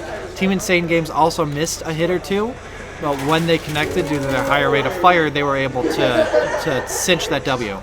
Spartans zapping out some shots, peppering Team Insane Games, reminding them we are the #1 seed and we do not accept failure. Will not be tolerated. Oh. Laying down. This is going to be interesting. I want to see this. There it is. So the Spartan that was staying prone stairs. knew exactly where that Insane Games team member was. Just waited for him to expose himself. And the Spartan teammate drew him out and made him able to capitalize on that kill. Can we see a capture for the flag? No, Team Insane Games manages to flush him out of there.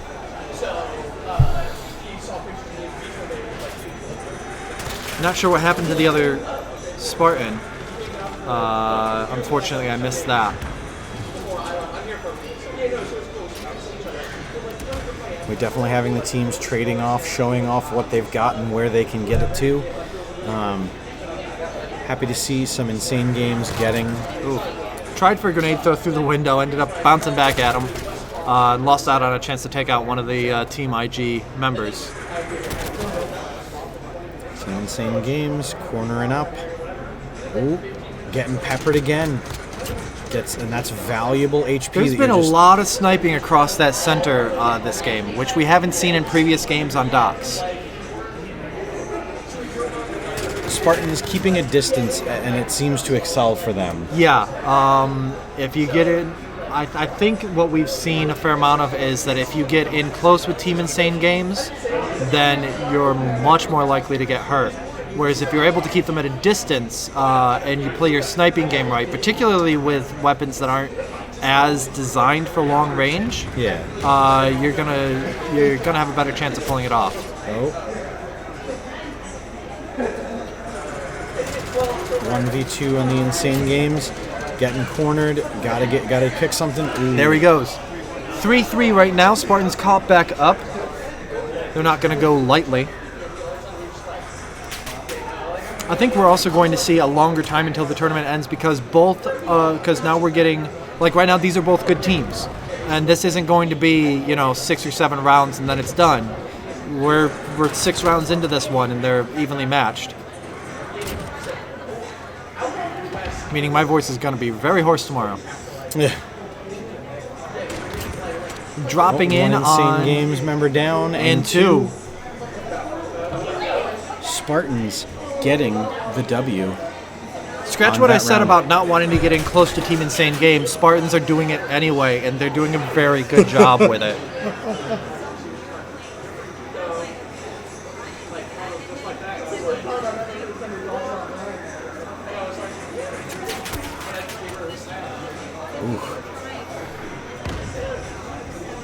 Team is moving around, keeping it mobile.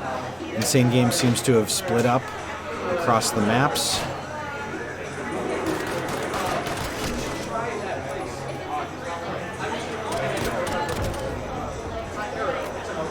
Oh, that's a costly error by Insane Games. Yeah. They had that open shot. By all means, you should have had him dead to rights, but couldn't capitalize on it.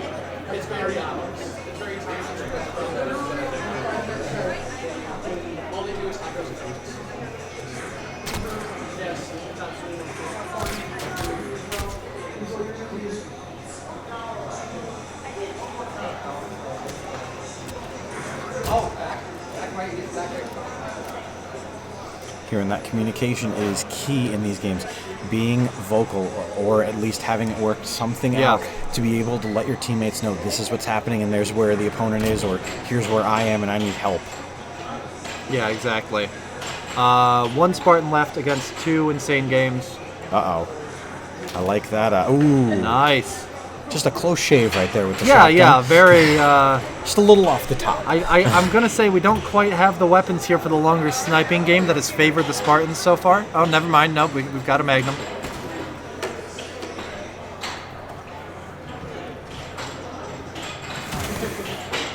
And is the point captured? Oh! Spartans win with the point capture and take the first game of their match. Insane Games just too slow to catch on and try to flush them out of there. Which is actually the first point capture that we've seen since round 1 of Round Robin. Mm-hmm. There were a couple of those in round 1, but not too many. Stack. TPZ Pro, Spartans for the win.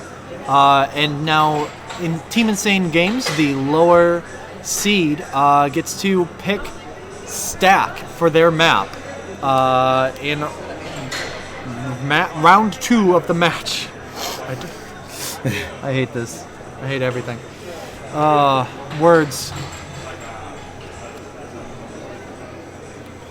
All right, let's see what strategies come out here. We've got 10 seconds to the round. LMGs and pistols are what we're using. And there they go, fighting them off.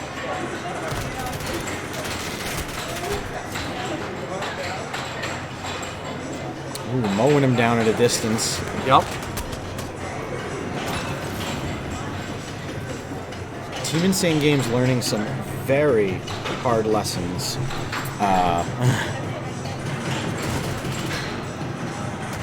That's not a pleasant way to go. That's a lot of fire. LMGs and pistolas again. Ooh, LMG just tearing at a distance. Yeah. Team Insane Games is not having a good time right now. I don't know if they're hoping for a different weapon set. But this stuff being randomized, you kind of got to take what RNGesus gives you.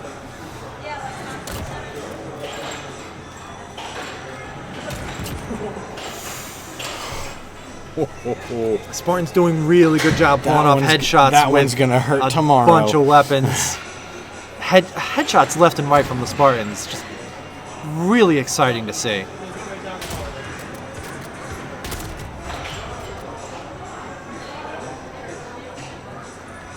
Team Insane Games, no wins in this round so far. There's still time. Ooh. There's less time as time goes on, but there's still time for them It's- to make a showing.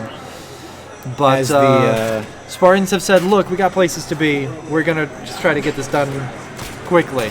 And let's see if Team Insane Games can keep the pressure on so that they don't have quite as easy a time of Games it. stacking up, trading off wins. Yep, 1-1 right now. So now here we are. The Insane Games player much worse off for health than the Spartans player. Oh.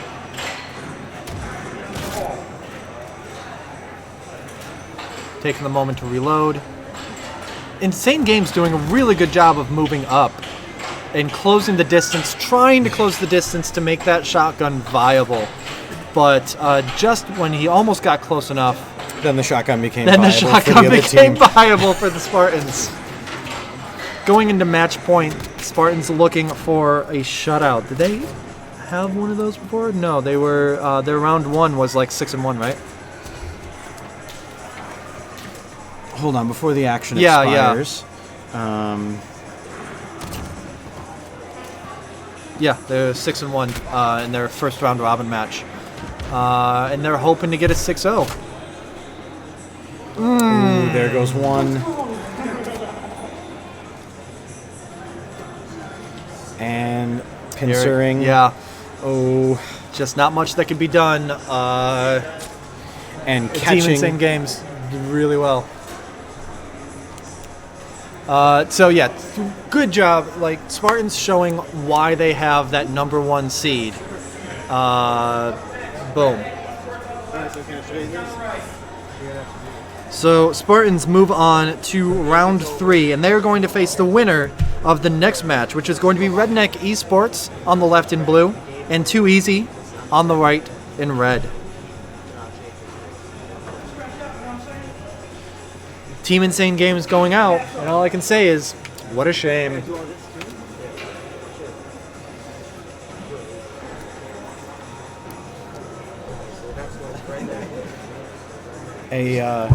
A healthy bit of this for me. It wasn't me. It wasn't me.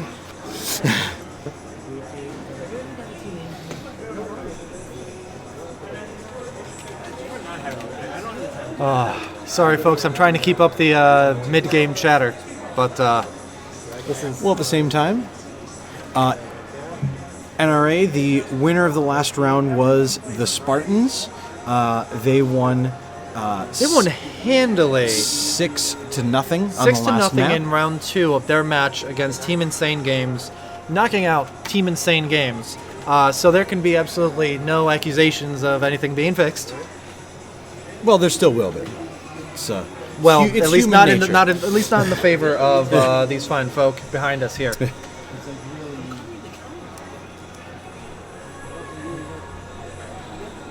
There's a lot of producer chatter going on behind us. Not We've sure what got that's all about. Our but- fourth team eliminated Insane Games. The third was SMG Gang. The second eliminated was 2 Epic, and the first eliminated was Spinning Tornadoes. Of course, Team Arrow just stepping out. So next, again, we have Redneck Esports versus 2 Easy. Redneck Esports is the number 8 seed, 2 Easy the number 9 seed. So theoretically, this should be a pretty even match, as opposed to the 1 versus 16 seed that we saw last game. But the proof is in the pudding. Let's see how this actually plays out. On Speedball is the choice of Redneck Esports. I'm disappointed he's not wearing the camo cap. Still pulling for you, buddy.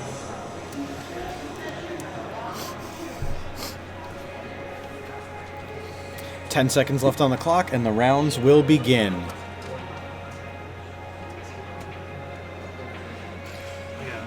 No, that's fine. For getting the map in the lower left, is that something that Steve's got to hit? Yeah. Just okay. We've been without that for a couple rounds now.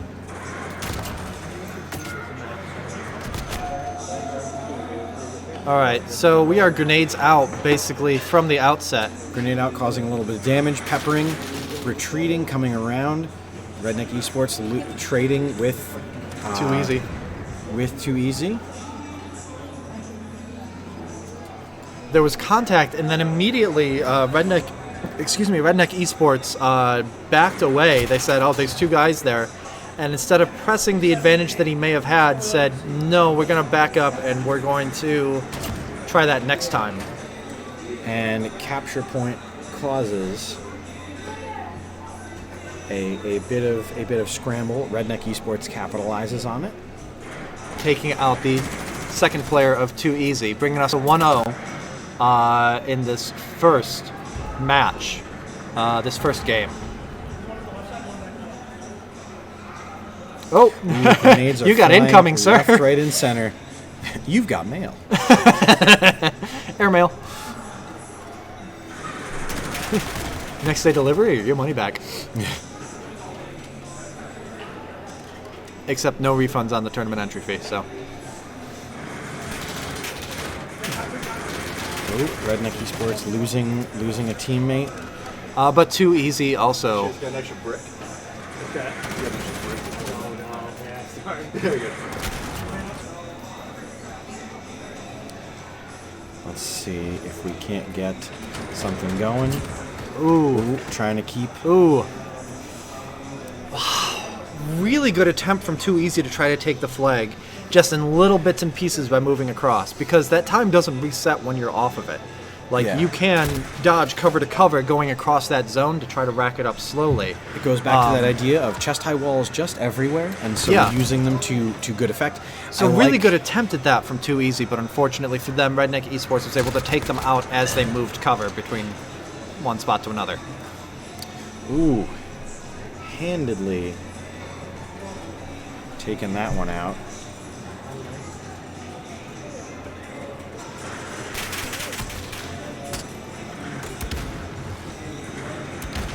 Knowing where we sit, 2 Easy may not necessarily have that issue of convenience of getting to pick the second map to roll in a second win. Not to say that their game is over by any stretch, but looking down the barrel of 3-0. Well, 2 Easy will still be looking at picking the next map because again they're the lower seed. Oh yes. 1.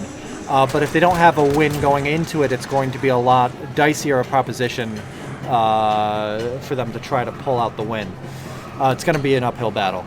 Redneck Esports taking it around the cargo containers, a very tricky area, being that you're either speeding through it and checking your fire left, right, and center, or you're going around it, in which case you're usually covering because it's a lot of open space to cover. Grenade out, but well overshooting. But the close into shotgun range. You know what? Maybe it flushes them into shotgun range, and that's still effective too. Again, grenades more often than not aren't the ones that do damage. It's what scares people out into the open so you can do damage with something else. Oh yes. In this case, a shotgun blast to the face. Redneck Esports using every tool in their arsenal.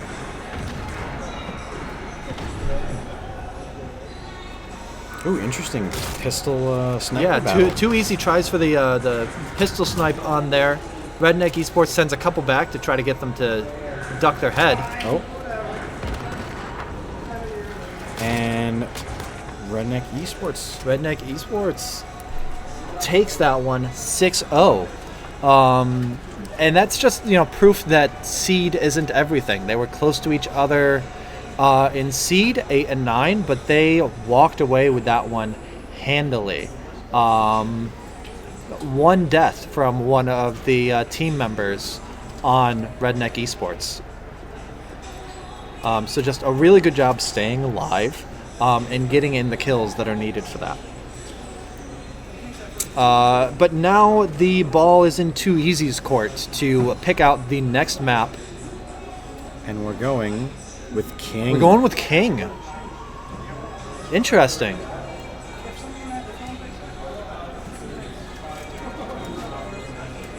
So again, with King, what we saw a lot of was people trying to take the high ground and it not working out for them. How did they do in round 1 on King, their first time out?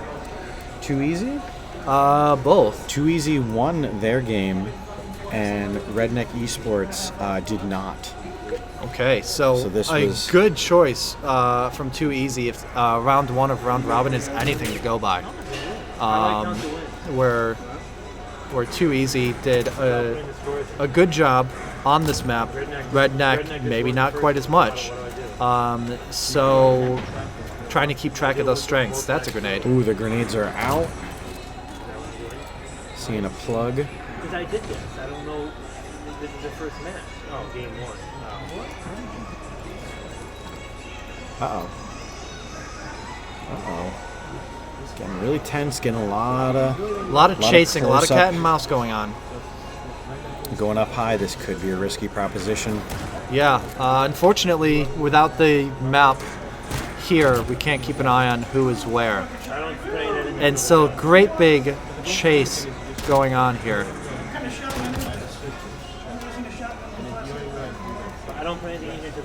But Redneck Esports takes that with a pistol.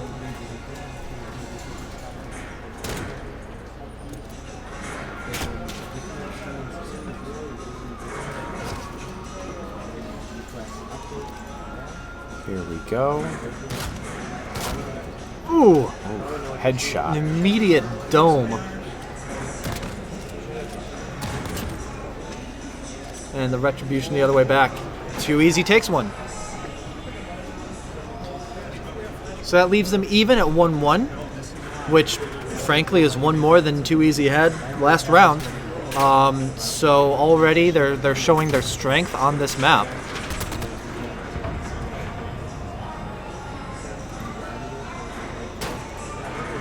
Even the first match on this one, where there was that long drawn-out cat and mouse, they put up that really good fight against Redneck Esports. Even trade on the teammates. The 1v1 once again. Going up high is Redneck Esports. Pinning down Too Easy, trying to use the Semtex to their advantage. Now they're going in. Does this gambit pay off? It does not. Too Easy pulls ahead, which has got to be really gratifying for them after how round 1 went for them, to now be ahead in round 2. It's just 2-1. There's still many matches left to go, but it means that they're still here. They're still in it. I'm hearing good communication from Redneck Esports.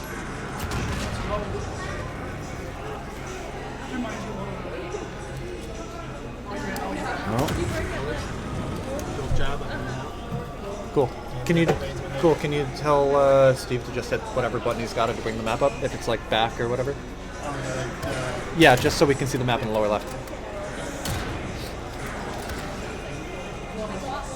So Tom, who has been doing a great job of running the behind-the-scenes tech stuff of the tournament, is heading out. He's still got a great team that's here to make this happen. Yeah, me! And just like that. Yep.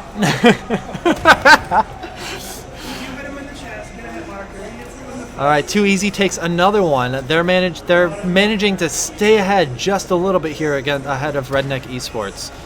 Again, making good use of the shotgun.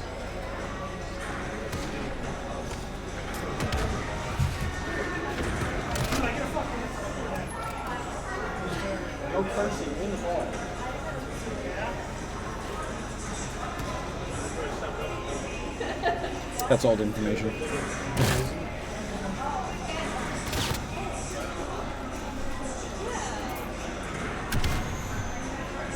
Playing a little bit of cat and mouse with the shotguns, always a risky proposition.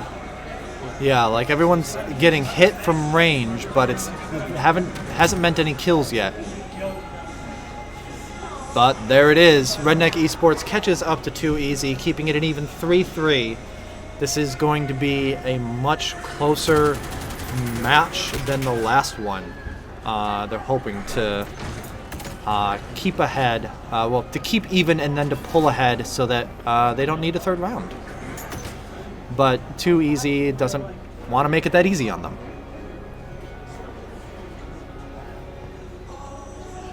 Grenades still flying everywhere. Everyone's using cover really well and avoiding the high ground. Never mind that it's on fire. Just not a good proposition anyway.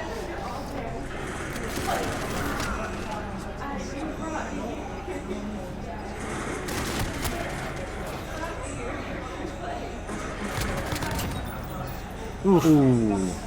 Throwing out the Molotov, but did not do what was needed. Ooh. I'm gonna say all that Too Easy needed to do would just be to put one toe in there to get that capture point win, but he forced Redneck Esports to do it and managed to take that win.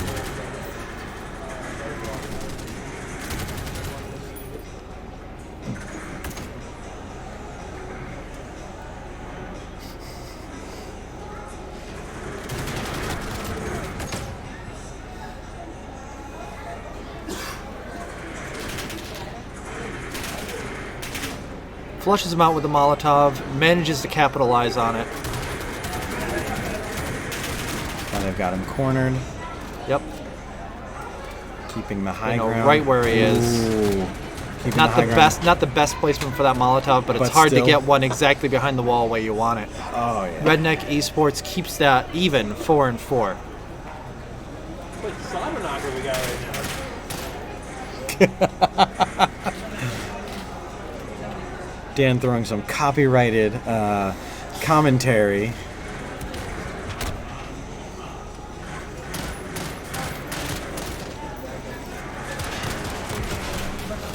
Looking around the map, keeping open.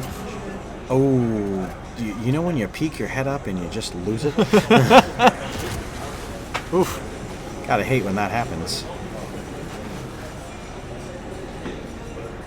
All right, so for the first one in this match, ooh, ow, that's painful to be part of. So what are you doing for New Year's? Any fireworks? Hopefully none like that. Yeah. Want to know how I got these scars? Redneck Esports is hoping to just get a final win out of this one.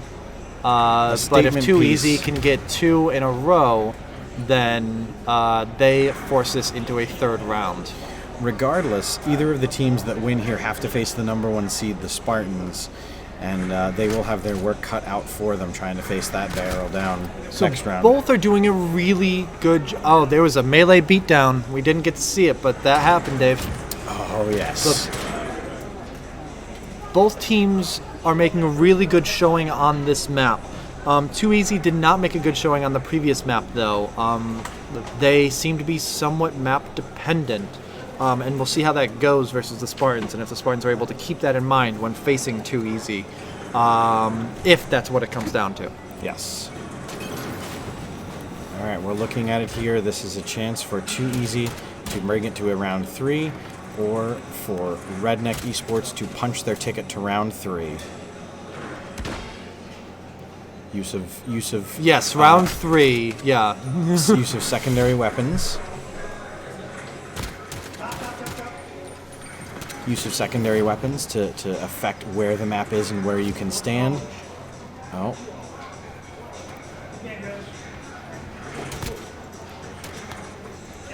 Let's see, they're following in. And there it is. Redneck Esports takes that win and moves on to round 3 where they face the top-rated Spartans. All right, next up is Dog Bones on the left and the boys on the right.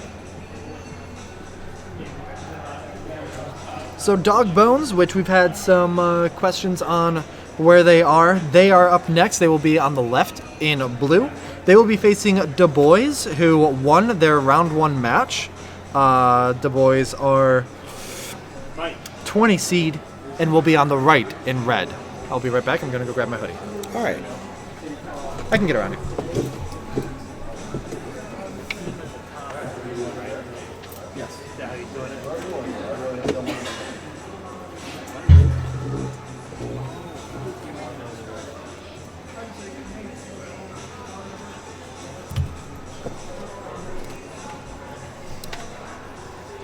Interesting rounds going on, a lot of motion, a lot of things all happening here during the tournament. Very exciting action, and we're very thankful for all of you who have joined us here live on Insane Games TV and here in Insane Games in the Wilton Mall. Dog Bones and Du Bois are going to be facing off in our next match. So, I didn't realize we had booth seating. Du Bois, 20th seed, against Dog Bones, the 4th seed. This is our furthest apart match that we've had so far. True. And, it'll be very interesting to see how this shakes out for the teams. If Du Bois can show up like they did last time. Yeah, I mean, certainly I've been saying that seed isn't everything, but it does mean something. We'll see. That last matchup, let's see, what was that? That was Redneck Esports, that was 8 versus 2 Easy, 9. which was 9. Okay, yes. So that was interesting because they showed that really close seed value in that second round, but in the first one it was just blown out of the water. Yeah. So again, that does only go so far. Oh, we're back to being massively overexposed. So the first map is Speedball. Jack Daniels is the number 5 seed.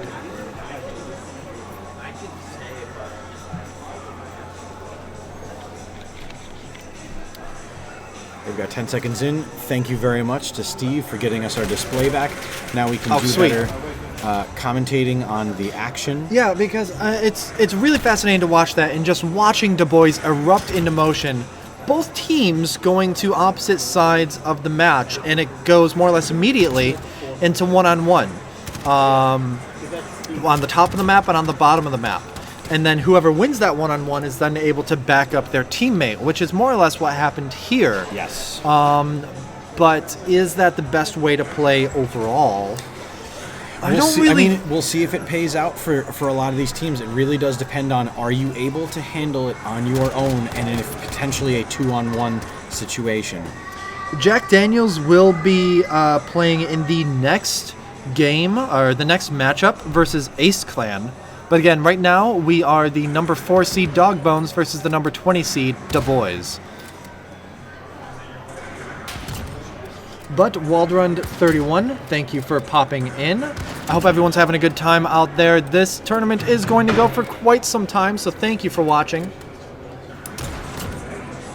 Close with the headshots, very good ducking on the part of the team, but not enough to keep it from Du Bois. They really seem to want it. Yeah. On this ground, they're getting the shots they need. They're doing the motions that they need to.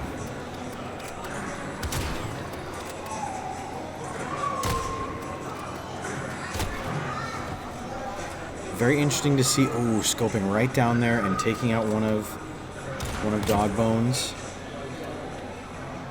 Really, like, I'll say it again. Seed isn't everything. The boys are running away with this one right now.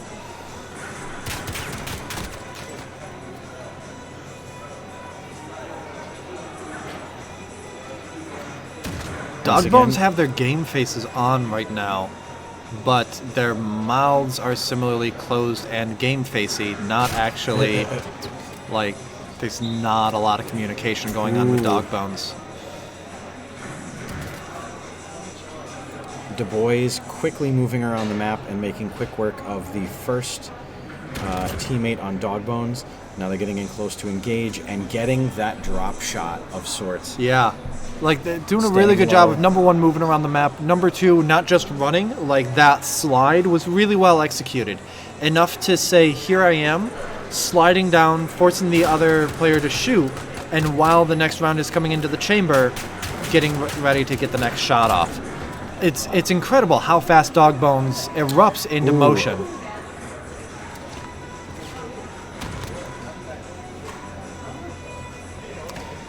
Killing spree from a member of Du Bois, bringing this match on Speedball to a close, 6-0.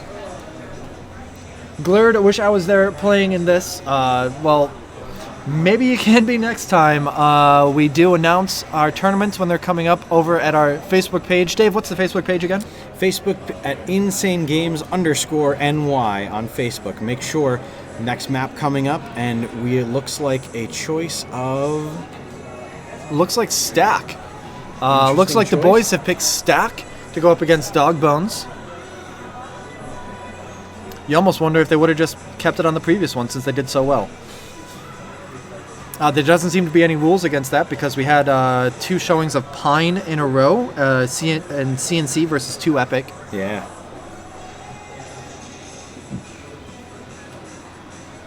I still have to say Speedball is one of my favorite maps. I do better with the chest-high walls, but clearly our allies and enemies on these maps do better with the height differentials.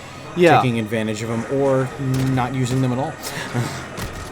And it's engaging to watch, to see so many different styles within these small maps, to see different primary setups for how the maps are put together, but also to see secondary setups for like where the small cover is. But mainly like a center island. This one has a center path going between the two. Docks has the bridge that goes up and over, but you can go under. Each map having a very different way that they play, and keeps it from being the kind of map where, well, everyone's just going to play the same map over and over again. Ooh. Dogbones pulling away with first blood. Can they go for 2 on this one? Yes, they can. Dogbones able to get a win in on this round. Geodash Legend rooting for CGI, which will be a few matches from now.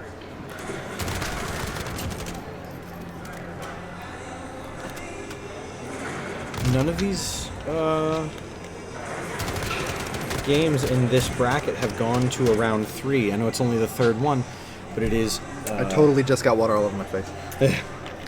Hello, I am a human of 33 years and I don't know basic skills. I can talk though, and that's what's important here. The boys coming away with a second round under their belt. Again, just the rate at which they move out and move to their predetermined, I have to assume, control points. But Dogbones kind of has their number now and has taken them out in short order, going 2-2 on this. What? Oh, nothing. Okay.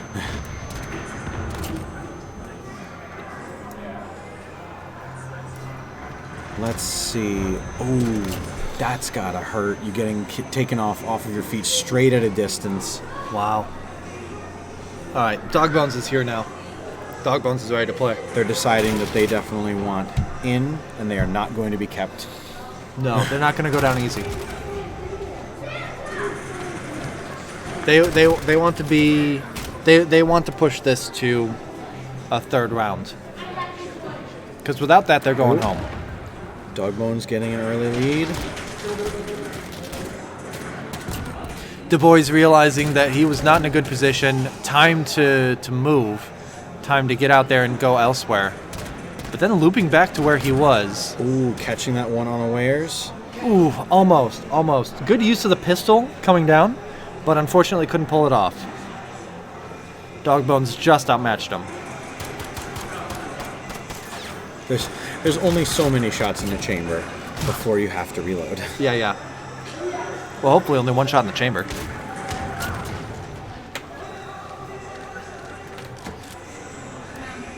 Down to 1 and 1. Secondary equipment making a bit of a difference in this.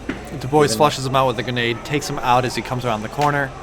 Just gets the first shot off, which is all the difference.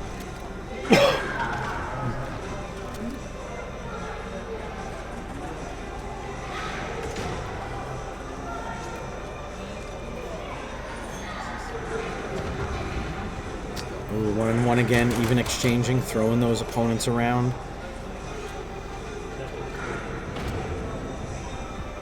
See, almost seemingly, you could akin this to early parts in chess when you let certain pieces just go. Yeah. But then you know where you definitively stand after like the first couple of seconds, and usually in that time you zip 1 and 1. Du Bois player was ready with that ambush, but unfortunately couldn't clinch it. Dogbones ready for match point here.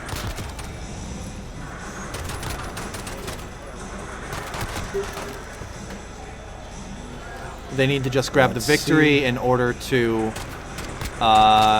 keep this forward, move it up to round 3, and sure enough, there it is. The 6th.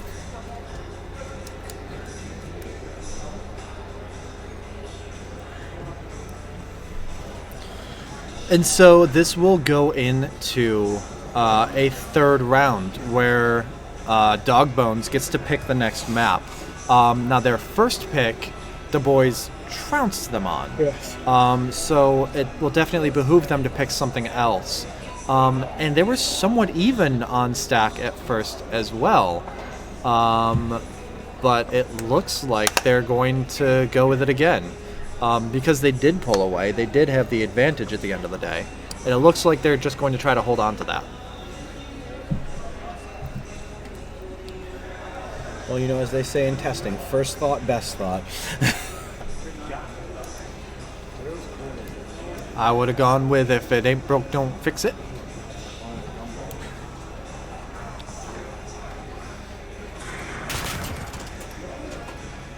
Five seconds to the round start.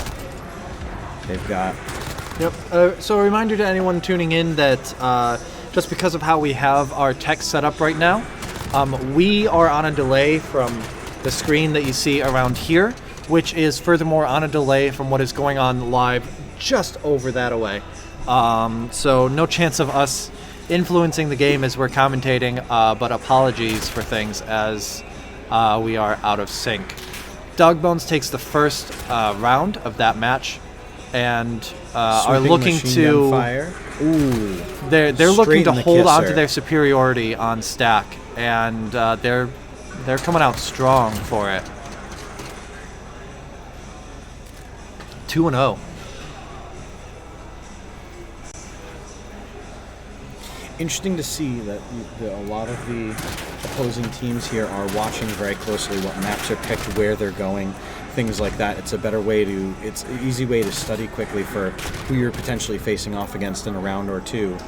They're looking at the brackets, they're seeing who they can be up against, and they're seeing how they play.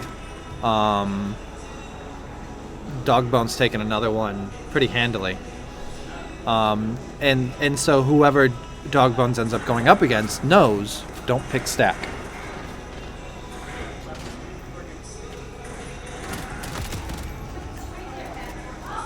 Let's see if Du Bois can pull out a win on this, the third round of the elimination section of That our said, tournament. it's not necessarily a given that Dogbones should pick stack going forward because another team may be stronger on it than Du Bois are.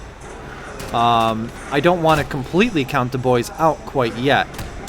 They need to win 6 out of the next 7 matches in order to move forward. I'm not saying it's impossible. In fact, there they are with a kill right there. And a win. but they have an uphill battle ahead of them.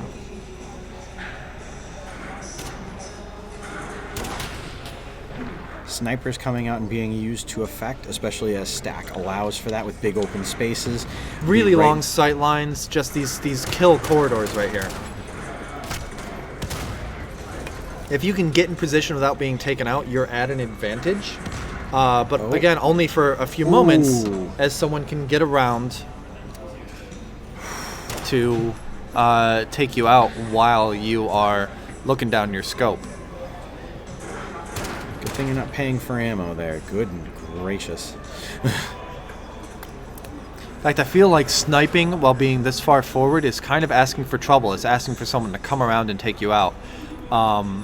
It seems like I've seen it be a little more effective when someone's up against the back wall. Map is open. Control point's open, and they're both really hesitant to go for it. I think they're keeping an eye on the other player.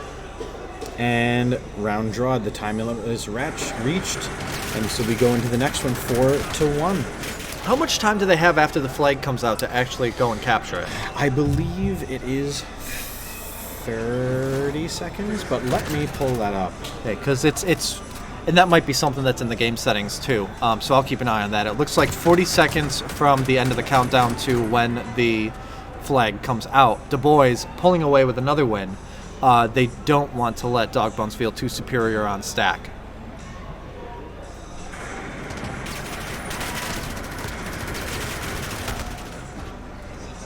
With that one where the control point opened up, neither team wanted to go for it, and I think we're happy letting it come to a draw. But I saw the Dogbones player not go for that, but decide, oh, my enemy isn't going for it? He must be here, and he repositioned himself to take out where Du Bois were waiting. Yes. Which was a little bit of next level chess kind of play there. Brought it to a draw and let them take another one, but now Dogbones has taken one more round. It is match point for them. If they can take this, they move on, and Du Bois go home.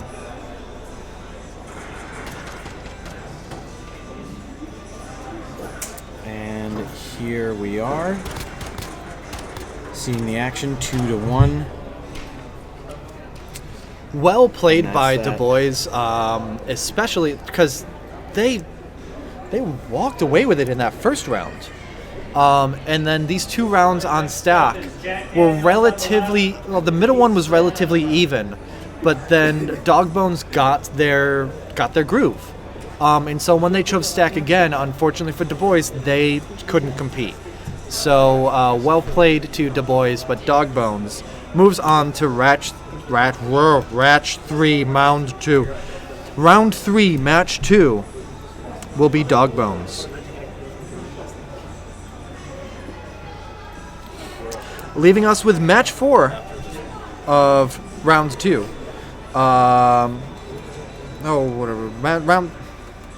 Dogbones moves on to Match 2 of Round 3. But now we continue to Match 4 of Round 2. I am losing my head over numbers, everybody. Where we are having Jack Daniels, the 5 seed, against Ace Clan, the 12 seed. But we do bid a fond farewell to Du Bois, our 6th eliminated team of the tournament. I wonder what map we're going to see in the beginning. How you doing? I figured, but this is what I've been doing for the last 4.5 hours.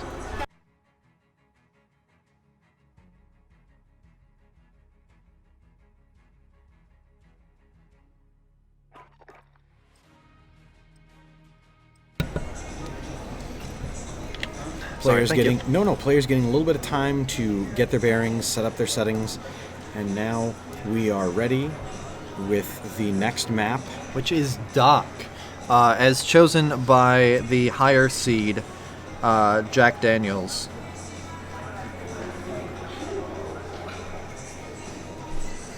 Let's see how this goes in regards to, do we see a lot of fighting in the two annex buildings? Do we see a lot of combat on the bridge? Will we see a flag capture on this map We've seen attempts at a flag capture before, but every time someone's kind of swept in and flushed them out.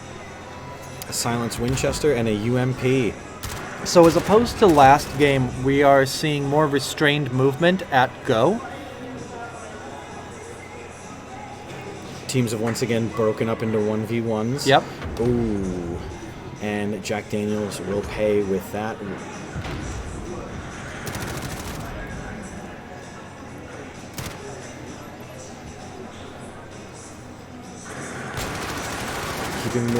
Keeping motion around the map is always key. Not allowing your opponent to figure out where you are and then corner you, especially on these smaller maps when you're down one ally. Ooh, and Jack that Daniels was not going to go well. Jack Daniels was being chased more or less the entire time. Ace Clan. And then just ran face first. Well, Ace Clan kind of lassoed them around. Yeah, no, they did a really good job of herding him in. And dictating, and again, playing on Ace Clan's terms. That was one of those times where Jack Daniels just didn't have the luxury of playing how he wanted to play. Ooh.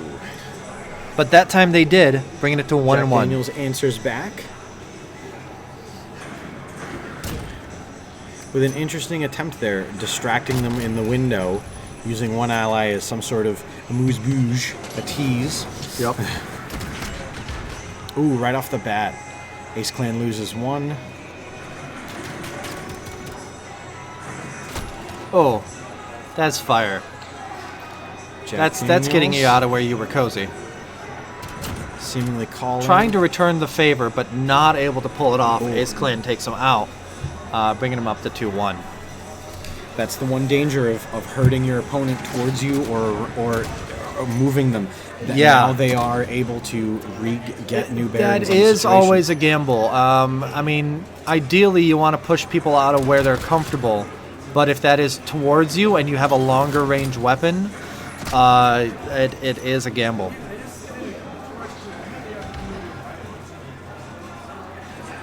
Ooh, throwing the Molotov, doing a good job keeping the map mobile, keeping it and even making it smaller. Yeah, no, making sure that your enemy goes where you want them to and isn't standing where you don't want them. Molotovs are really important for that kind of thing. Smoke grenades can be, but they're used more for cover for yourself sometimes than it is for repositioning enemies. The flag is available, and it looks like there's just 10 seconds, could be 15, until it comes to a draw. Jack Daniels takes it because they had more people on the board. They had 2 people up to Ace Clan's 1, and so they could afford to just run down the clock.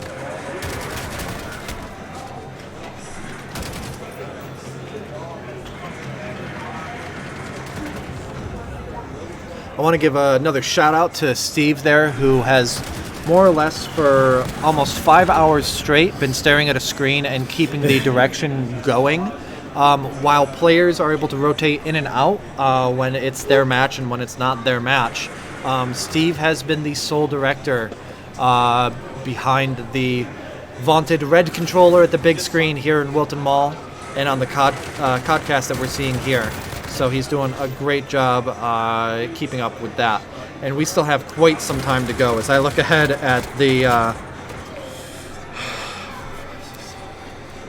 good news will be that this is the last of the long strands of rounds. It's bearing it down, people.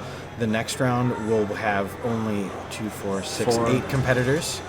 Yeah. And then we'll be paring down to 4 and then 2. So this will be over just as quickly as it began at this point.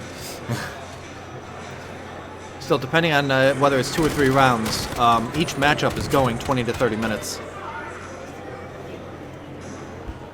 Yeah, more like 20. Jack Daniels grabbing the 4th. They picked this map and they are showing why. They're keeping ahead, although just barely, of Ace Clan.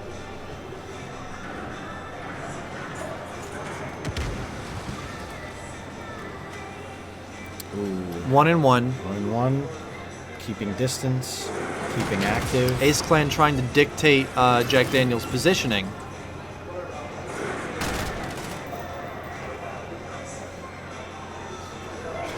Oh, that rocket launcher attempt there.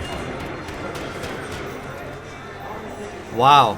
And yet Jack Daniels taking him out when he had the defensive position, and more or less dared Ace Clan to come on into it. When the rocket launcher didn't work, you had to just more or less walk in there yourself and at the mercy of Jack Daniels' gun. Pistols with a red dot sight, always hilarious. Nade out.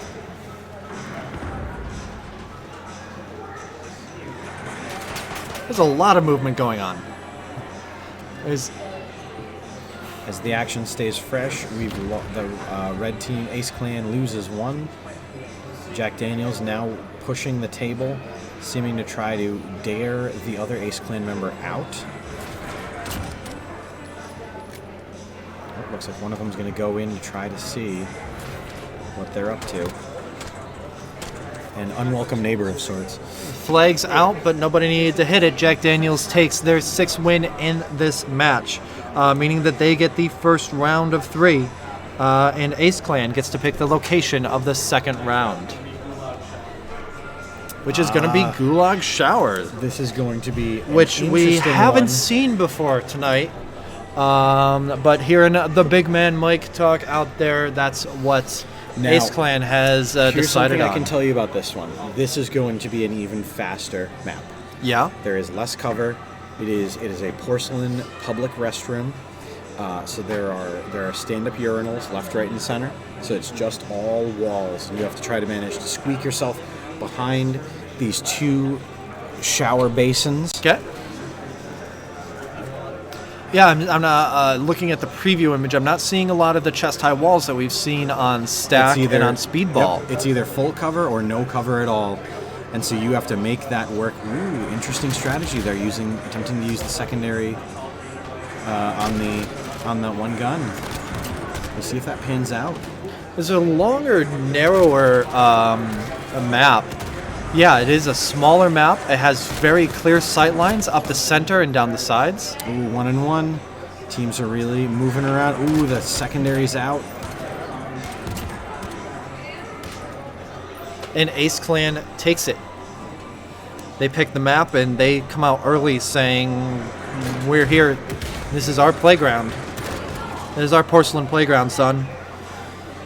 And they want to send Jack Daniels home, meaning they need to take this and then the following side. But Jack Daniels says, no, we're good. They'd rather stay a while. Jack Daniels wants to stick around and send Ace Clan home instead. Really quick elimination there. And really using those long sight lines. So this isn't necessarily a great long-range weapon, but Jack Daniels still using it really effectively. That's something that you don't think about too much, but we're able to see the silhouettes of everyone, and so we were able to see the Jack Daniels player just go well within view of Ace Clan, but blocked by the weapon the entire time.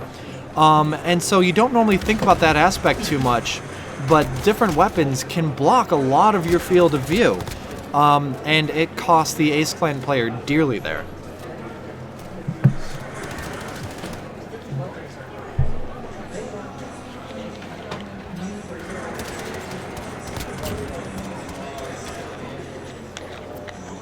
I was watching a video on Ace Clan takes a second round. Interesting, we're not seeing as much on the larger maps. You would see a lot more end-arounding or heading straight across and around, but because this map literally forces these 1, 2, and 3 hallways of combat, you're seeing everyone picking their shots and picking where they're going to stand, and/or no longer stand after they get shot, but where they stand or make their final stand. Let's get a quick interview from the girl in the pirate's hat for JD after they win. Taught him everything he knows. Let's get a quick interview from the girl in the pirate's hat for Jack Daniels after they win. Waldron 31 claiming taught him everything he knows, and Big B seconding that.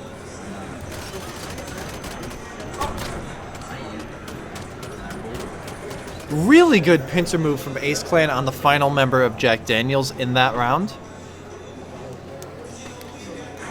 Just a really good job of isolating him and coming around him. Time consumption may be one thing that these tournaments do, but the round robin really did help to eliminate total mismatches. Yep. We're not having these one-sided shutouts like we did in the first rounds, which is meaning that the players aren't necessarily getting matched against ones that aren't necessarily in their skill sets or have these things, and I personally like that. It means We've had a few.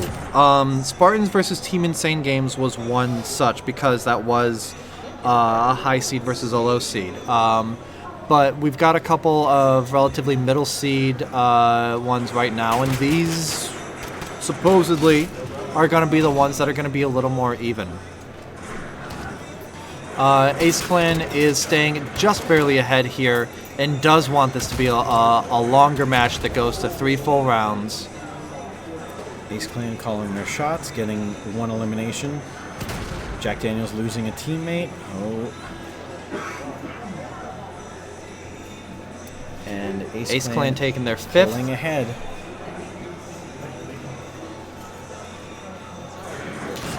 Juice versus Spartans Championship. Jack Rain is calling for their... Jack Rain says Juice taking it all. Baseball Viper saying Spartans are going to win this tournament. So Juice v Spartans.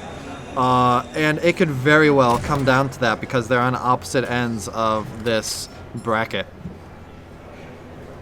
But we've got a few rounds to go until we see if Juice progresses. That shows Ace Clan chose the map and chose wisely because they took this second round 6-3. So map selection kicks back over to Jack Daniels. We'll see what it is in just a moment.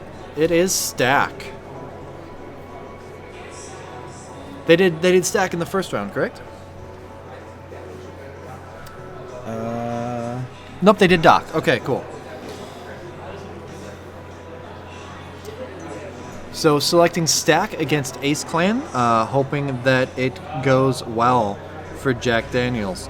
Ace Clan, meanwhile, with a map that they have not fought on before today, is hoping to use the long sight lines that they had in their selection of Gulag Showers, and hoping that that'll translate over to Stack, where they can continue to use those sight lines and those kill corridors.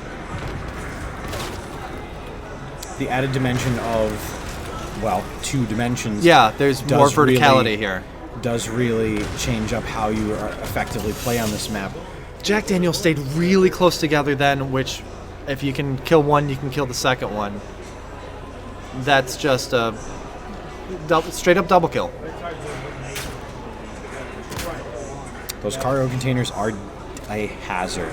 They allow for quicker movement, but they open up for events like that to happen. Scale of 1 to 10, how would we rank Spartans and Juice? I mean, I'm just gonna go by what we have on the seeds from their showing in round robin. The Spartans are the number 1 seed. Juice is number 19. The only one lower than that were the boys who got sent home. So seed isn't everything, but in this matchup, we're seeing the seed numbers kind of being borne out. So right now, these two teams, Jack Daniels and Ace Clan, are even. They each have 1 full match, 1 full game, and they each have 1 round of win in the 3rd game. I think I'm seeing slightly better play out of Jack Daniels, but Ace Clan holds on. Ooh.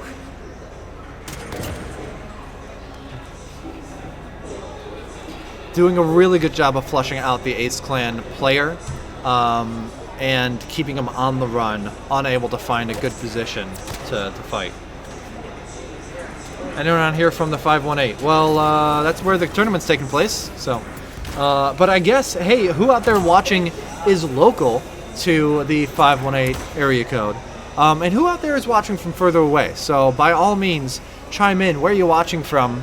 We're all here at the Wilton Mall insane games. But if you're watching from further afield, please, we want to hear from you. We want to know where you're viewing from. Prone on top of the cargo container, trying to use that for a good view. Let's see. Wiped right out. Long One range. down and 2. So staying prone on top of the cargo container was a good move, but ultimately still silhouetted against the sky.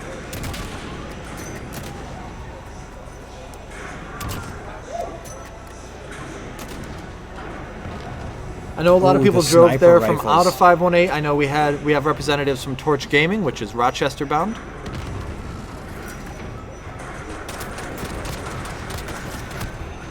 Sniper rifles are out, which I'm gonna say that sort of range favors Ace Clan. And they've gotten 1 kill.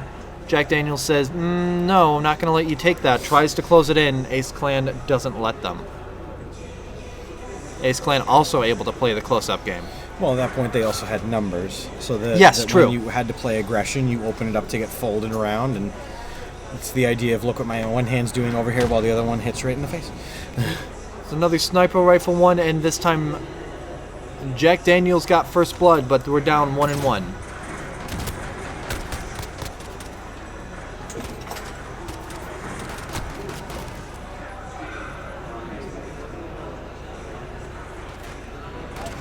Comes down to pistols, trying to reposition. I know as we get closer to the Jack Daniels takes it. As we get closer to the eliminations, I do appreciate that the players have been able to keep a certain amount of decorum. Yeah. Especially Yeah. as it comes to, I'm seeing a lot of people when they are eliminated, they place the controller in front of them, as opposed to a lot of expletives or motion. Yeah. They're seeming to stay on task of then being a spotter for their ally and being a second set of eyes as opposed to a distraction. Something valuable in today's gaming.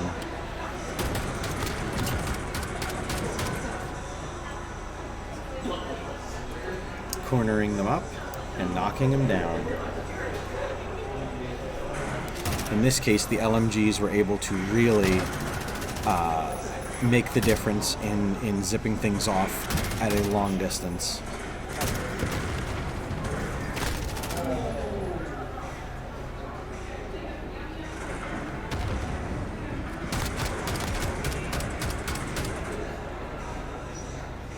Really good job there.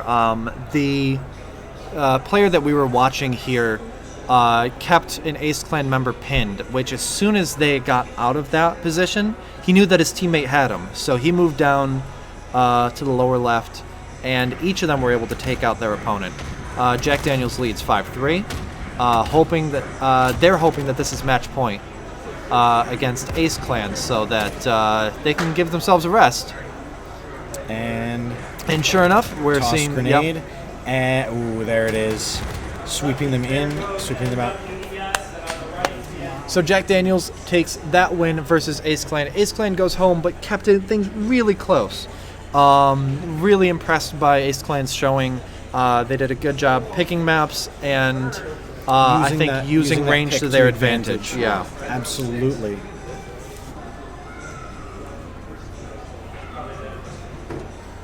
So now, a little bit of an interesting thing. The teams that have been playing here now, with goodness gracious, there goes NWES. They have been sitting now for a good amount of time watching and not necessarily getting the hands on the sticks, keeping the hands warm. And CNC has been able to play not terribly recently, but more recently than there goes. Yeah, there goes NWES had a bye, so they didn't play in round 1. CNC, again, reminder, CNC is seed 15 and beat the 18 seed 2 Epic to get here to this match against There Goes NWES. But There Goes NWES had a couple of really strong games in round robin, which, again, no warm-up before that. And they are the number 2 seed team.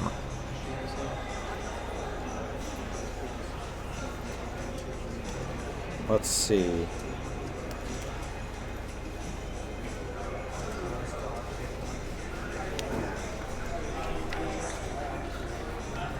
How about that interview? I'm afraid I'm not sure who you're... Let's see, so we got... I believe Big B is attempting to get us to get Jack Daniels in front of the camera. Yes. Which, if we can get AC Wheezy to spare some time, we will try to get him on, and his teammate. Oh, I didn't realize that was AC Wheezy who's playing on oh yes, Jack Daniels. So that the is one and the only. Someone else who is in the Insane Games TV lineup.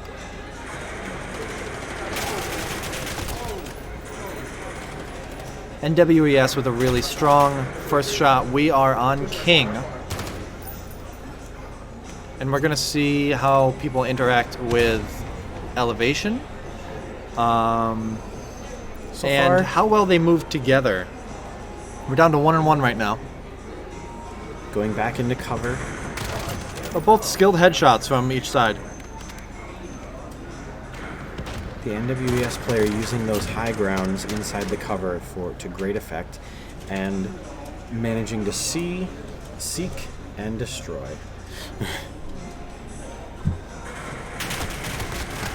Yes, CGI will be playing TMT Gaming after this matchup.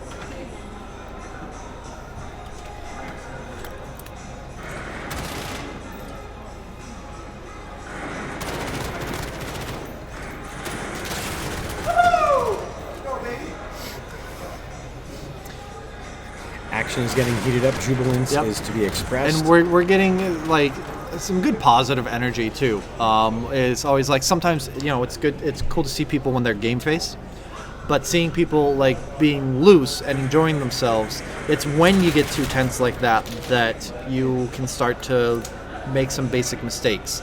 So keeping that loose energy can be. Number one, it's going to make it more enjoyable for you, but that seems to be NWES's vibe, is keeping that loose energy, and 4-0 right there.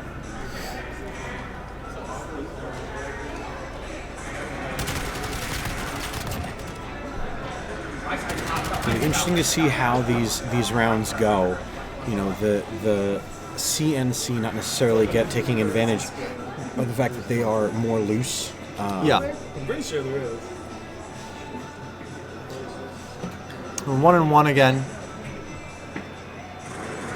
I haven't been paying attention if it's the same players that are the ones who are left standing. Could very well be. Oh, sliding into cover, throwing the grenade, very effective, and CNC does a really good job of baiting NWES in and taking them out. That's good situational awareness from that team, keeping themselves covered, knowing where their enemy is, and making sure they don't get swept around.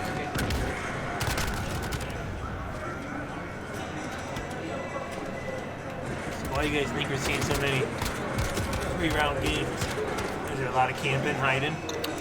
No, I think we're seeing a fair amount of 3-round games because of teams that are close in skill. And a lot of the matches are being really close and just happen to kind of go on that, like, flip of a coin. Effective use of maps. People are getting the picks, they're winning with the picks that they make, or they're learning that the opponent is better with the map that they picked. Yeah. It's really held that whole terrain advantage. And we have seen some that were only 2-round matches, and those were ones where, say, someone picked a map that worked to their enemy's advantage. Or there have just been a couple where there was a big skill disparity. And I will be the first to say it, Insane Games, the only team that didn't have to have any rounds. But also one of the few teams that was eliminated after just 2 rounds rather than 3. Boder dropping a hard truth.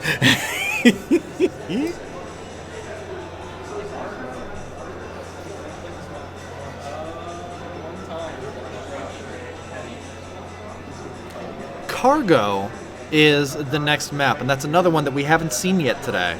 So I think now, we've seen all of the maps that are available in the rules. This was the last one that nobody had taken yet. Yes. And so CNC says, you know what? NWES has been doing really strong. Let's see if we can throw them a curveball with this map.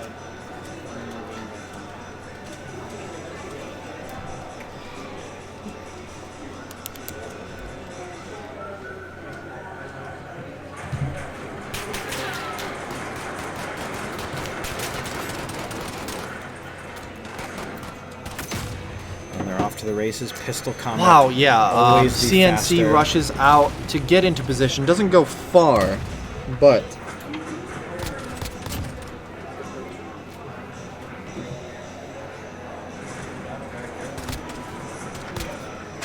NWES losing a teammate and taking the fall.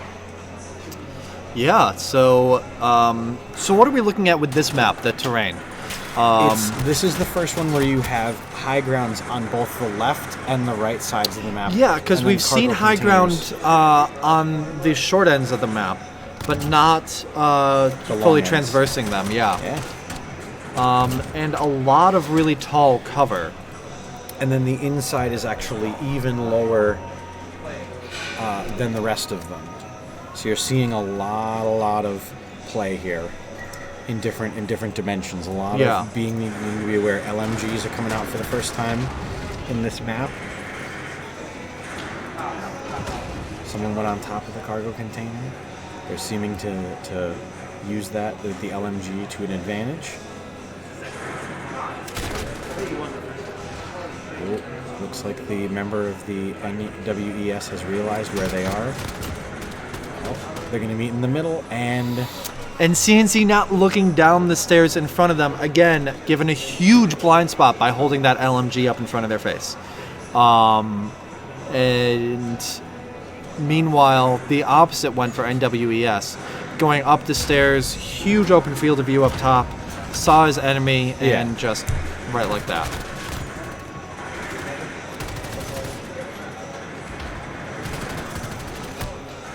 A lot of grenades flying around, not quite sure what's happening on all of them. NWS gets first blood, has CNC in a box, but CNC manages to take them both out, so really good show from them to, that kind of cornered. Yeah, wow, really good shot, taking out the first guy, spinning around to get the second one. So, good show from CNC there. We are 2-2. Again, this is game number 2 of this matchup. NWES took the first one and is looking to take the second one for a quicker match to send CNC home. CNC wants to hold on longer and send this one to 3 matches. so whoever wins this one will be facing the winner of CGI and TMT Gaming next round. It'll be interesting to see how those matches go up, because you can really have some number of mismatches in that case.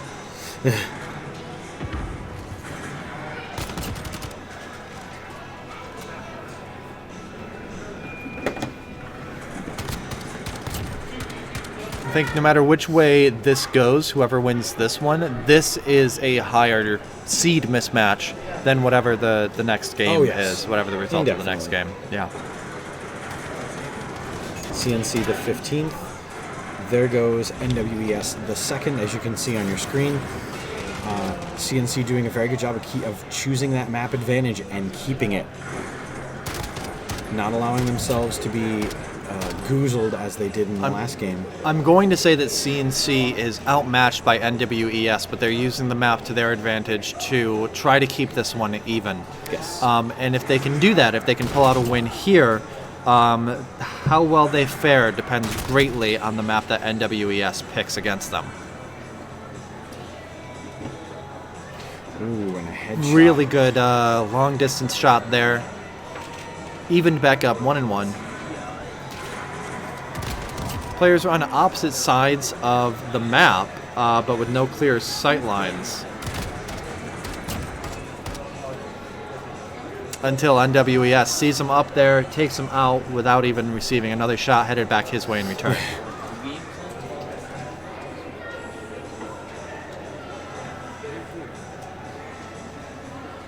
these two are playing now, so you have that one. NWES wants this last win.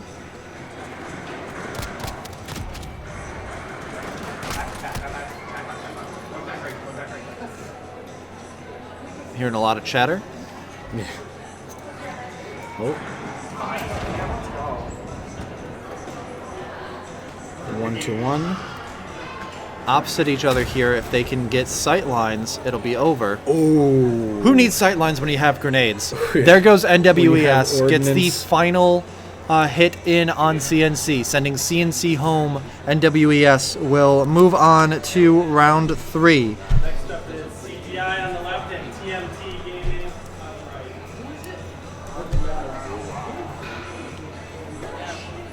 right. NWES will face the winner of this next match. This is going to be CGI versus TMT Gaming. CGI is the 7th seed team. TMT Gaming is 10 seed. So these two are going to be somewhat close, again, based on their performance in round robin. And then they will be going up against the 2nd seed NWES when we get to round 3.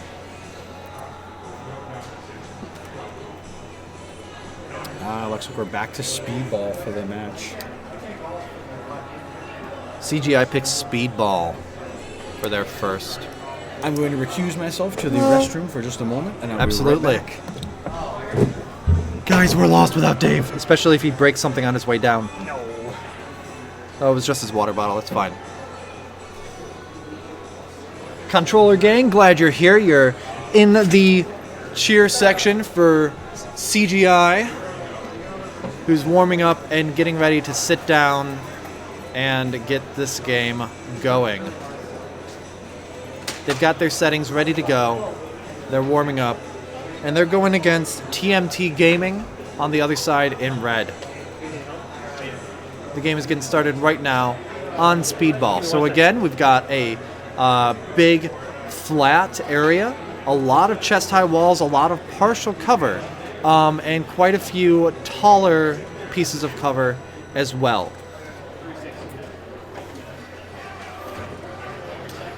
And we're going to keep an eye on the map in the lower left and see what the teams do, which ones race out to get in position, which ones hang a little further back. Both teams heading out, but CGI just ready to get out there. Fighting in the south around the cargo container, fighting in the north around the walls. CGI takes a win at the south, TMT wins in the north, and CGI takes the first match.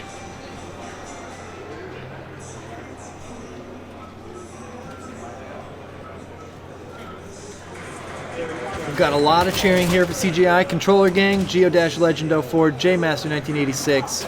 Everyone rooting for CGI. TMT Gaming closes in on their position and says, well, that's nice, but they're in it too. TMT Gaming's not going to go down without a fight. 1-1, CGI and TMT Gaming evenly matched.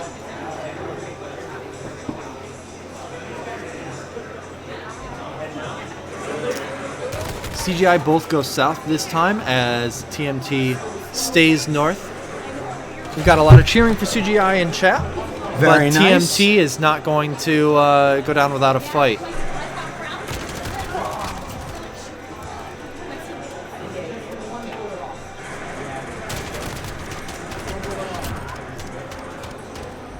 TMT takes this one too. 7th and the 10th seeds. Sitting in interesting How did places. so Speedball was our second round robin map, yes? Yes. How did these teams do there?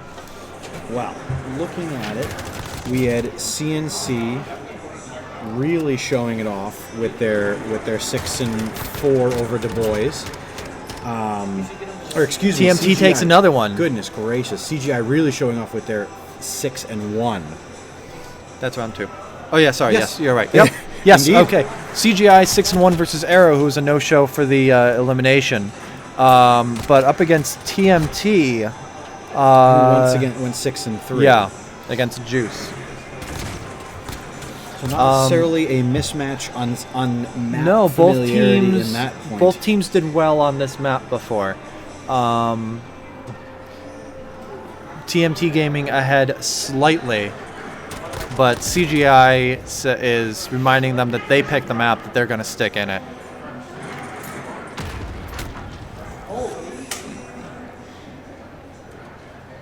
Long range taking out of one of the members of TMT Gaming. We've got everyone stacking up in their chest-high walls, and CGI grips the third victory. Geodash Legend 04, thank you very much for the host, as your team CGI has evened it up against TMT Gaming in the first of 3 rounds in this matchup. Throwing knife. Throw. Getting some more showmanship. Just 100% out going. of CGI. 100% going for the throwing knife kills. Yeah. Actually, as I recall, it was the throwing knife that was the deciding one in CGI's last match. Yes. Also, right here on Speedball. Getting So comfortable. we've got a player on CGI who loves the throwing knife, and isn't afraid to use it when that comes up in the weapon selection. Going high, almost paying for it. Almost, but able to get out of the way before too long. Oh. TMT going around behind, knew exactly where the CGI player was.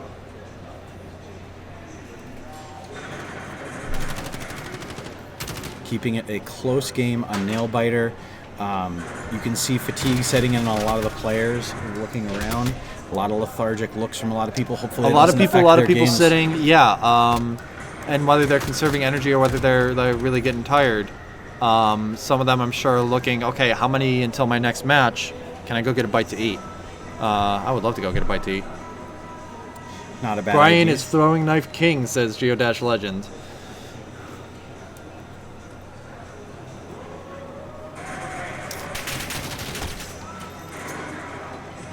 Let's see.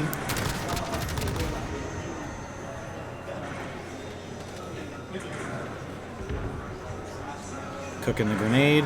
Cooking a grenade, went to someone that was taken out by his teammate. TNT Gaming loops around behind.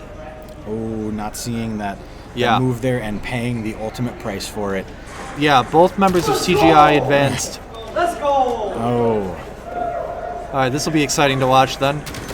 Exuberance in the case of keeping the game Yeah. and winning. So getting that first match, 6-4 CGI versus TMT, and again, good sportsmanship that we're seeing there as well. Exuberance within the team, sportsmanship outside, doing really well.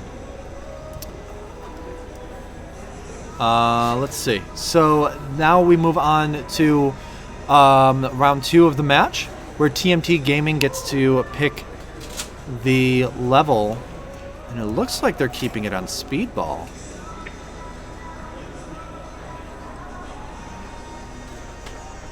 Yes, Speedball looks to be the pick. Interesting Speedball choice. is definitely a favorite of a lot of these teams, considering that they just lost on Speedball. It's an interesting choice, but it wasn't a massive loss. And if they Yes. felt that they were warming up towards the end of that match, they can 100% say, I'm going to get that some more. You take it from here. I'm going to do what you did just a few moments ago. Got it. Just scooch in. I can go behind you. Oh, yeah. That's good. So we're seeing a map choice where the team lost on this map but decided to stay on it regardless. And it looks like TMT Gaming is taking advantage of their motions, making sure that they are not to be undercut by CGI's exuberance, but it does not help them in this particular round. It's always interesting to see, especially a bold choice on the part of TMT Gaming to stay on Speedball.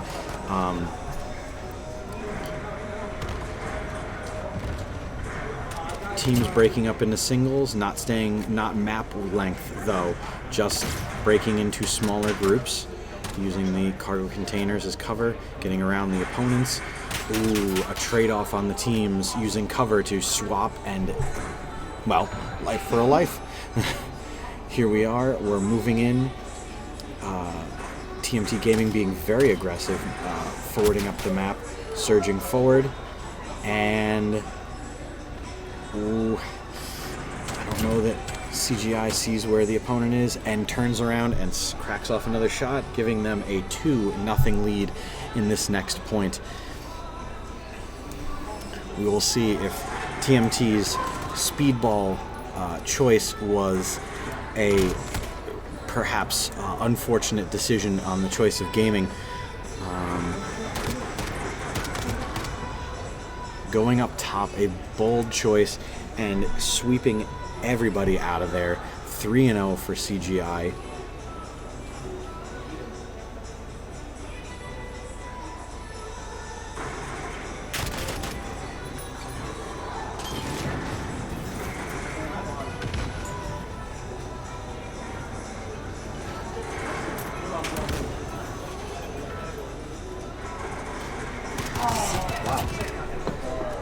CGI really keeping their grip on this map. Yeah, definitely. Not allowing for any sort of range of motion. This could be. Have they been just keeping TMT boxed in the whole time? They have been able to divide and conquer in many cases, and in the first round, TMT Gaming really wasn't able to take advantage of the 1v1 or optimal positioning. A shotgun with a hunting scope rifle. Cool. Let's be entirely honest. Cool. What's the secondary? A pistol.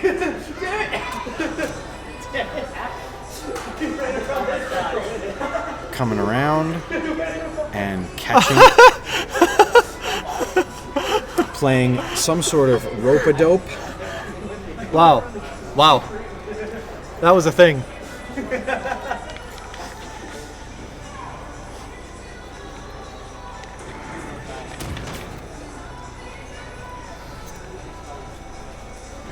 All right, if they put this one away, they advance.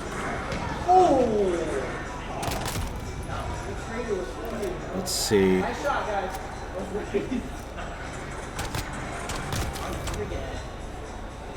Ooh. TMT takes that one. Will not sit for a shutout. Is determined to make CGI work for it just a little more than they have been.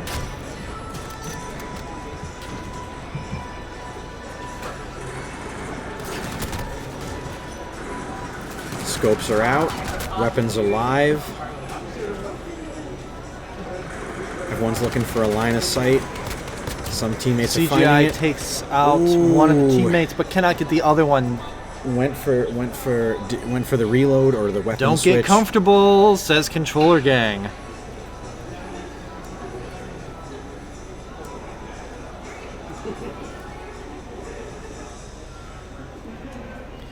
Interesting choices on these teams for how they're splitting up, especially now. Now we're seeing They're doing a lot of splitting into the 1-on-1s. But a lot more controlled. We're not seeing a lot of rapid advancement one way or the other. TMT, CGI losing a teammate. TMT also then taking out one of they're CGI. both one down. And this is quite the matchup. Distance, keeping the speed, keeping motion, and from But a distance, at range, able to take them out. And good game, CGI going through both matches on the map there. Stack. No. Speedball. We can nap when we're dead, Boater. CGI won. Yep, CGI won both rounds on Speedball, eliminating TMT Gaming, meaning CGI will be going up against There Goes NWES in the third round of the tournament. TMT Gaming, the winners of our raffle, so they will not be going home entirely. Nope, not going empty-handed, but still getting sent home. Our 9th elimination of the game. About 6 hours into the tournament. This has been a marathon, to be sure. I'm out of place.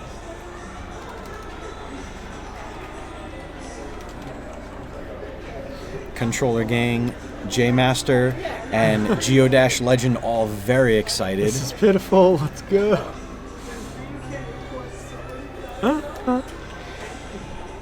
It's nice to see. There's apparently pizza. Oh. Nice of them pizza to is offer. pizza. Yeah, I know, nice right? of them to offer it to the broadcasters. You go get a slice. I'll get one after you. No. If you are hungry, I'm you go getting eat. a flipping slice. And then I will be back for Torch Gaming versus Juice. Torch Gaming, the 3rd seed.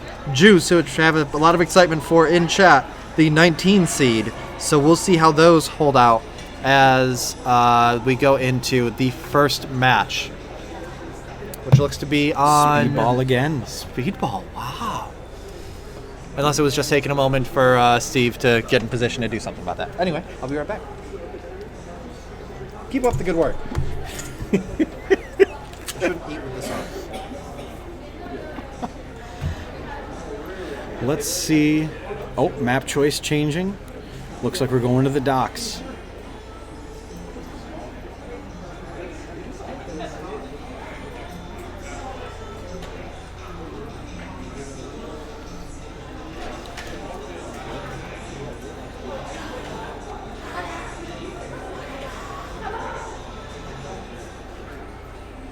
Match is starting in 10 seconds. We're about to get right into the action. Looking forward to seeing how, the 3 different levels you can have on this game affect the gameplay.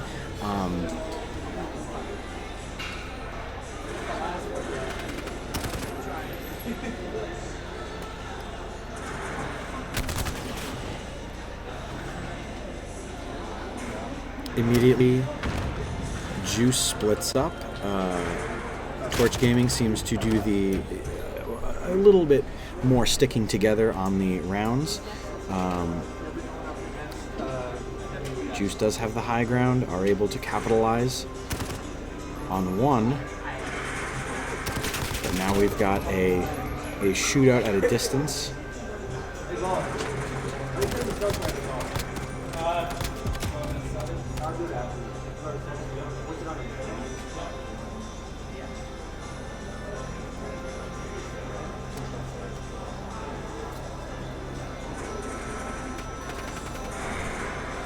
And a win for Torch Gaming.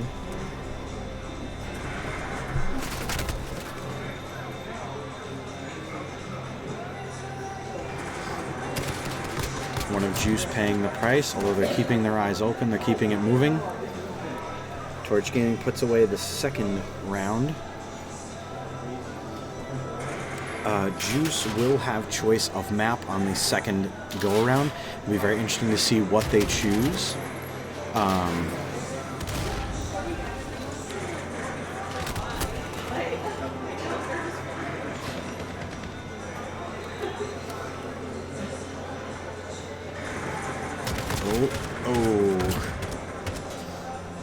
No one likes falling when you go walking up the stairs.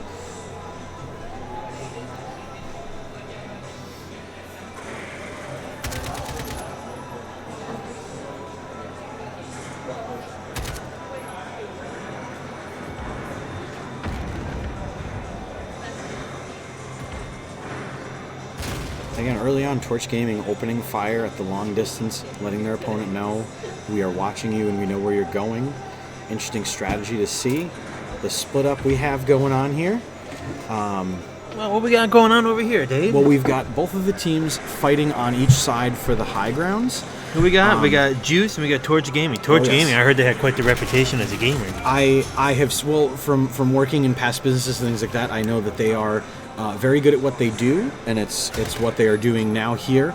Seemingly having their way with Juice, and I don't want to count them out, but let's be honest, when you're 3-0, ooh, Juice managing to capture the flag there. And Juice actually has some ties here to the store.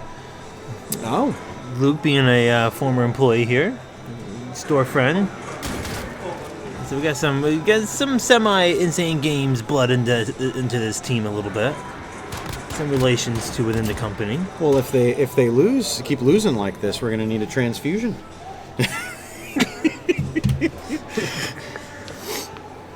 Juice claiming a second win, not wanting to go quietly into that good night. It does make wonder, what map will Juice pick for the second game? And I was talking to, I'm not sure. I think I heard them talking some strategy behind the scenes, but I don't know if I can say that yet.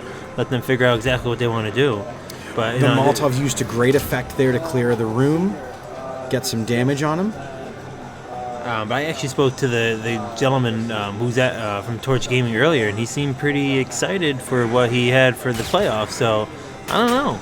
I mean, they are definitively bringing their A game, and they are showing map control, good fire spread, things like that. But Juice is not slouching by any means.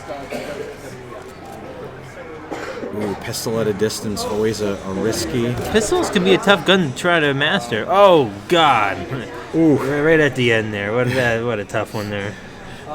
Juice not letting that flag cap become the end of the round for them. I'll tell you right now, Dave. Looking at what I've seen so far on the teams, that Spartans team, don't know. You know, they took Instant Games out to the woodshed and and buried them pretty quickly. Are they your pick to win the overall? I think that may be my pick.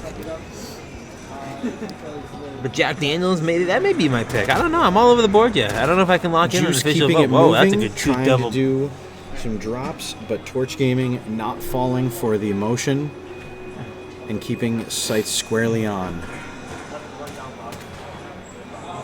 So we got 4 and 3. I'm happy to see map picks differentiating from the first 2 rounds, where it was very good to see everyone playing on King and everyone playing on Speedball to get what dynamics work for them and not. But it's funny how the people pick the same maps. There's a lot of it's funny when you look at the list of maps, how many of them are being chosen. You look at the rest of the list, the ones that you haven't even seen once today. Like I think only Showers has been on here once. Right? We only saw Gulag Showers once, and it was a good pick for the team that picked it because they definitively chose and ran table. Ooh, Juice making an interesting decision and grouping together. Oh, breaking apart, making a move seemingly for the flag, not allowing for it, but not acting quick enough. Torch Gaming is able to divide and conquer. You know, I love seeing these type of events, too. You know, for people watching, I'm sure Dave and Boda have gone over. It's our first event here on Insane Games TV, live event. Yes. And I think our expectations have been way superseded. We went in here thinking, well, can we pull this off? And I think we did. We still got the quarterfinals and the finals, but I think, you know, so far it's been off to a good, you know, running the tournament was one thing. Streaming it the way that we've been able to stream it was a whole other thing to put together. Oh, yes. And so far we've been able to do it as Torch Gaming pulls in the 5th round win there. But, you know, hopefully we can bring these tournaments more and do more of them. We've been having a lot of requests for different tournaments and things of that nature. 5-4 in Torch Gaming's favor, but Juice is not out just yet. In Insane Games TV, great use of that Molotov there, clearing out that room. You know, actually, the kid on the Spartans team has been doing pretty good with that. He's been throwing an awful lot of flame. I've seen him getting like 2 or 3 kills off of the flame. I forget what do they call that? The Molotov cocktails. Yeah, there you go. But it's what I was saying. It's great to see the Insane Games channel all over the tournament. You know, we got you and Boda here from the Nerd Glasses podcast, and yourself from Weekend Wednesday, and Boda from the Citadel, and AC Weezy from Thirsty Thursdays and Monday Night Gaming. So we're all here, and you know, I think representing the channel well. Oh yes. And Torch Gaming getting the 6th win there. And now we will see what Juice picks for their map. I'm going the 19th seed. Check out as a substitute and allow Boda to get back in here so you two can continue your business. And thank you.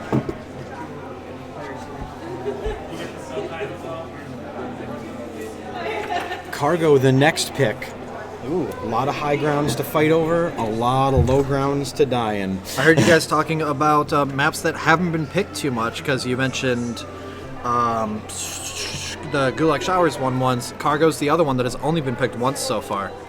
And so this is Juice hoping that unfamiliarity can work to their advantage.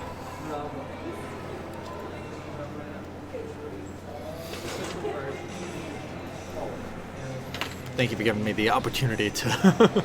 No worries. If you need the same, go for it. Thank you. You want a slice? Oh no, thank you.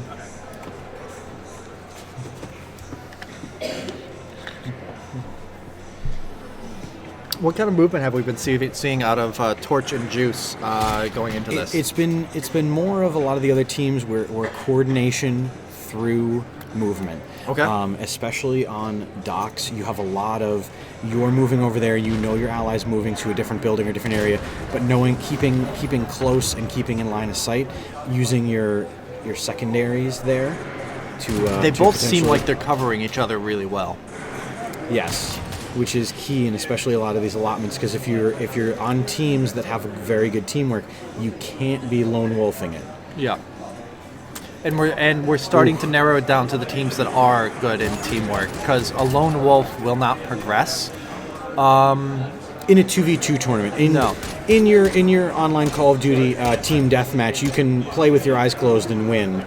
But no, in this, a lone wolf isn't going to get far. They might manage to luck their way through a round, but they're going to have a hard time past that. And so we're seeing now Torch Gaming taking the first one there. Who won the first round? The first round was Torch Gaming. The first round won the Torch, okay? 6-4. Great.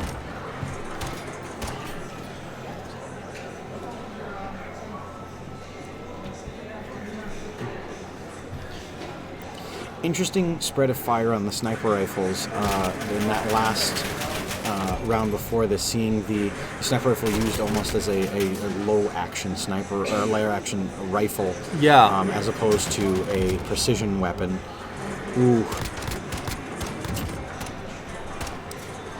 And Torch is coming strong on this one. Juice's choice of map is not paying off to their strength as they expected. Yeah, they were hoping that the unfamiliarity would work against Torch, and instead it seems to be working against themselves. I want to see someone jump on top of that moving cargo container.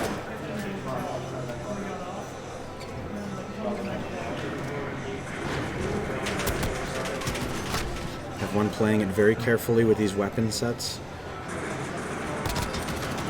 Juice not Until allowed. at which point you're not allowed to stay there anymore because of the Molotov throw. Oh, yes. Torch takes another.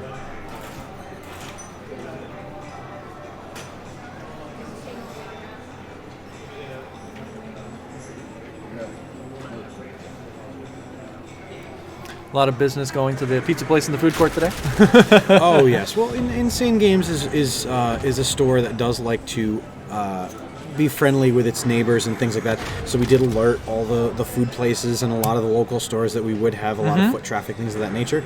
Yeah, and I'm seeing competitors now kind of going around, place of pizza. So, Torch may be joining them after this round. Let's see if Juice can keep this one from being a blowout at least. They're looking to win 6 in a row to push this to round 3. We haven't seen it, but could this be it? I don't know that Juice has it in them. I would love to see it. But it's not looking good. Torch is just doing too good a job of playing to their strengths with each other. To playing as a team, to controlling space, to hurting them, to hurting their opponents where they want them to go. And Juice falls in a 6-0 loss. Torch Gaming has eliminated Juice, a tough loss in regards to that, but an excellent showing by Juice themselves.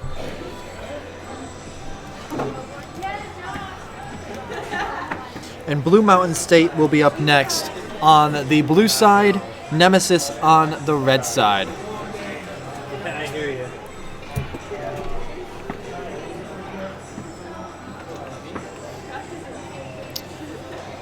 First blowout of the night.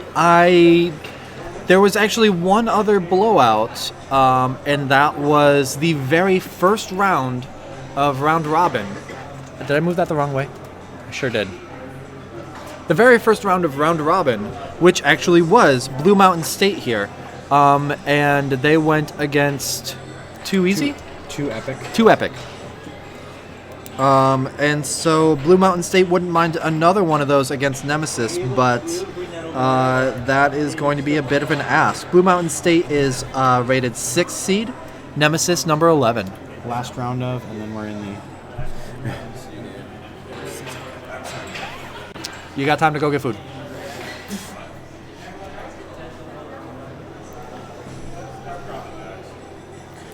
Blue Mountain needs to be taken out. Well, we're going to see what happens. Blue Mountain has selected their map, and it is King.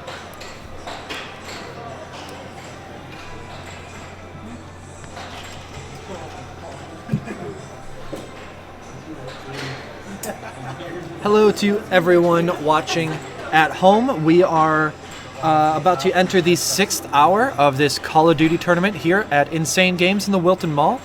We had about 2.5 hours of round robin, and since 4 Eastern, it is now 7 o'clock, since 4 Eastern we have been in single elimination brackets. Each match is a best of 3 games, and we are towards the end of round 2. I keep getting ahead of myself. After this is the quarterfinals, then semi, then the finals. Before you know it, though, in regards to this, this will be all in the books. Who is in the lead out of the whole tournament? Not exactly how single elimination works to have anyone in the lead. I will say that the number 1 seed is still in the game. The number 1, 2, 3, 4, 5, 6 is fighting to stay in it right now. 7, 8. Wow. So the first 5 are indefinitely still in whatever place that they were in before. Like we were saying, seed isn't the whole story. If Blue Mountain State can pull out the win on this one, the top 8 seeded teams are going to go into the quarterfinals. And so, the system certainly works. Nemesis wants to disrupt that, though. So they need to work kind of hard here in King. Blue Mountain State had a blowout in King in the first round of round robin. It worked very well for them. Nemesis on King did not win their round 1 round robin match, instead of losing it to the Spinning Tornadoes. Spinning Tornadoes were eliminated earlier here, though, so they don't have to worry about a rematch there, but they do need to worry about what King can do to them.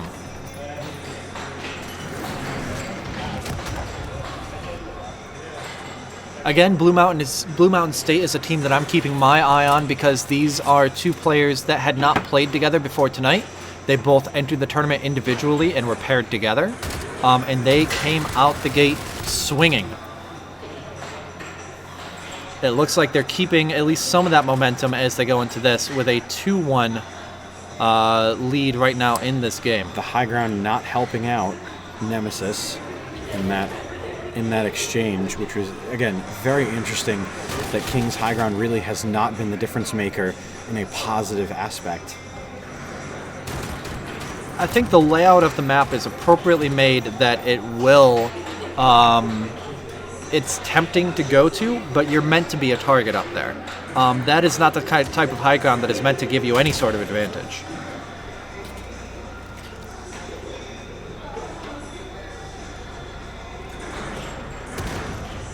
Solid slug. I assume Geodash Legend that you're asking about who's the highest seed, and that is Spartan's number 1 seed. I mean, everyone is being rated off of the seed that they were from round robin, so these numbers do not change. There is no placement after this. It is simply, do you continue or don't you?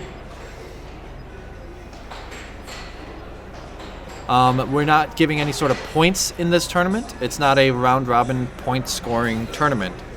It's how long can you stay in. Hearing communication from Blue Mountain State.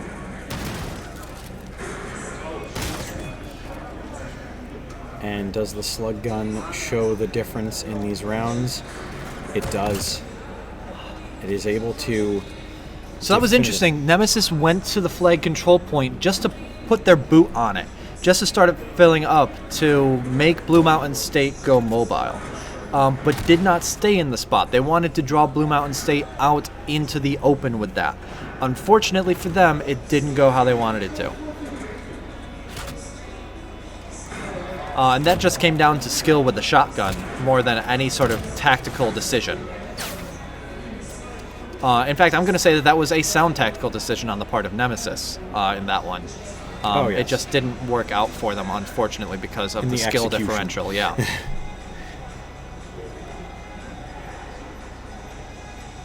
One-on-one. And both Once playing again, it seemingly waiting for the... patiently. Nemesis on the hunt.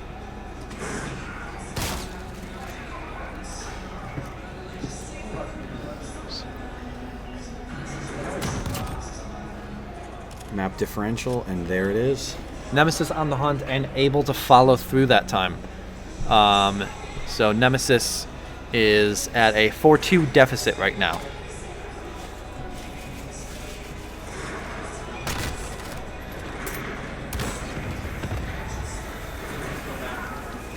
Staying in one place and just kind of looking down the pistol sight feels very, well, didn't work out well. You need to be mobile. You certainly can't stay out in the open.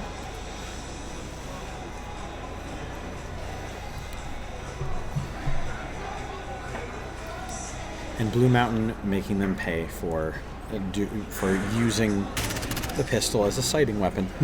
Yeah.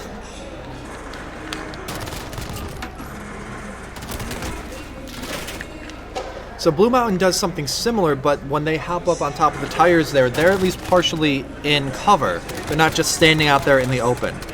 So they use the cover that's available to them. They use the map well. This map won for them in a blowout, so it was a natural choice for them in the first round here. Sure enough, they took game one of their match against Nemesis. Now, however, it goes over to Nemesis to pick the map. Blue Mountain State, how did they do in the second round? In the second round, on speedball, they lost to the Spartans. Okay, so let's see. So granted they lost against the number 1 seed, but the Spartans realizing, sorry, not the Spartans, Nemesis realizing that they had lost on speedball, has decided to gamble and hope that that map is going to work against Blue Mountain State enough that Nemesis can pull back forward.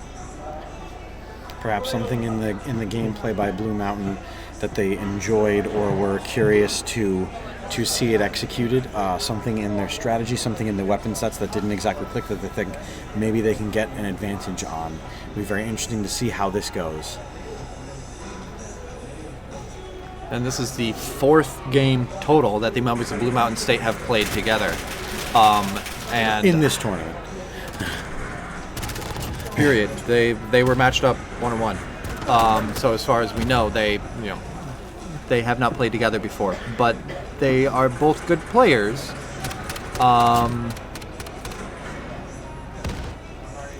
And they fall to Nemesis.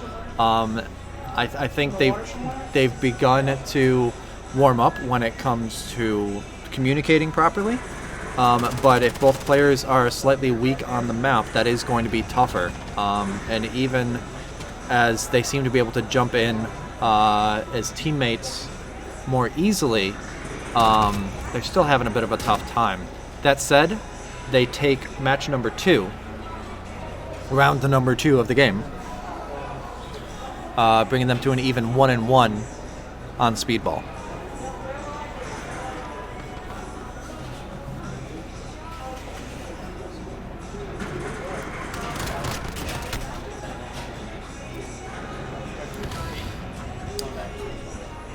The FAL and the Deagle. Strong weapons in the team deathmatch multiplayer, big choices.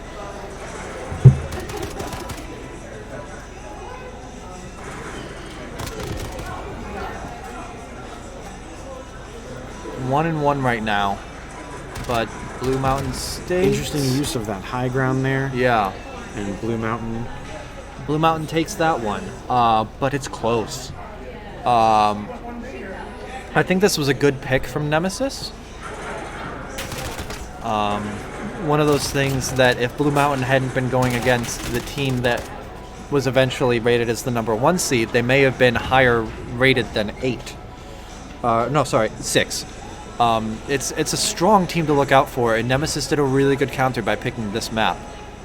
And I think that we are going to be seeing the most of... Well, I think that we've been seeing the most of these two maps, King and Speedball, because teams have been doing a decent job of seeing what their opposition fared on those. Sighting and taking out. Scoped and dropped.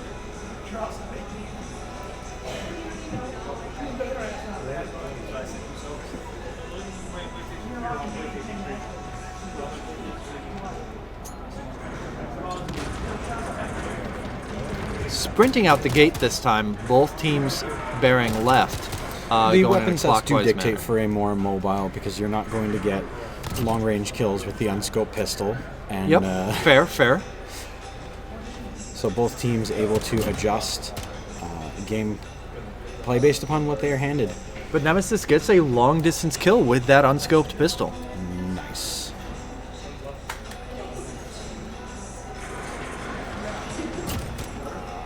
Not going to say that name out loud, but let's go Blue Mountain State.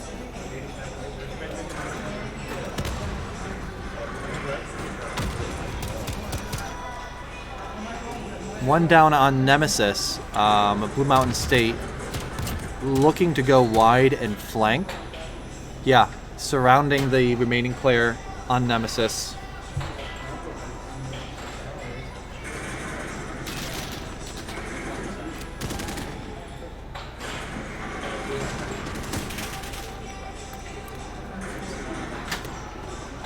Nice big LMG here. Ooh.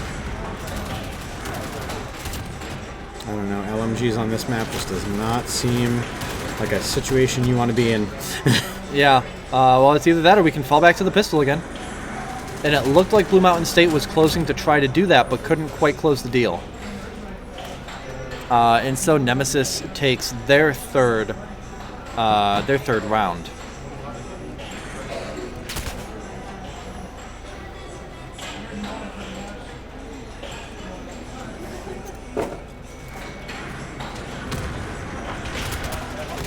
Blue Mountain State under immediate fire at long range. Again, we're at the LMGs.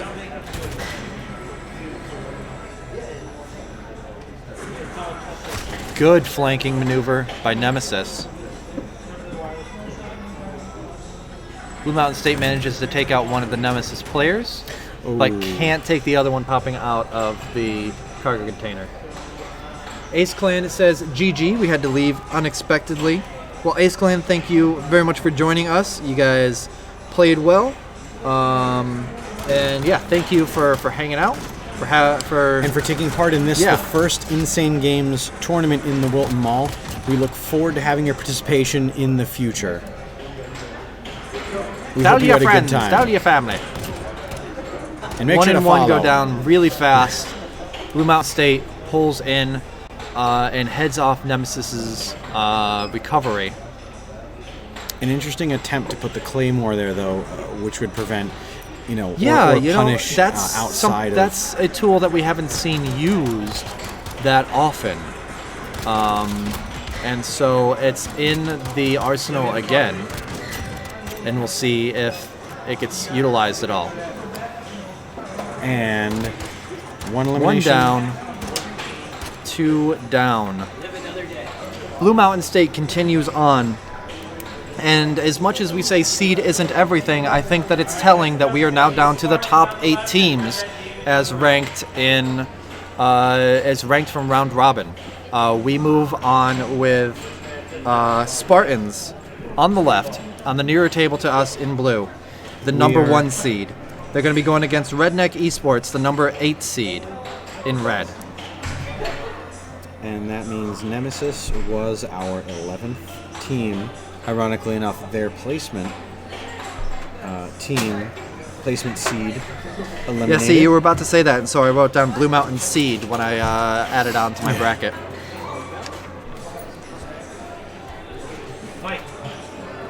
So the Spartans and Redneck Esports have... Didn't Ace Clan get smoked by JD? You didn't have to leave early. You didn't leave.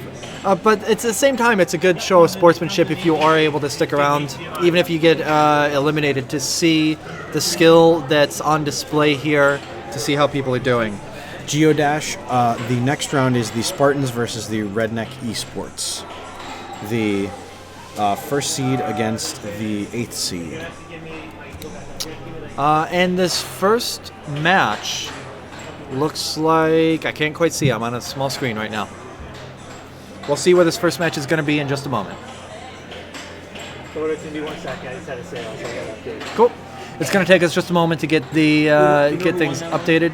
Yeah, Blue Mountain State won. Yep.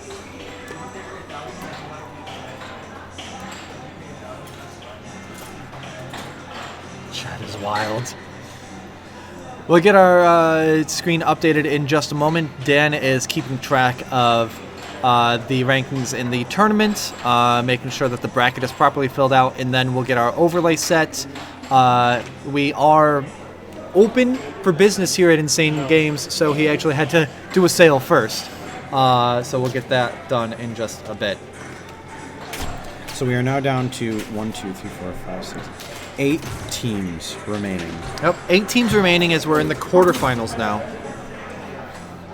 As the action has begun, we will catch up with you in just a moment. All right, let's go online. Thank you. Looks like we are on Speedball. We're on Speedball. Spartans just really quick out the gate with a win.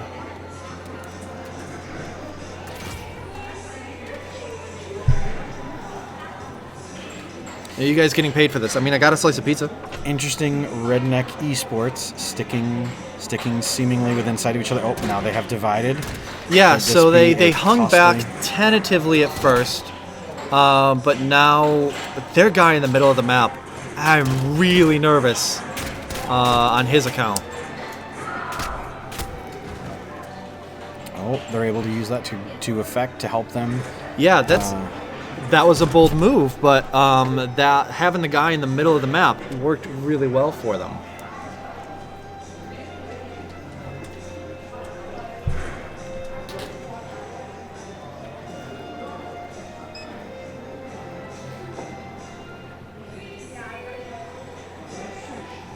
So Boder. So Dave, if you had to pick. If I had to pick one team to go all the way? I wasn't even going to go that far at this moment. I was going to say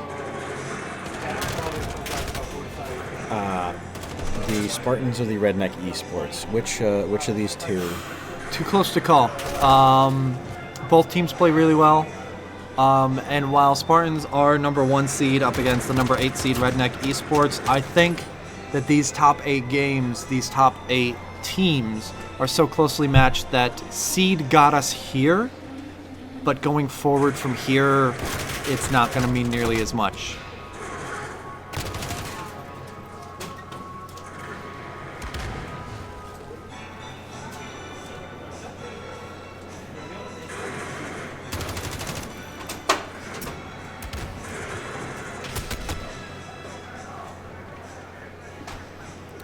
One, keeping each other in each other's line of sight, moving between cover. Yeah, each knows where the other one is, and unfortunately that means that when you try to move to get somewhere else, you are well spotted your whole way over. Also, F those tires. Spartans and Redneck Esports 2-2 right now in their first game of their matchup here in the quarterfinals.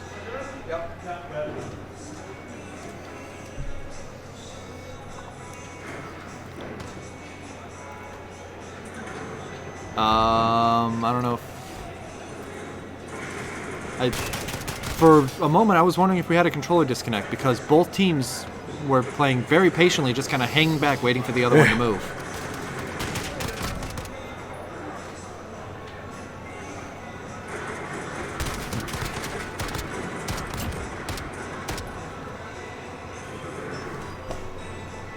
Spartans grab another.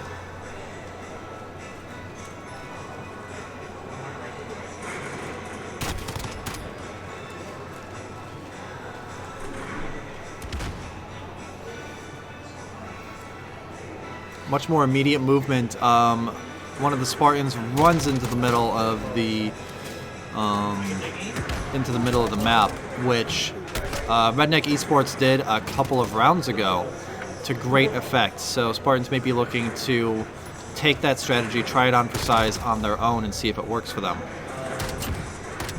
And this time it did. It went down to 1-1, but their men in the middle there was able to be the difference maker. Absolutely, get 1 and then 2.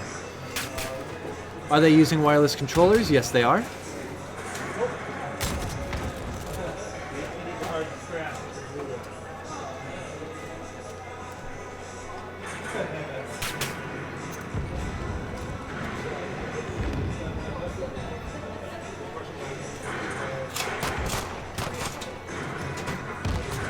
But all the consoles themselves are physically wired system linked together. And they are Xbox One X's, so we're not playing with 4 different style systems so they're or eras. They're all evenly matched. And yes, everyone's using wireless controllers. Is there a second and third place? There are no prizes for second or third place, so we're not going to have a face-off between the losers of the semifinal round. There is simply the winner-take-all $200 cash prize at the end of the tunnel with the single elimination bracket. And that takes it for the Spartans on Speedball. Now, Redneck Esports get to try to regroup, pick a map, and so that was a safe map pick for Spartans because they had won against Blue Mountain State on that in the round robin. But Redneck Esports wants to switch it up, and they're taking it to Gulag Showers, which I'm excited to see. The type of gameplay that we get in this one is different from most of the other maps. I mean, all of the maps are different, but this one in particular is just very interesting in how it plays out. The long sight lines in tall cover. Hey, Boner. After this game, I'm leaving it right in the gameplay, so I'm not going to change the view. Okay. Because I got to get some stuff over here. Okay. I'm going to hit it, so the next titles will change to the titles, and we're good. Okay.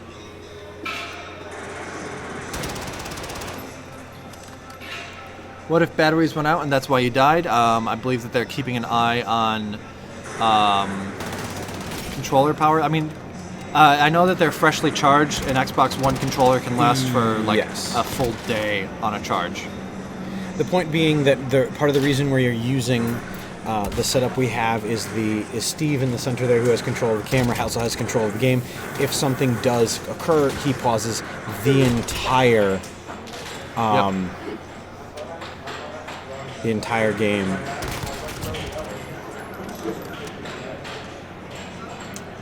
Oof. Things are brutal here.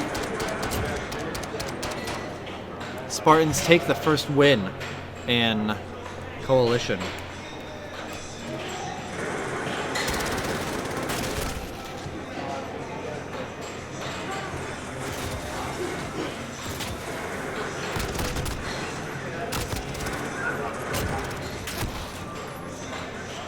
Folks, let's keep it a little civil in chat, all right?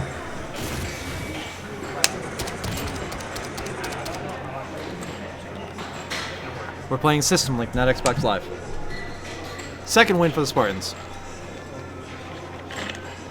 Meh.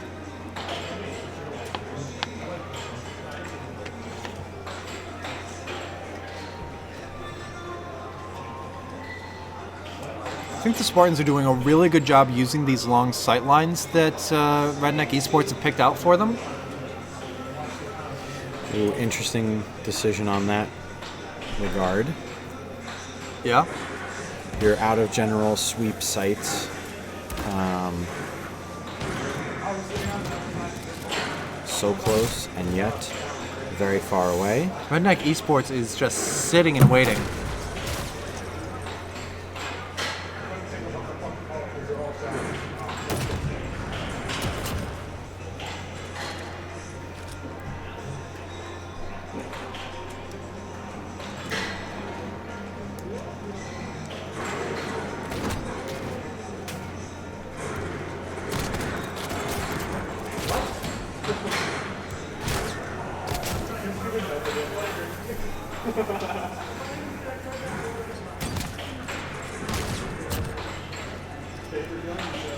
Yeah.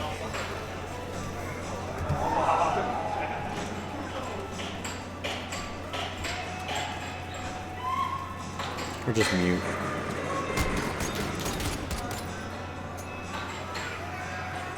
A timeout. Cool. Looks like you'll be taking a 10-minute timeout for inappropriate conduct and very untimely usage of words. This is an event run by an organized group, and we are not going to allow such things to happen. Go to cry to somebody else on a different stream. Or like I said before, keep it civil. A little bit of light smack talk back and forth, great, but start actually attacking each other, let's not. Let's refocus on what is going on here. We're actually seeing Redneck Esports starting to come from behind with a couple wins in a row there. Putting it to 3-2.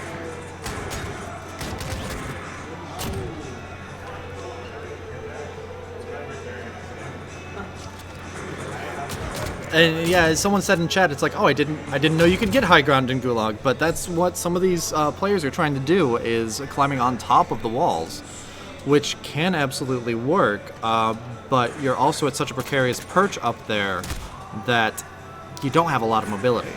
And as we've seen time and time again, mobility and communication are the two factors that we see being the most decisive today. Oh, yes.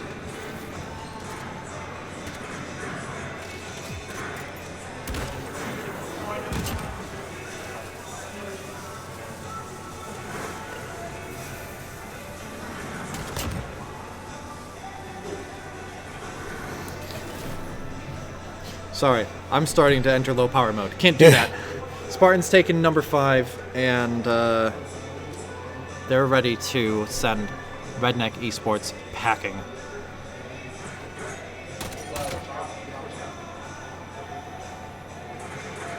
There we go.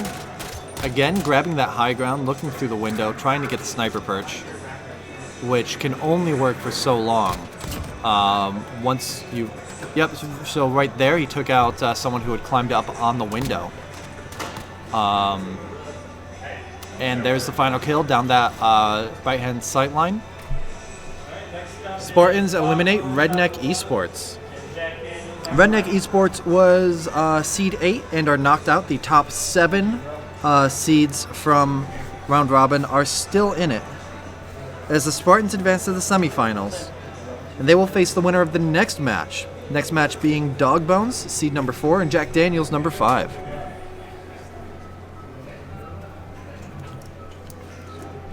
Josh. Yeah, bro, you win and we win. Okay, change the seatings up there for you, bro. Okay, thank you.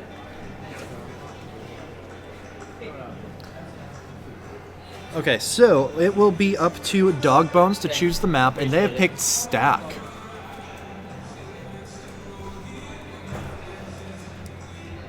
Which is another one that we're seeing a lot of. I think this is one of the top 2 that we've been seeing in elimination play. I think Speedball and Stack have been the most popular in elimination. Yes. Pine had a very strong early showing. Of 3 in a row, but then nothing since then. After Dogbones and Jack Daniels are done, your boys CGI are going up against, there goes NWES. Yep.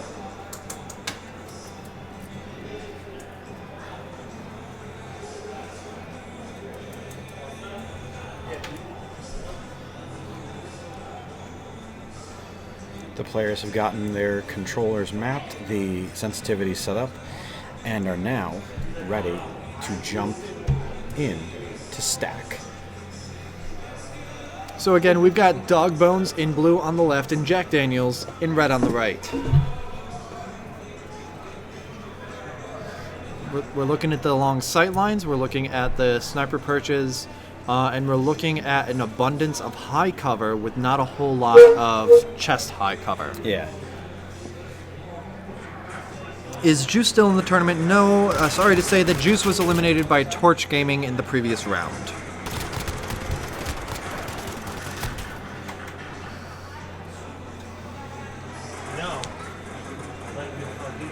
Coalition splitting themselves up. Jack Daniels capitalizing on the split.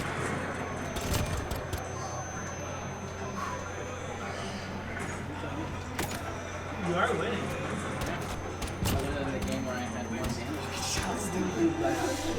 Flashbang out, Dogbones takes out Jack Daniels for winning the first round of the game.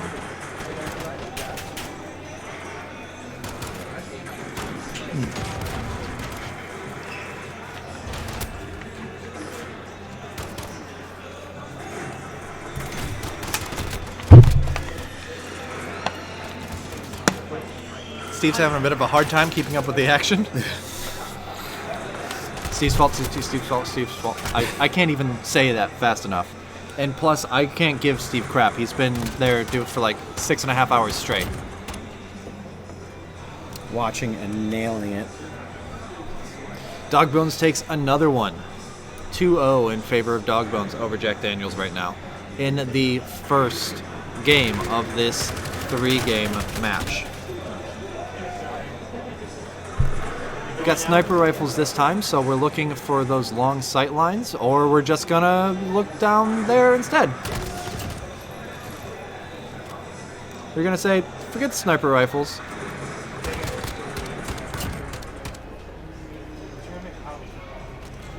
And down.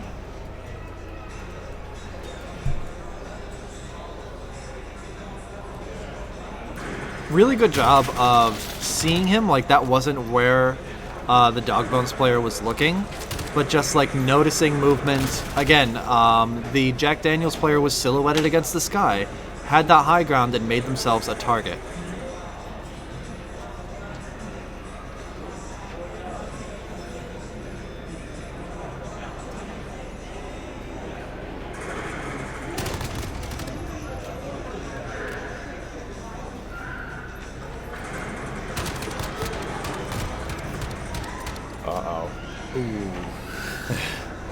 Again, a good attempt at that, but the last time that we saw someone trying to stay prone up there, it didn't work for them either. It's maybe a good idea for a quick chance to try to get a jump on someone, but if you're up there too long, you are a target, and the only way you're coming down is in a body bag. Geodash, the tournament. Didn't like that one. The tournament has been in the works for, started getting spoken about to a month ago, and then nothing but getting worked on in correlation with Insane Games TV and all those efforts. Match point here for Dogbones is hoping for the third shutout of the night. No one wants to be in a body bag.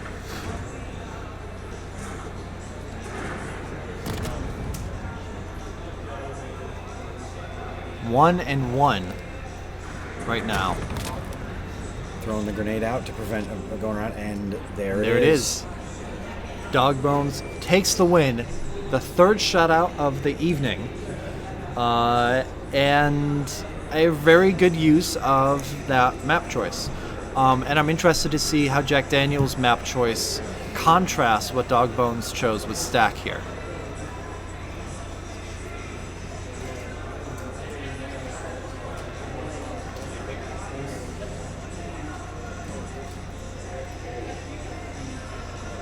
Docks then, which is still has some long sight lines, but rather than the high ground being in the center, it's almost a total elevation inversion where the high ground is up on the sides, although still has that center bridge.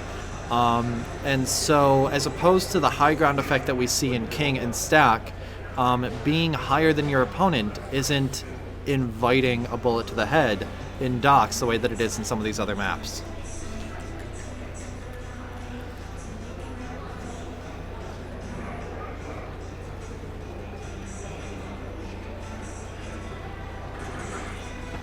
Sighting it out, making a plan. You can see good communication on the team's parts, differentiating where they're going to go. Ooh, always interesting with the split level on that. Ooh. Jack Daniels handing him his the base of his skull back. Yep. Yeah, well, what's left of it? I think that was a shotgun blast, wasn't it?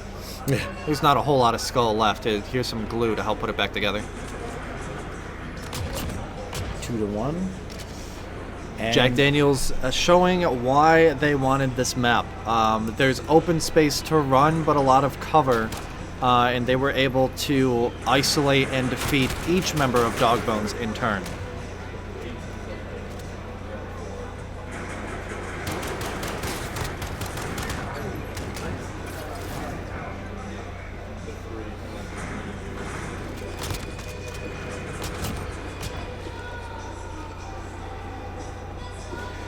Jack Daniels taking a second one. And again, just doing a really good job of surrounding their quarry. Not from the front, but from the sides. Oh, yes.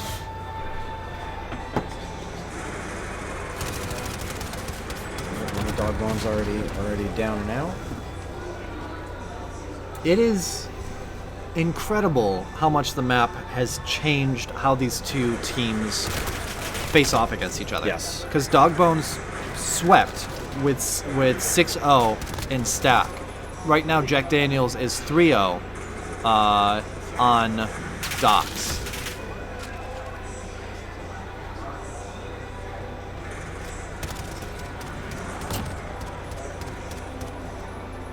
And Dogbones thought he knew where the Jack Daniels player was going, but there are so many egresses from that one spot. You can go down, you can go out this way, you can come back to the window again, you can go out the back.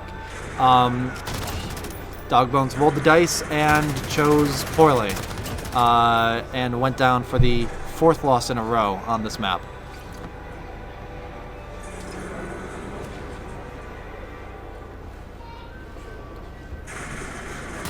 Hiding behind a car doesn't do much. Bullets don't mind glass. Good use of the Molotov to control space and try to flush out quarry.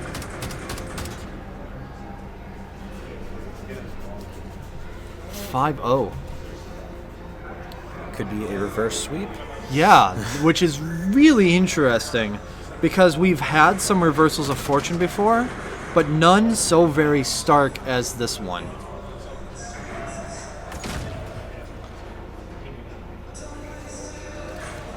I hope whoever faces the winner of this match is paying really close attention because map choice is 100% a factor with these teams.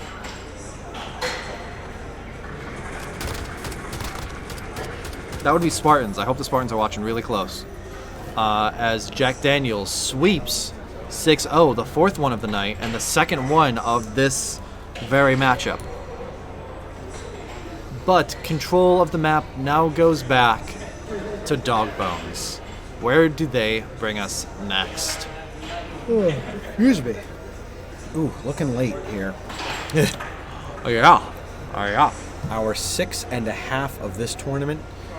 Boater, this has been a lot of fun to do with you, and we shall see. I am definitely not getting my preparation done for New Year's prep done. No, I was hoping this would be done by like 6. Well, unfortunately, the action has rolled on and continued, but fortunately, it has continued on in a productive sort of way. And maybe predictably, but definitely wisely, Dogbones brings us back to stack, where they swept 6-0 against Jack Daniels in the 1st round of this match. We are back at 3rd should have been random. Something we could definitely take into account in future events and things like that, but this event, the rules and things seem to be amenable to everyone included, as it is modeled after many other MLG tournaments and yada yada. Yeah, so, I mean, the higher seed does often get the advantage when it comes to picking. But Jack Daniels says, oh, you thought this one was going to be easy, and immediately takes a win out against Dogbones on Dogbones' home court of Stack. Look at me using sport ball terms. well, I wouldn't exactly say home court's a sports ball term, but still. We'll talk about that on Nerd Glasses this week. Or next week. Next week. Another win for Jack Daniels.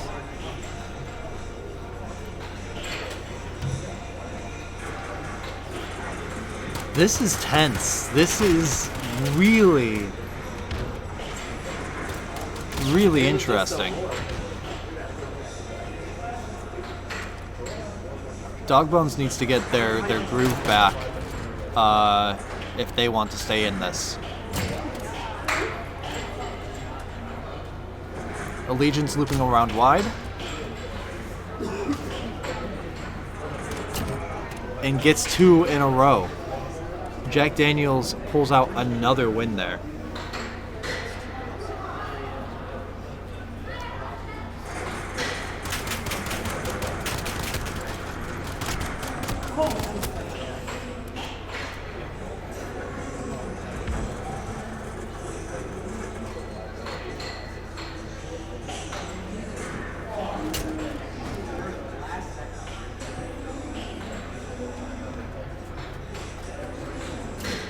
Coming in close. Oh! Oh! That was almost brutal. Hello!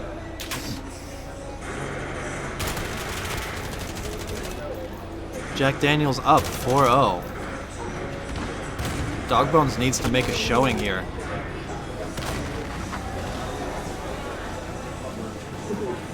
That is... Oh, a valiant Wow. effort. We haven't seen a Wow. six win. This could be it, though. Dogbones has shown the fortitude. This is crazy. Not surprised knowing the players on Jack Daniels and their skill, that this game has turned into them rolling it out and really taking advantage of the momentum and keeping it. Dogbones manages to keep this one from being a complete shutout. Still very rough after how the last two have gone.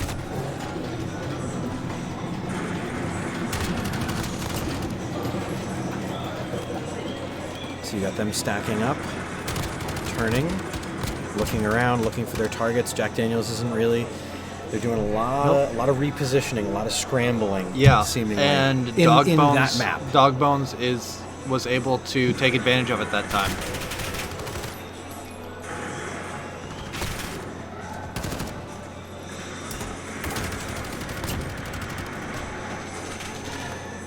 Long range fire with the SMGs. Oof. Jack Daniels with 1 kill. Dogbones with 1 kill. Both looking to get their second kill.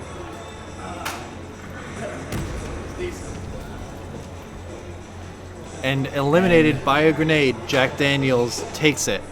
Dogbones tried to come back at the end there. Their first... That was a really interesting matchup. Their first game, they took 6-0. The second game, Jack Daniels took 6-0. That third one was almost another 6-0 for Jack Daniels, even though it was back on the first map. So that was really interesting to see. But nonetheless, Dogbones, the number 4 seed, has been knocked out, and the number 5 seed Jack Daniels moves on and will face the Spartans. But coming up next, there goes NWES, number 2 seed, versus the number 7 seed CGI.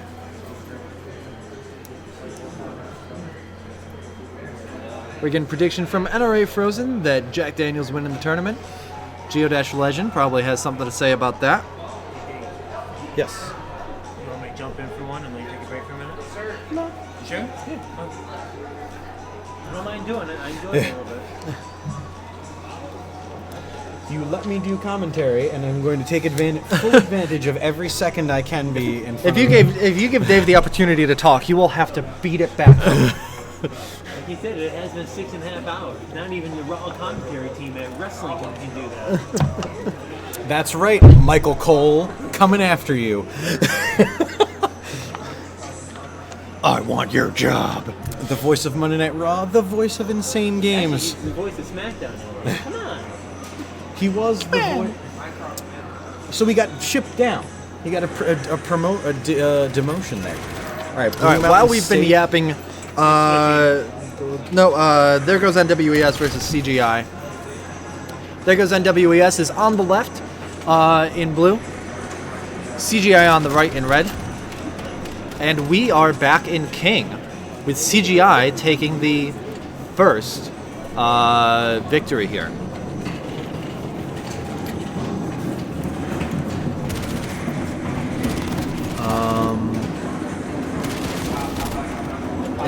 And CGI is probably going to bring us back to Speedball.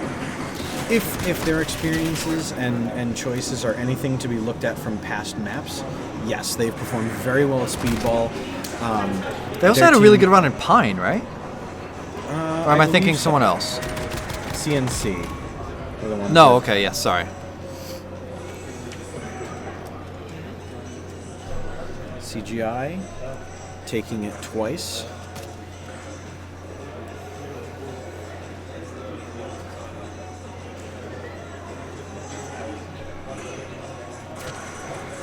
There are 5 matchups left in this tournament.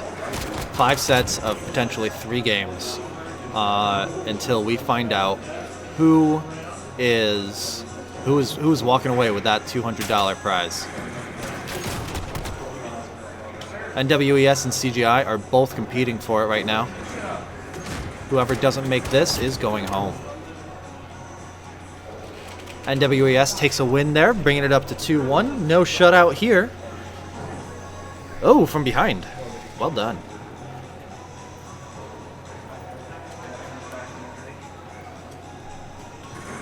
It'll be interesting to see if we see any of these showier moves from CGI. NWES just immediately paired up and went topside. Another one of those bold strategies, and it did work out for them. They just blitzed CGI there, finding their quarry and jumping down to attack them at ground level in one case, while the other stayed high for covering fire. Quick movement, decisive movement, and really team-focused movement.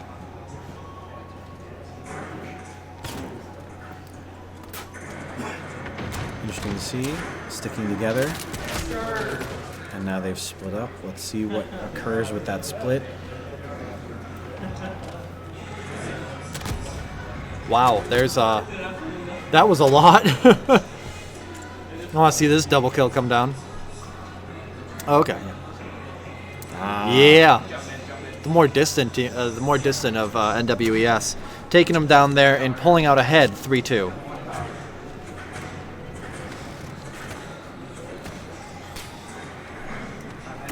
Geodash Legend is here in massive suspense, as his controller gang, yelling, "Stop splitting!"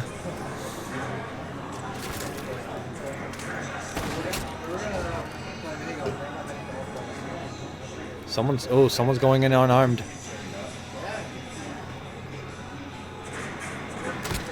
Ooh, wow. Using the butt end of that pistol to their advantage. Yeah.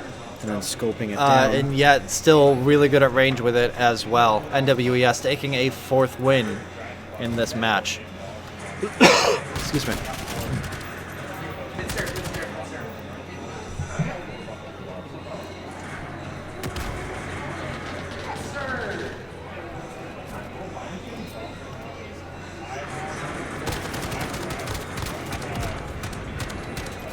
Seeming as though there goes NWES has, in a way, shaken CGI.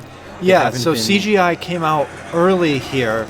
NWES found their groove and, haven't played in, an hour or two.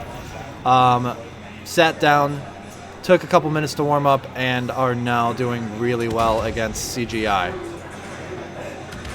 But when CGI sticks together here, they get that kill. Let's see if they can get number 2.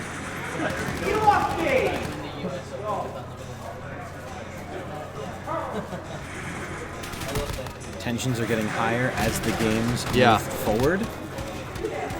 and NWS getting more vocal as well.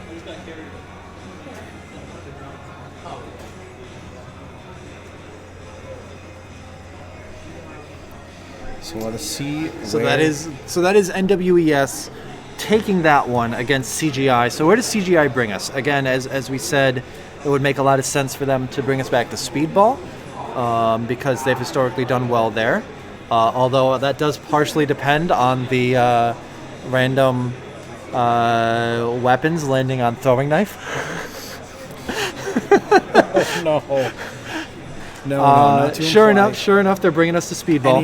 Any of the teams that have made it this far, especially in the tournament, are not in a seemingly one-trick pony. No, not at all. I mean, to have gotten this but- far, you need to be good in a wide variety of weapons available to you. You also need to be good at a fair amount of maps. Certainly, there's favored maps, and I think that we're going to see CGI doing better here on Speedball than they did on King. This is actually kind of like the round robin. How did they do on King their first time out? CGI's first showing on King Was a loss, loss, but they got a was win on it. closer. But they got a win on Speedball by a decisive Opening up margin. once again. So we're going to a see deep how they do split, here. Sending an ally to the center. Both teams moving tactically this time.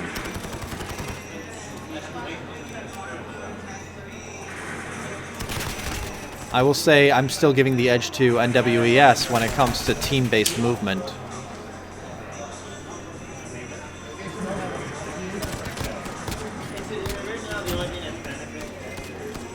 But CGI takes it for the first round win in Game 2 of this matchup.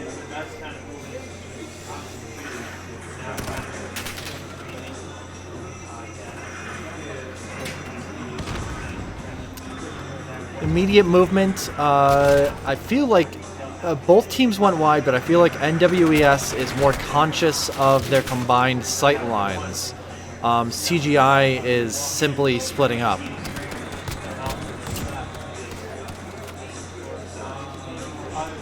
Gets a kill, but before it can get to cover, the CGI player is taken out by NWES.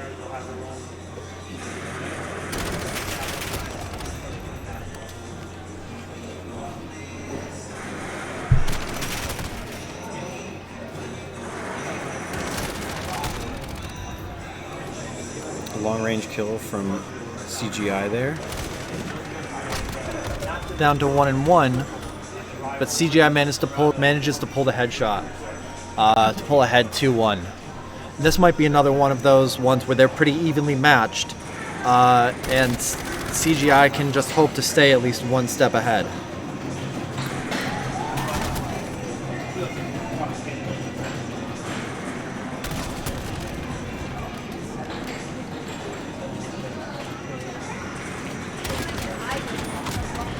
Every time I see someone healing with that, they don't make it. I'm not doing well. Let me, and immediately get shot down because their gun is still down. They're taken out in that moment. And we are broadcasting at Twitch.tv. Oh, that's what like these guys talk about in high school. Well done. Can he grab the second? That stayed out in the open a lot longer than I expected it to. I expected that to be over at least 5 seconds earlier. Behind, but if your friends don't dance, and if they don't dance, then you don't get the point that time. Thank you. I'll hang my hat on the entire stream on that one. Because that was very good foot movement. But unfortunately, when you're just dancing, you're not firing back. Yeah. You can't stop the tide. And again, if you don't have your friend dancing with you, it's not going to go quite as well. NWES and CGI looking very nice slide in for that one.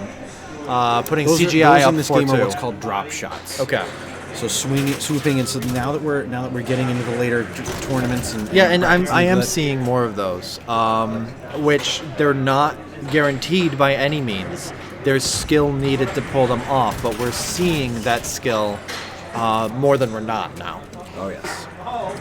I think earlier in the tournament we were seeing some missed drop shots, and whether that's from players who didn't have the skill to pull them off, or if it was people who now are doing well but were warming up to it. Yeah. Because again, all of this is being played via Xbox One X. People that are used to even the previous standard- Xbox One controller, Yes, which is and- very slightly differently shaped. And on standard Xbox controllers, many players who play this game consistently do purchase the more higher end Yep. controllers, a scuff controller of some choice or things of that nature. Use of a grenade to force someone to reposition and to allow yourself time to reposition. We are 1v1 right now. Cooking that grenade. Does not. Not even close, unfortunately for NWES. Cooking a grenade to answer, also not going close. This turned into a long distance match. The flag is. It's been a long time since we've even seen the flag come out. Yeah. You know? Flag is out. Who's going for it? Oh. And CGI takes it with the flag. They did a really good job of being near it, and as the timer ticked down, they finally went in to go and grab it. So CGI on this one, 5-3 right now.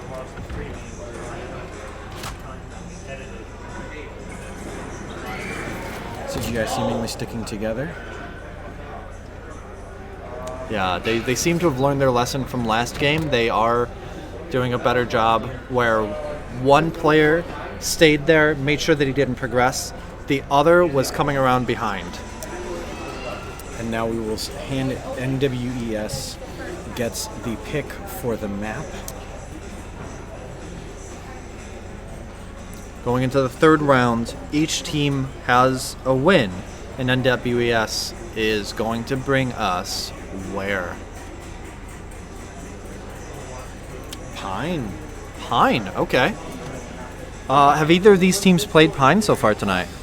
I think we only had Pine in round one, and I think both of these teams had buys and didn't play it. So this is going to be new ground for these teams tonight, where they won't have seen each other playing on them. Not Pine, says Controller Gang.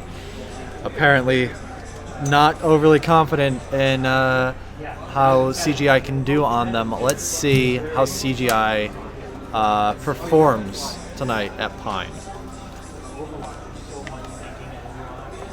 A lot of drama here in chat.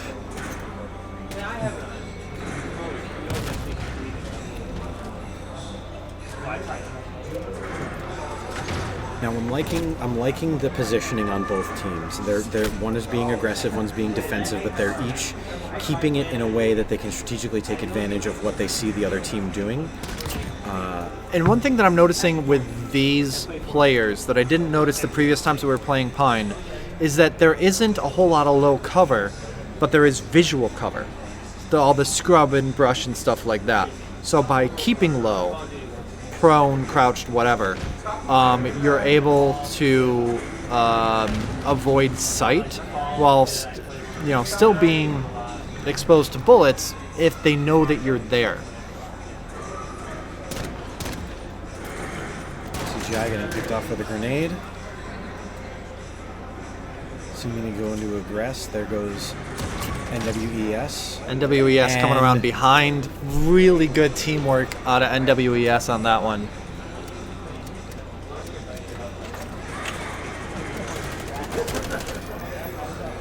Again, keep them pinned. You don't have to kill them. All you got to do is keep them in place. Let your teammate come around for the kill.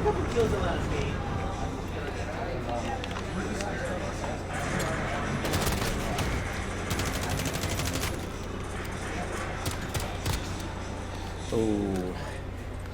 Once again, CGI losing that teammate first. Losing that first blood. Pistol shooting across the map. Let's see what that flushes out. Are they able to keep it moving?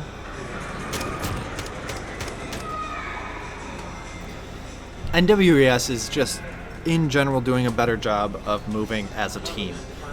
You notice that both teams spread out, but when CGI spreads out, they're playing man-to-man defense.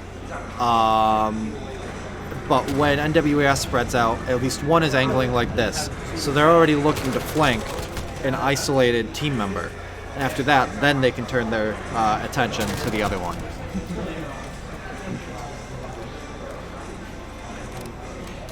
Oh, S. Melvin 12698 getting really hurt. We're the worst commentators ever. Play the game before you commentate it. Wah, wah, wah. Wow. Take it easy, buddy. No, these people need to piss off.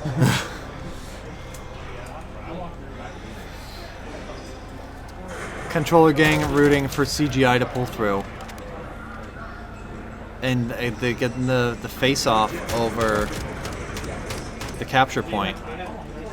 CGI takes it. More or less using the clock to try to flush out NWES.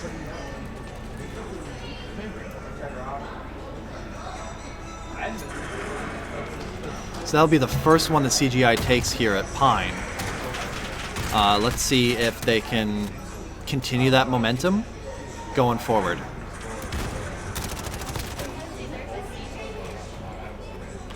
Moving out and about, scattering around, 1v1, fighting around the cargo container. Who will make a misstep first is what this comes down to in this part.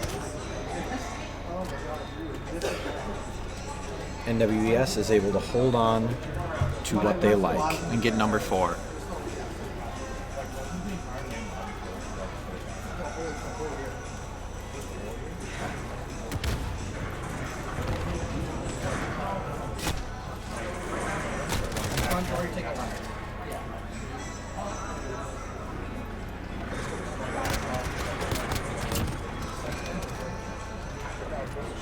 CGI grabs another one. See, when they work together, CGI can do really well, but they're not doing so with the consistency that's needed.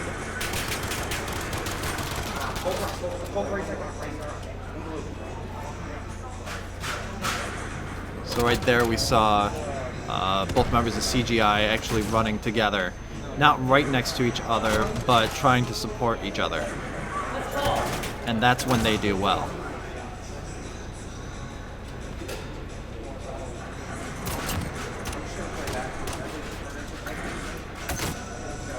CGI pulling out a third win.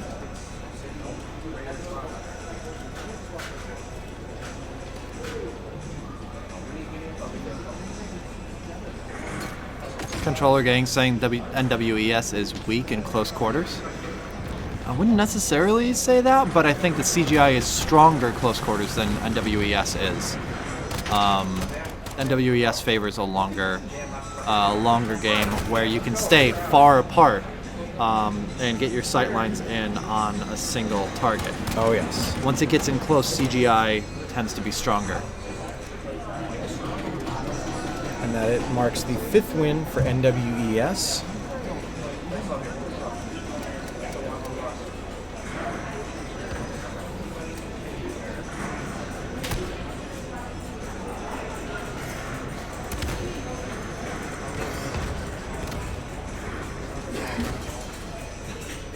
Potentially the final round of the game.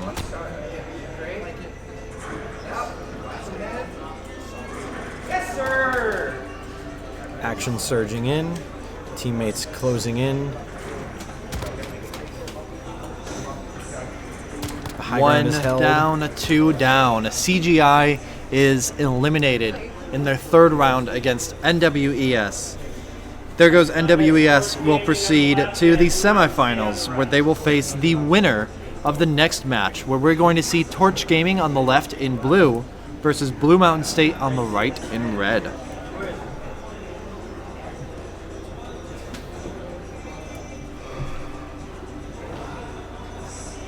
It'll be interesting to see which map.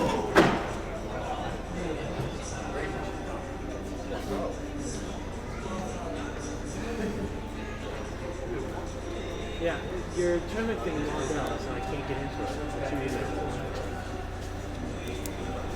You're all of a sudden your tournament account.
We're running some tech support right behind us, so that's why we're muted for a bit.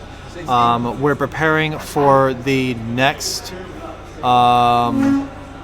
matchup right now, and there are still a lot of people here that are watching, but most of them are not out in the mall anymore. People have taken seats in a couple of the seating areas here in the store where they're able to keep an eye on the stream watching there.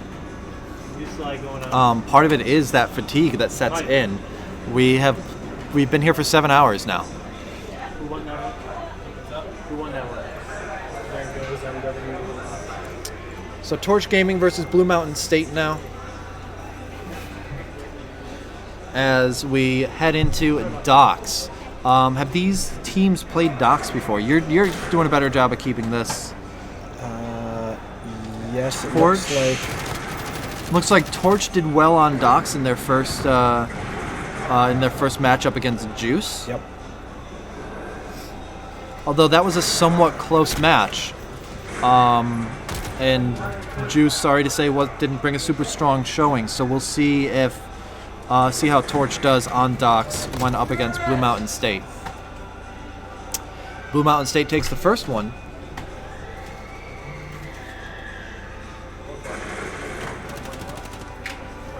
Got chilly in here. Yeah.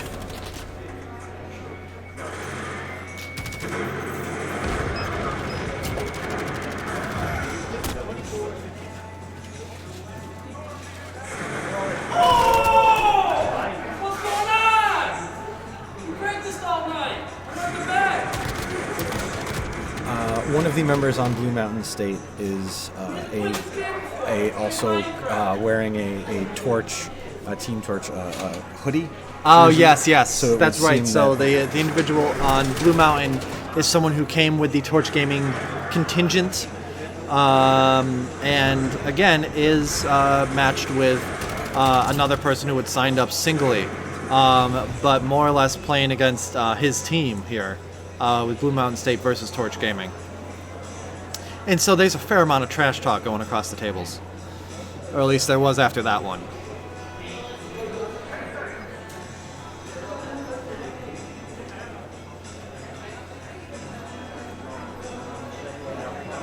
I'm wondering if it's just going to be coming down to those two again and again. Because I believe that that's the positions that they're in, far left and far right. Flag is up. And Torch Gaming takes that one.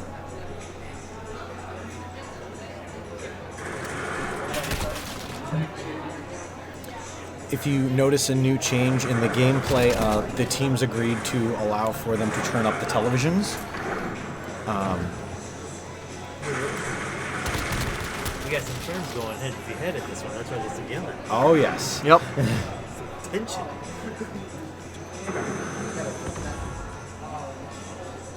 An ambitious choice there to claim the high ground in such a way. Climbing up on the fence did not seem to pay off in the way of getting a kill, but did cause a change around the map. Yeah, it shook things up.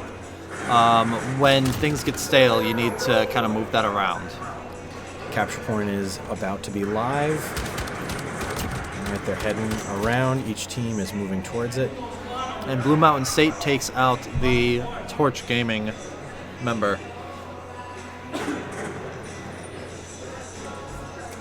So this is also interesting here because I'm just going to say the captains of each team, whether they are or not or whatever, but members of these two teams have played with each other, have probably played against each other, have certainly scrimmaged, so they know each other's strengths and weaknesses more than most of these teams do. Most of these teams are just going off of, well, how did they do in round robin? Exactly. Can I use King or Speedball against them? And as we get this late, what other maps have they done? But here they have much more intimate knowledge of the strengths and weaknesses of their opponents. Torch takes another one. What's that, 3-2? Exactly.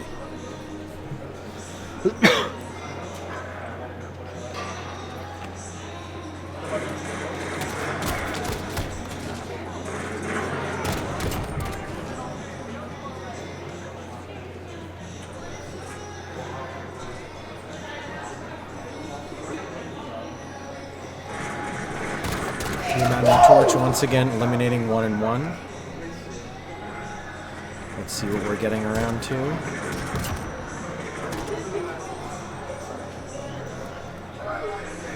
Torch Gaming has tied it up 3 and 3.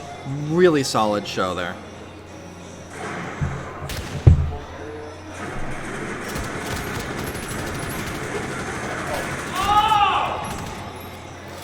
Well, I think that's going to be an impressive move out of Blue Mountain State, but we'll see. Yeah.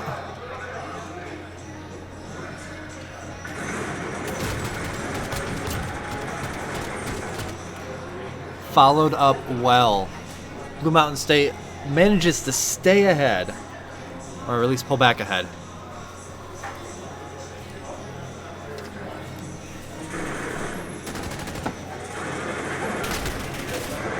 In fact, the mic is probably picking up all that now that the TV volume is up more. Indefinitely. Some long-range fire exchanged. Ends poorly for Torch Gaming.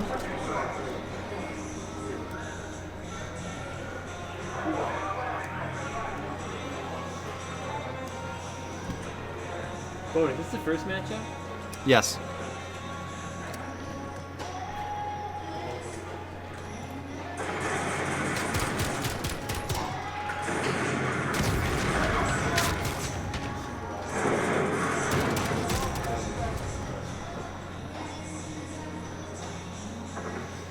Interesting strategies going around. Seeing a lot of aggression on the part of Blue Mountain State. We're down to 1 and 1 right now. And I mentioned that the teams know each other pretty well here. Again, the wild card is the person that third Torch Gaming person was paired with on Blue Mountain State. And so while Torch Gaming thought that they had a sure thing picking Docs here, that extra teammate may have changed things in their favor. So Blue Mountain State was able to come away with a win. And now we'll be looking to pick a map to make this just a 2-match game. Or a 2-game match. It's been 7 hours. Can't.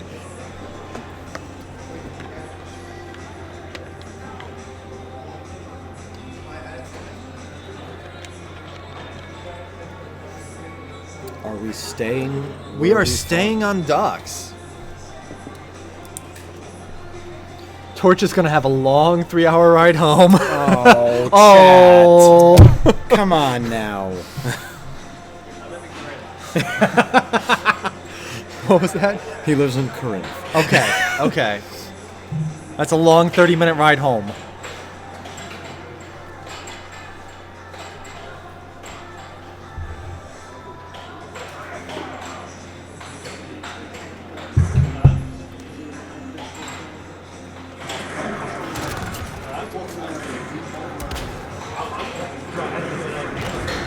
Both teams playing very aggressively. Nice drop under. That worked really well for him. That did. Odd that the Torch Gaming player ended up right in front of him. Like, it's clear he was going to go around behind to flank, but then don't ignore the gift that just drops right in your lap. Had to say it. They were talking smack on Facebook.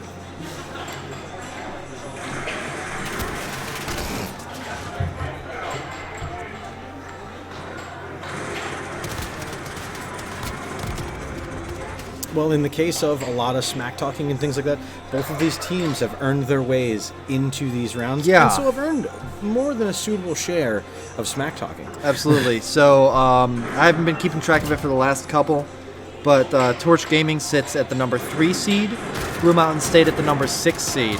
But one of their matches was against the top-ranked Spartans, so their seed number might be a little oddly deflated. So we'll see. Again, at this point, seeds got us this far, but I don't think that they're going to be telling from here on out.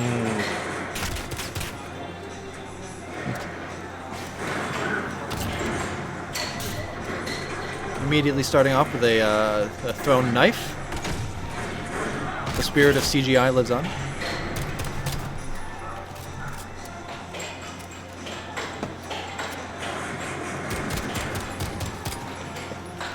Torch Gaming doing a good job of trying to control the map. I'm seeing a lot of smoke grenades getting thrown out.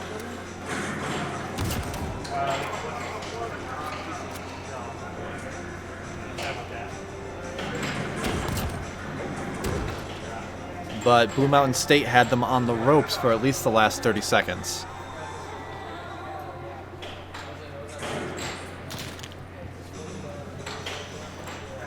Interesting to see how these brackets have come down to it, and what players have been able to hold on to their spots, and what players are probably at this point sitting at home. Yeah, thinking about maybe playing. watching. Hello, if you were knocked out earlier in the match and have decided to join us Now, online. Let's be a little bit honest about the average players in a lot of these things. They're not watching this. They don't care. They lost, and so it's dead to them. Well, it's I think if they wanted to watch, they would have stayed here, grab some pizza, grab some Chinese, come back and watch the last couple rounds in person. Because even as we're seeing people kind of fade a little bit, there's still energy here. Oh yes. That is really hard to replicate just watching online, no matter how much smack talk you do in chat. In private chats.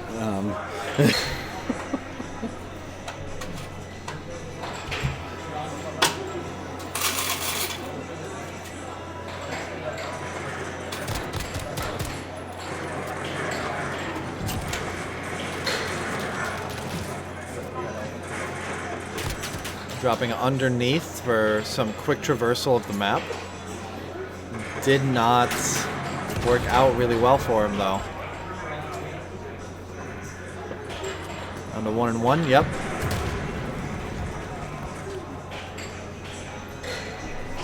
Nice job by Blue Mountain State using thrown weapons. Torch Gaming, baby, all the way.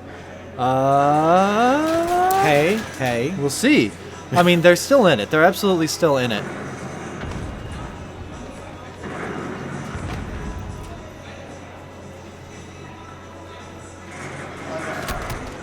Interesting to see the looks we're getting out of these squads each round, where they're going, We're seeing a lot more use of the canal in this game than we have in most games on docks.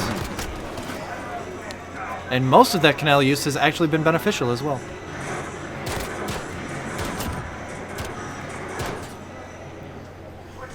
Yikes. Yeah.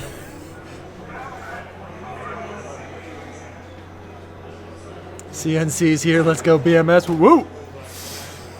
Wow. Well, thanks for joining us afterwards, CNC.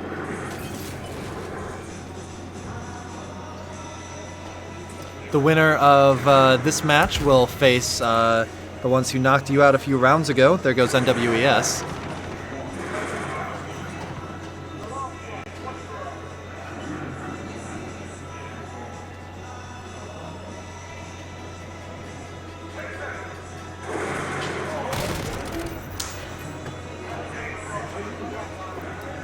And we're looking at a 1v1 situation. Yep. They're going back into the canal. And Blue Mountain State eliminates Torch Gaming. So Torch Gaming is still represented in the tournament because someone from Torch Gaming is on Blue Mountain State. Can we get a word in edgewise with you? What's that? Can we get a word in edgewise with you? Sure, my teammate's gonna come with me. Yeah. Come on, we're gonna give him a word, I guess. So, gentlemen, do you know each other? Nope. Never met each other. Never met each other? Hand on the Bible? No collusion, no gaming for. So how does it feel to have made it to the finals in this tournament after being here for just a liberal amount of a work day? No, it's not the finals. No. It is the no. semifinals. We're going into the semifinals now. But still, reaching into these deep rounds and things of that nature. Don't worry.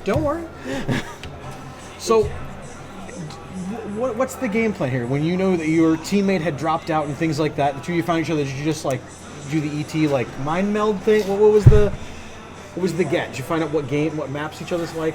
I have never played this game before. Yeah, he's gonna play this game. Very nice. Wow. Well, very ambitious of you to choose to jump into the tournament, but thank you very much for signing on. Yeah, no problem. Yeah. Have a great one, guys. I bullied him into it. This is true. Dan used his power of will and I don't know, bullying. Good charm, voter. Yes, because when I think of you, Josh, you're doing this. because when I think of you, I think of charming. Okay, so we now go on to the semifinals, where the Spartans will face up against Jack Daniels. These are the number 1 and 5 seed from the tournament. I'm not paying too much close attention to that anymore. The top 8 got to the top 8. Then after this, it's all getting jumbled up. What? I didn't know that. Josh is a cool dude.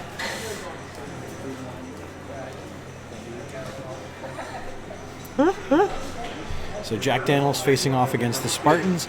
Jack Daniel, a more dynamic team, having luck in the luck and/or getting hot and using that motion and things to continue things, whereas the Spartans seem to run table. Yeah, I think Spartans have been consistently great all day. They've made some slip-ups, and certainly they've been on the wrong side of luck a few times, but the Spartans have been great all day. Jack Daniels, when luck favors them, they run with it. But you can only go so far with luck. I would also say skill when they've chosen the map. Oh, absolutely, and things like that. absolutely, yes. I'm not saying that it's 100% luck. I'm saying when the wind shifts in their favor, they have the skill to run with it. And they're skilled enough to still put up a good. No, the same person as before. Oh. Well, thanks for coming out to the tournament, S. Melvin. See you never.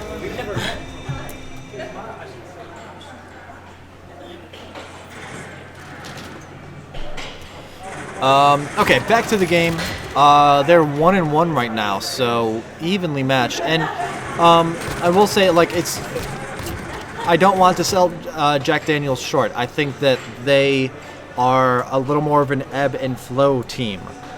They are really skilled. They can absolutely take advantage of a lot of opportunities, and they can create a lot of opportunities. Yes. But not to the extent that I think we've seen out of the Spartans. Still, at this late in the bracket, it is anyone's game.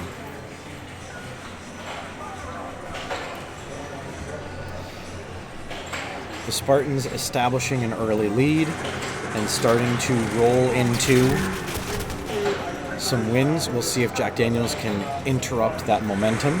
Yep.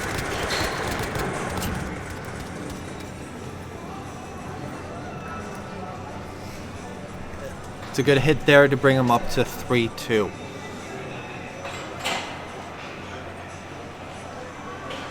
I keep moving back and getting the microphone in the way of actually being able to watch the map and everything. Spartans immediately go wide. And was Jack Daniels the team that dove someone into the middle here in Speedball? I believe that was... No, that was... NWES. Yes, that was it. Interesting seeing the gameplay. But Spartans swung wide, and then Jack Daniels kind of smelled blood and swept in. They did a really good job of isolating one of the Spartan players. Here we're seeing good job surrounding.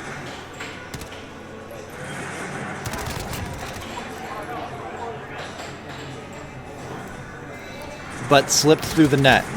Spartan is still on the loose. Made a break for the flag. Actually, it seemed to be making a break for the flag point, but was taken out on the way. They knew with 2 members of Jack Daniels still standing, if it timed out, they were going to lose.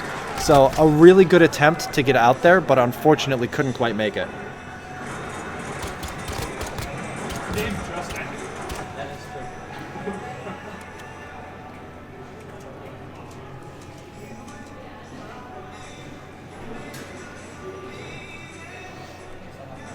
Yeah, it's, the Spartans can definitely be aggressive players, and again, like in that instance, that previous one, they had to.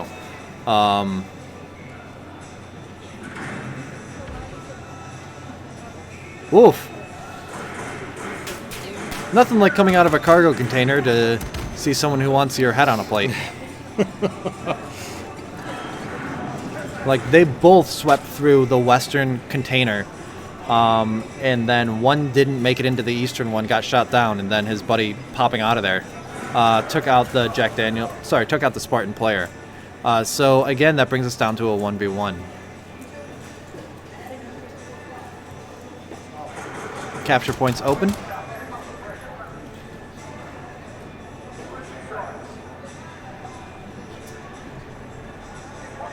The Jack Daniels player saying, "Oh, could not get there in time. Coalition player had more health, so they took the match." The Jack Daniels player knew that he couldn't go for the map, and correctly surmised where the Spartan player was setting up camp to take him out. Unfortunately, just ran out of time to actually be able to capitalize on that. Well, Corey Hazy, I'm very happy that you're excited about the tournaments and things like that. We are definitely, after the success of this one, going to be looking into future ones. But again, it's a matter of if people come out for it and if people play into it. We can run events left, right, and center, but it doesn't mean that it's going to be a just successful venture.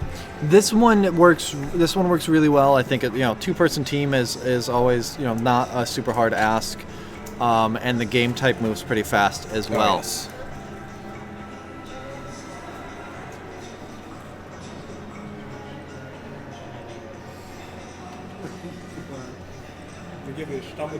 Jack Daniels is bringing us to docks for the second game of this matchup.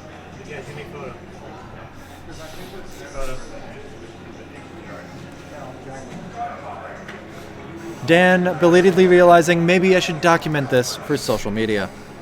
Maybe just a little bit. Maybe just a little bit. Just a tad. Scotch.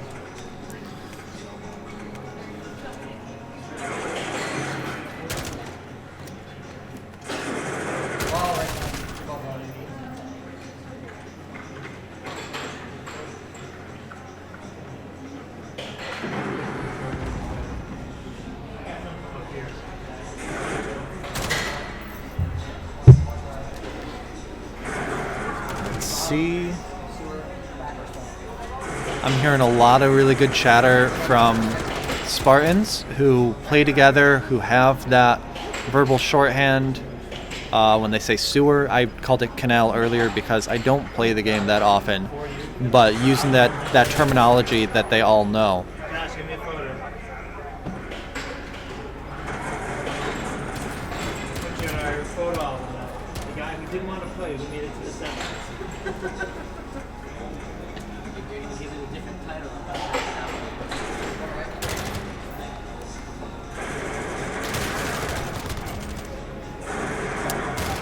Killing Skid, it should be there should be a tournament for PS4 next, and that's something that we keep an eye on as well. By following us on Facebook, you'll see when we're posting about things, about upcoming tournaments, as well as getting feedback on them. And if you want to see PS4 tournaments, by all means, say something. We're happy to gauge interest in that as well. I think for our first major outlay like this, there seemed to be more interest in Xbox for the tournament, but we do have people here that are more used to PlayStation. I think we have some people here that are more PC gamers. So we have people that are playing these different ones, but that's no reason why we can't necessarily host it on PS4s next time. So by all means, get a word in on our Facebook page. Jack Daniels takes a win there. I'm happy to see that everyone has a lot of logistics thrown around in chat, but the reality is that when you run one of these tournaments, you got to make sure you can support what's happening. Yep. You can't just suddenly throw out like $1,000 prize and hope that a bunch of people come. Yeah. So, again, taking under advisement, thank you very much in chat for your suggestions, but make sure your voice is heard on Insane Games on Facebook as well. I will say that many more people than this, and like this is a good run for the length of the tournament, maybe a little on the long side. Well, that's the idea. It's the catch-22. If you make things we very want quick, people everyone to feels show up, quote-unquote but yeah. cheated and gypped, Yeah. and you hear crying on that end, and like all these things. you need, do you put a cap on the number of people in the tournament? Do we have multiple matches running at the same time? But that brings us to the point of we can't bring you guys all the action if we do that. NRA, we would love to have one in the books already, but we're going to be sitting down probably tonight after this close of this tournament to start discussing that. So make sure to check us out on our social medias for future information about that. Spartans are leading Jack Daniels here. Although JD gets a really good shot there, we're down to 1v1. But Jack Daniels picked this map, and it's not going as well for them as they might have hoped.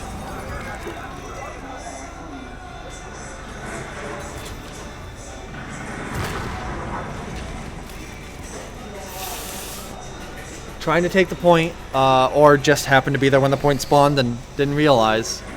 And explosive from Spartans took him out. The two round warm up, it was an hour and a half tops. Because the round robin, everybody played one game. In this elimination, everybody's playing at least two, if not three games. And that is, I think, the single elimination phase of this tournament has been going for 4.5 hours now. It's certainly much longer than the seeding round robin phase.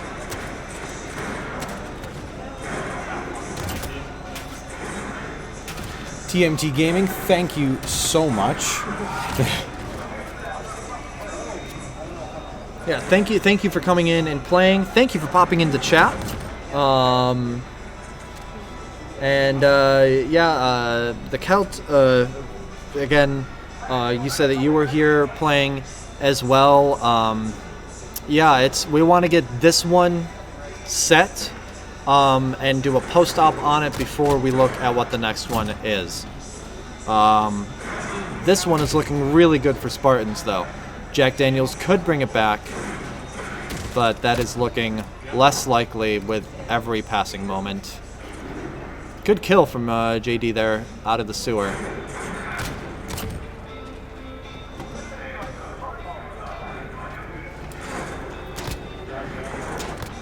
Trying to slide under there, but Spartans take it. Spartans eliminate Jack Daniels and move on to the final round.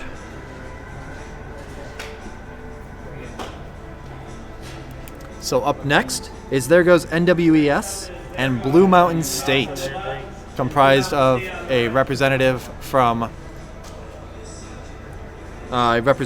Torch Gaming, as well as Josh, who didn't want to play. Seemingly. Apparently.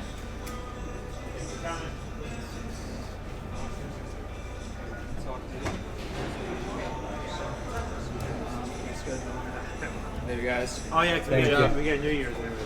Yeah, so Alright. see what's going on. I'll talk to Tyler. Hi, thanks for staying.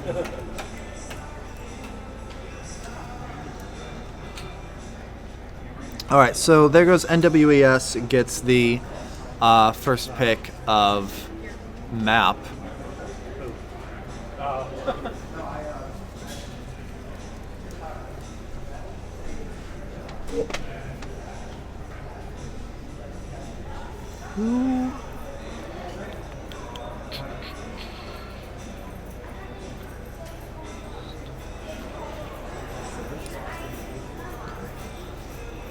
Sorry, me looking back here at how the round robin went.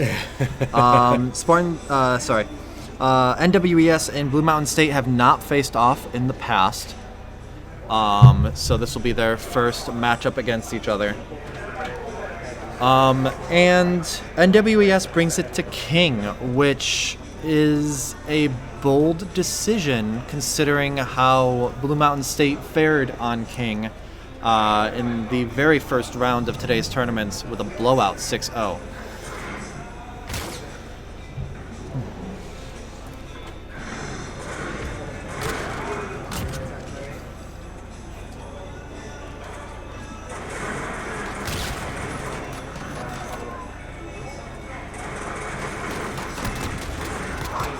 NWES grabs first blood.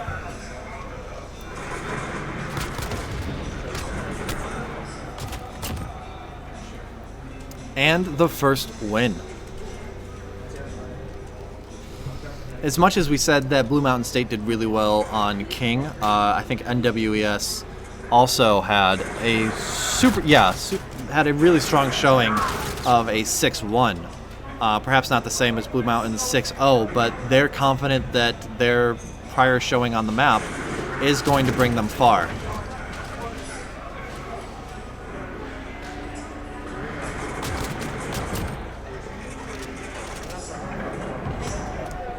Blue Mountain State grabs the second one, bringing us to an even 1-1.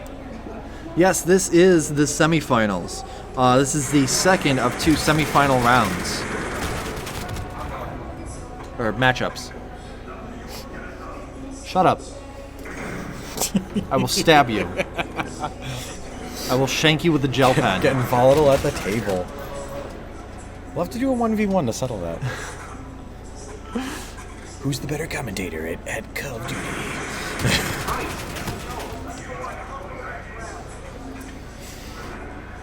We're down to 1v1 again. Blue Mountain State staying mobile. NWES staying in one place, and it works for NWES. Found a spot, waited for Blue Mountain State to come to him. I don't know, but Dave can be pretty nasty in Call of Duty. We'll have to settle it after the tournament. It'll be fine.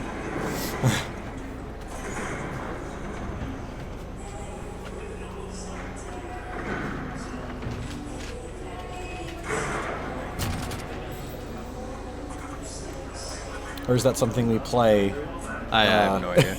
On the next Nerd Glasses, where both you and I are there. Can you imagine? Blue Mountain State down a man. Getting flushed out by smoke, and there it is. NWES still doing a really good job working together. NWES Cam and Caleb. I'm not positive. I know the sign-ups and the names of the people on the team are behind us. For the purposes of safe broadcasting, we're not advertising people's names over the streams. So we kept the team names throughout the entire structure, but not the individuals' names. However, they are registered as they did, so you can definitely check them out in the VODs in the future. Well, can we just keep a sheet of paper up here so we're not as overexposed?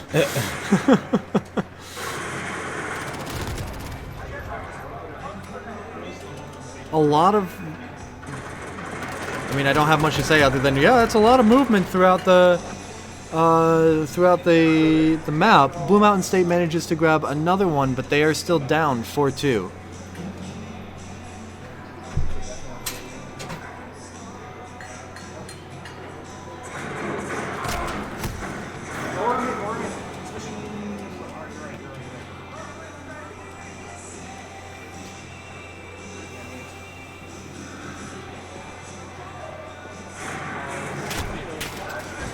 Blue Mountain State tends to be still doing that go wide and pincer kind of thing that NWES did so well in their last game. That was an odd one there where one of the NWES members seemed to get a little too far ahead of his teammate and wasn't able to support him when someone on Blue Mountain State came around back.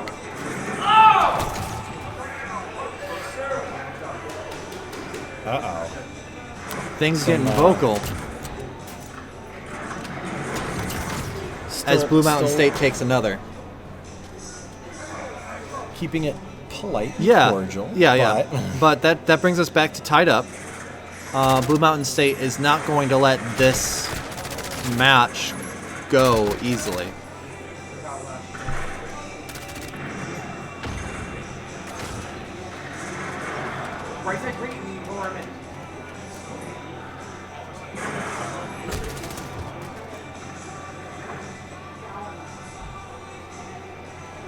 Both teams trying to circle around, find a good vantage point on their enemies. Now 1-1. Yep. Oh. 10 seconds till the flag drops, and I think we're going to see that come out.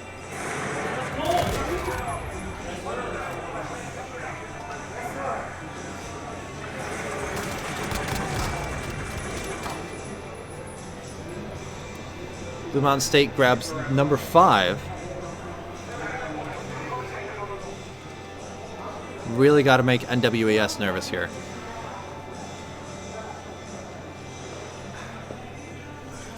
Ow. Oh, these chairs.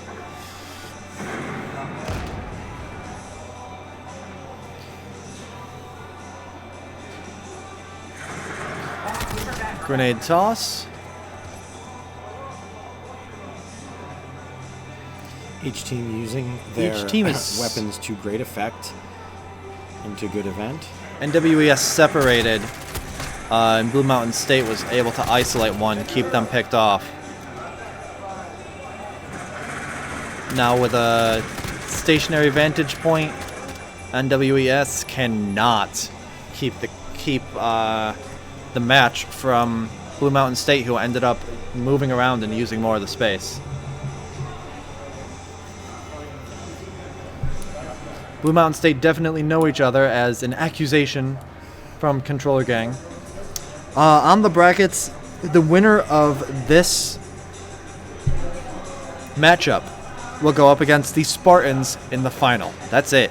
That's all that's left.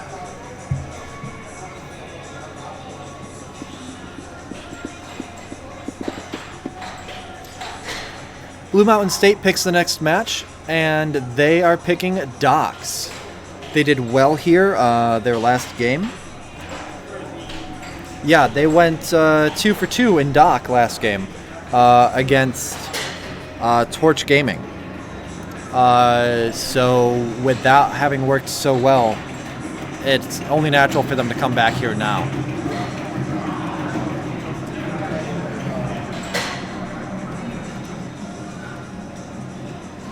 Rigid Ace giving the prediction for the Spartans of Queensberry High to win.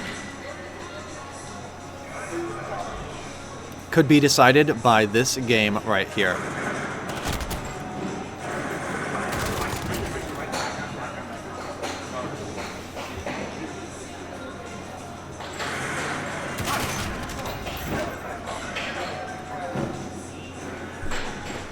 Each team trading a member. Both going into the sewer, but NWES manages to walk away with that one, as Blue Mountain State ran out into the open and was more or less caught flat-footed.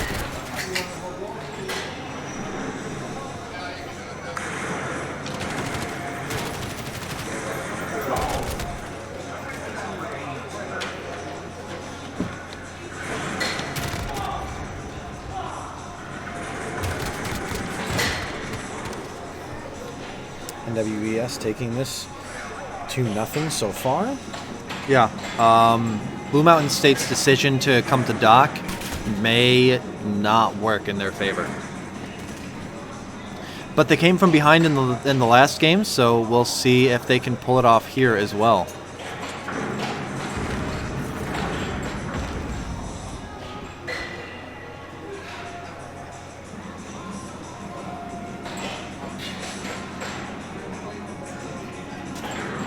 Good motion on both teams, keeping it fluid, not allowing themselves to get trapped and or cornered.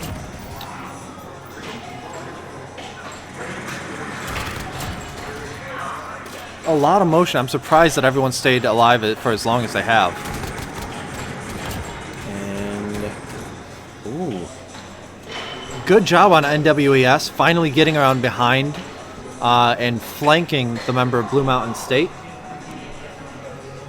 good coordination on that in that regard. Not uncommon of the teams later in this tournament, but still worth noting that you're able to do it to another opponent.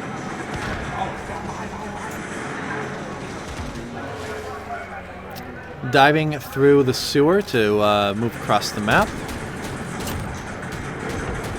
I'm hearing the gentle thud of an LMG as Blue Mountain State grabs their first win in this game, bringing it to 3-1. This is the second matchup of the semifinals. The winner of this will go on to the finals to face the Spartans.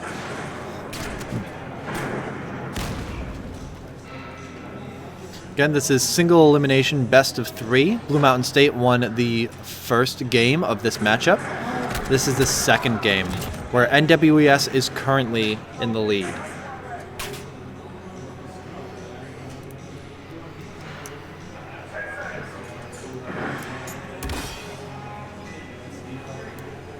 One and one. Now it's a battle of the revolvers.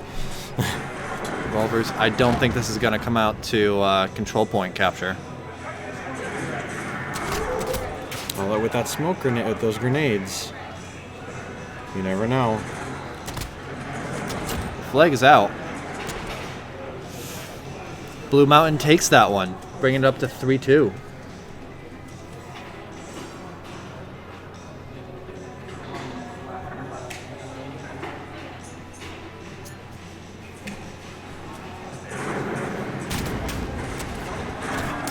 The individual actual names of the players is not available to us, and we're keeping that more or less off, like off stream. There goes a member of NWES and one of Blue Mountain State. This trade-off. NWES manages to pull that one out 4-2. Blue Mountain State definitely faces more of an uphill battle now.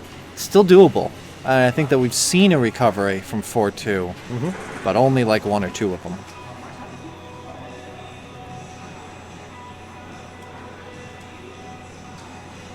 Interesting choice on both the teams.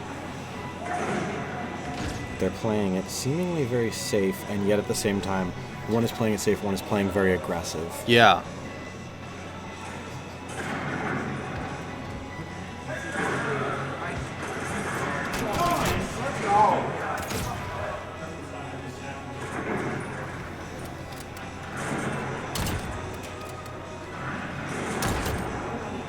NWES grabs another, and it's probably looking at walking away with round 2. Ooh.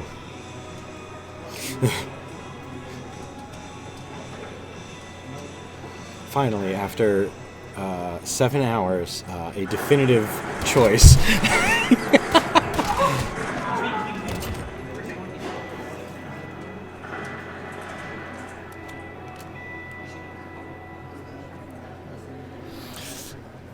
Hunting that member of NWES the whole time, but then turned around and just took him out like that. Down to 1-1 again. That's happening a lot in this matchup.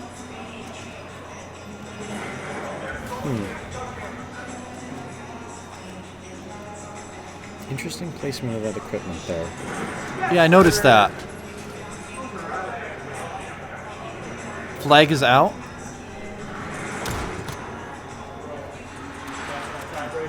Has to go for it, but is taken out by NWES.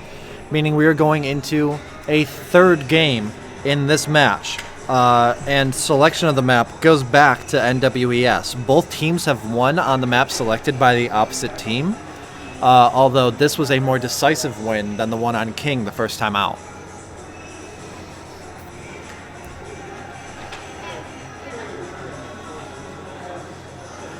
Speedball is the map that NWES chooses to go up against Blue Mountain State. Do we have any sort of record of these teams on Speedball? NWES didn't do very well against CGI on that, but CGI, that was the map that they excelled on. Yes, true. Blue Mountain did very well on Speedball against Nemesis. And NWES... in round robin, NWES won their Speedball game, whereas Blue Mountain did not.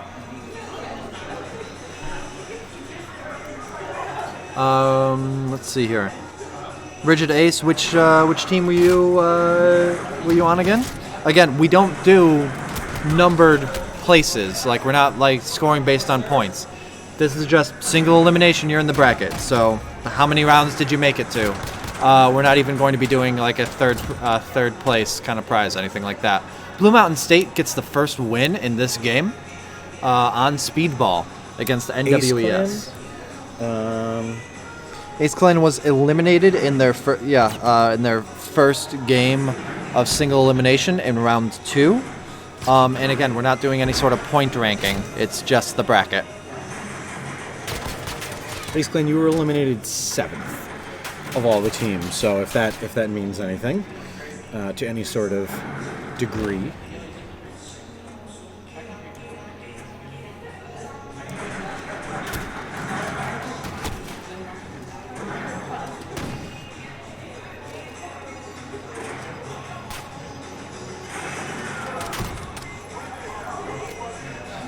Blue Mountain State doing a really good job while down on health, trying to hunt and pick off NWES, and there it goes. That went really well. I thought Blue Mountain State was going to be out of that round, but while they were injured, they were able to somehow isolate and take out both of the members of NWES.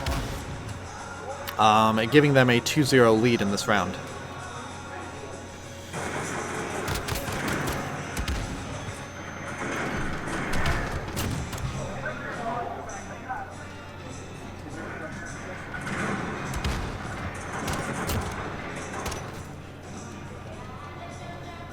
Really good job from Blue Mountain State in repositioning around the map.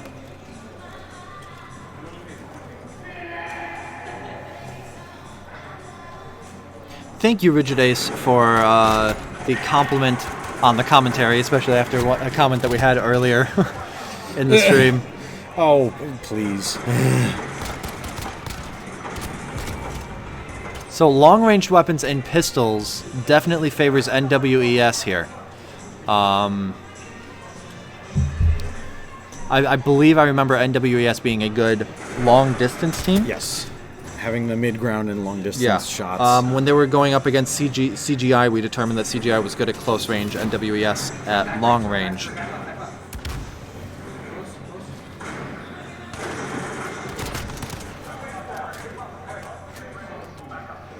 But Blue Mountain using Molotovs to dictate the firing line and who can be where.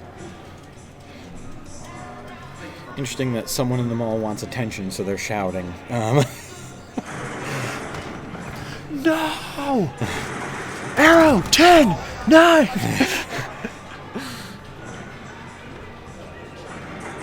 Two-three now as NWES works to catch up. 3-3. NWES catches up to Blue Mountain State. 3 out the gate from Blue Mountain, but NWES catches up, and it is anyone's match here in the semifinals, the final game of this matchup, and who will determine who makes it to the finals and who goes home sharing bronze with Jack Daniels.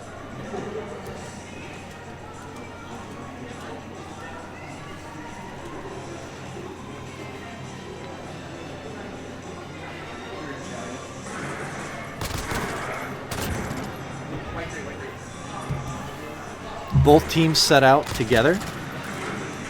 Although Blue Mountain State not doing a good job of covering each other. I thought they were moving together, but someone went to the center of the map and someone stayed in the cargo container. And that cost them that match. NWES takes that one, 5-3.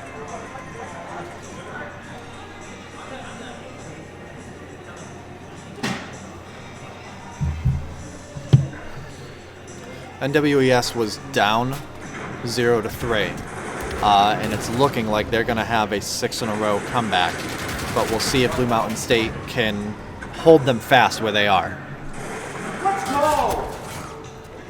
Well, that chatter across the tables means that NWES takes it. Hoping for either a Fortnite or quick scoping would be cool. So, bravo to Blue Mountain State for making it to the semifinals. For two people that had never played before, someone from Torch Gaming, as well as a friend of the store who was not planning on playing at all. Blue Mountain State did really well, but ultimately they lost to the number 2 seed. There goes NWES, who is going to face against the number 1 seed, Spartans, in just a few moments.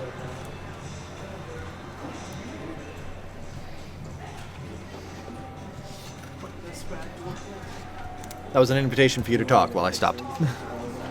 Just keeping an eye on the goods out there while everyone seems to collapse. Yeah, absolutely. Oh.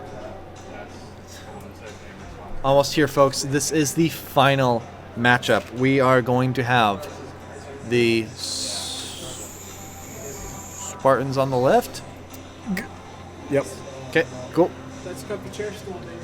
Yes, cool. So those aren't the players that I remember being on the Spartans from the last.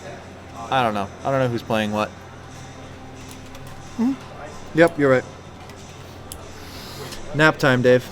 Yeah. No, not nap time. Final game time. Spartans against. There goes NWES. We've got Spartans on the left side of the screen in blue. NWES on the right side of the screen in red.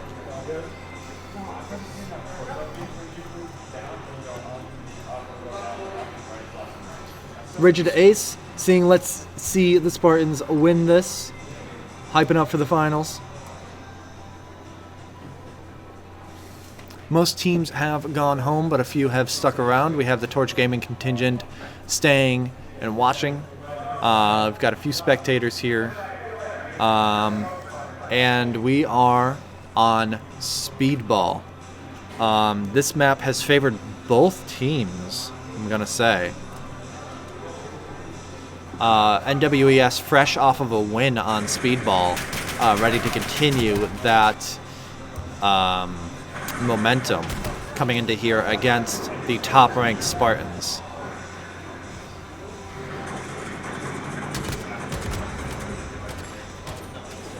And sure enough, 1-2, they go down and NWES grabs the first W of the match.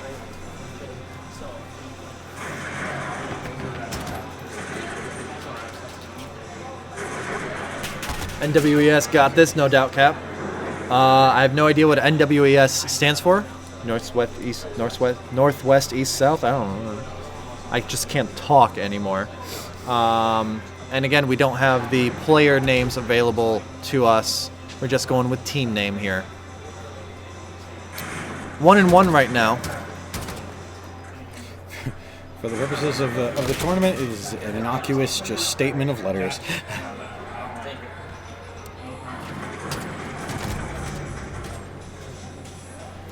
Spartans take that one, 1-1.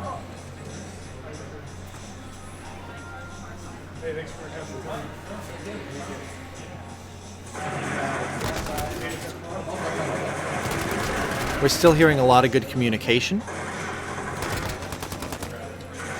These were our two most vocal squads. Were they? Yes. Out of all the ones, we've had the fortune of having all of them sitting near us. These are the two that use the most team direct, just words and things like that.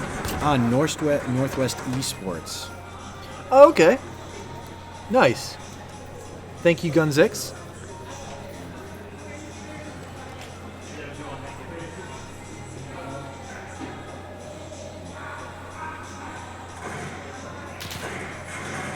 Both teams taking off in a sprint counterclockwise.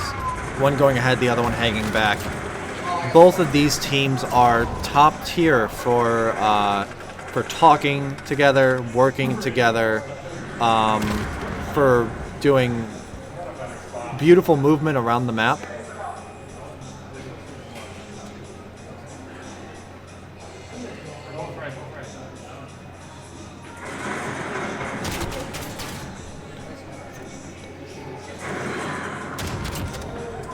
There's only one pro team, so not legitimate esports. Hey, let's remember Redneck Esports. And also at the same time, if there's only one legitimate esports team, are they the one of the two that are in the finals? Did you win? I don't know. It's competition. Gotta show up and show yourself. Mm-hmm. Yeah, we weren't looking to put together any sort of esports tournament here. We are first and foremost putting on a tournament for local players and as well as some of our fans who come from farther afield. However, if many long-winded and big-egoed teams want to step up and do things... Oh, I thought you were going to say commentators, and I was just going to point at you. Oh, well, yes, but at the same point, if many, again, big-egoed and long-winded teams want to show up and puff out their chests, they can absolutely approach us, and we'd be happy to throw on a pro tournament for you.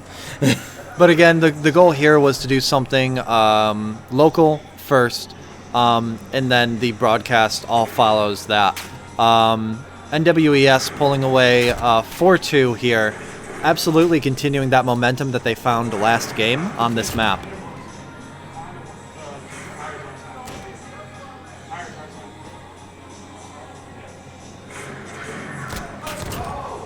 And not to speak down to any of the teams that participated in the tournament, being that during gameplay and things like that, no one was more respectful and or acknowledging of the environment and the things that were going on today than the more seemingly organized teams. Yeah, absolutely. So it was a good showing on their part, especially being that if you're wearing a team logo or things of that nature, you have to stand by the things you choose to say and do.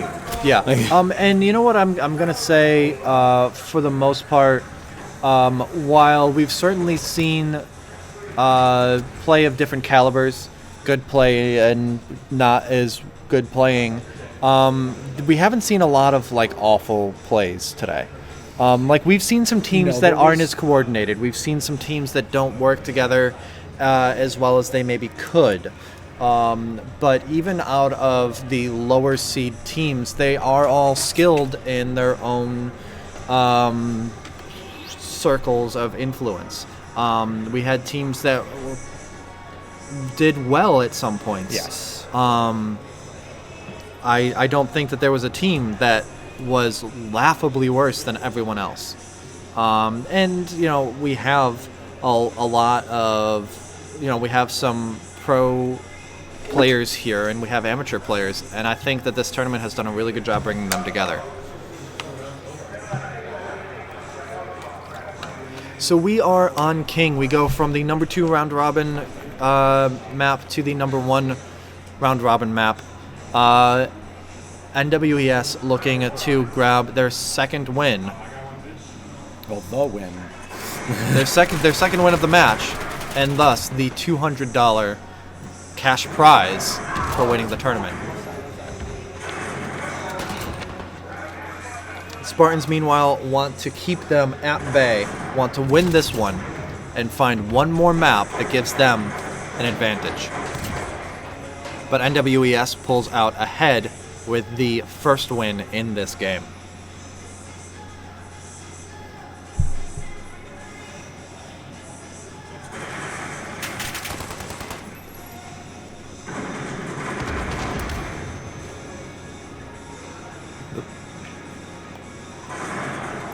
So on this map, we're looking for a lot of motion. We're looking for people to not take more than a couple seconds standing on top of these tires at the wall. Like that. Don't make yourself a target. In this map, it is very easy to make yourself a target. And these teams need to be really conscious of that. And they have in the past. But the thing is that both teams are so good that you don't need to do too much. You don't need to stand up and just silhouette yourself to be a target. Oh, yes. All you need to do is just peek your head out around the wrong corner, and the map will work against you.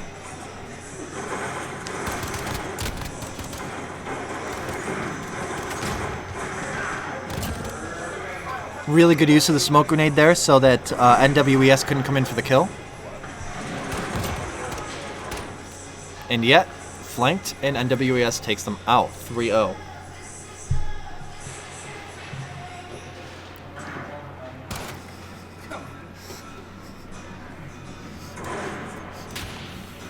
Everyone's getting a little delirious here. Well, one of the benefits of being a smaller business with Insane Games is the people that are manning the tournament, the ones that set it up, the ones that organized it, the ones that staffed it, the ones that opened the store today, have been working all during the holiday season, and will still be here tomorrow. First blood goes to NWES, and Spartans caught in the corner again.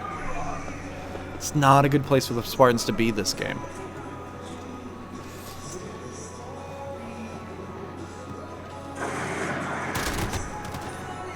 It is 9 o'clock at night. Stores in the mall are starting to shut down.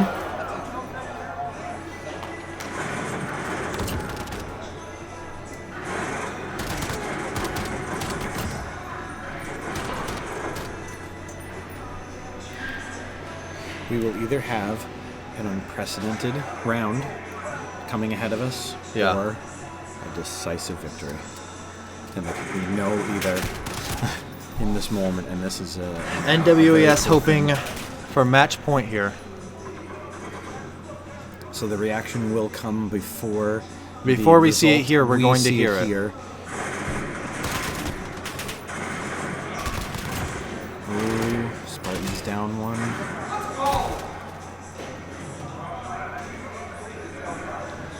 And NWES. And we have seen into the future. NWES sweeps the second round of this match. Good sportsmanlike conduct over here.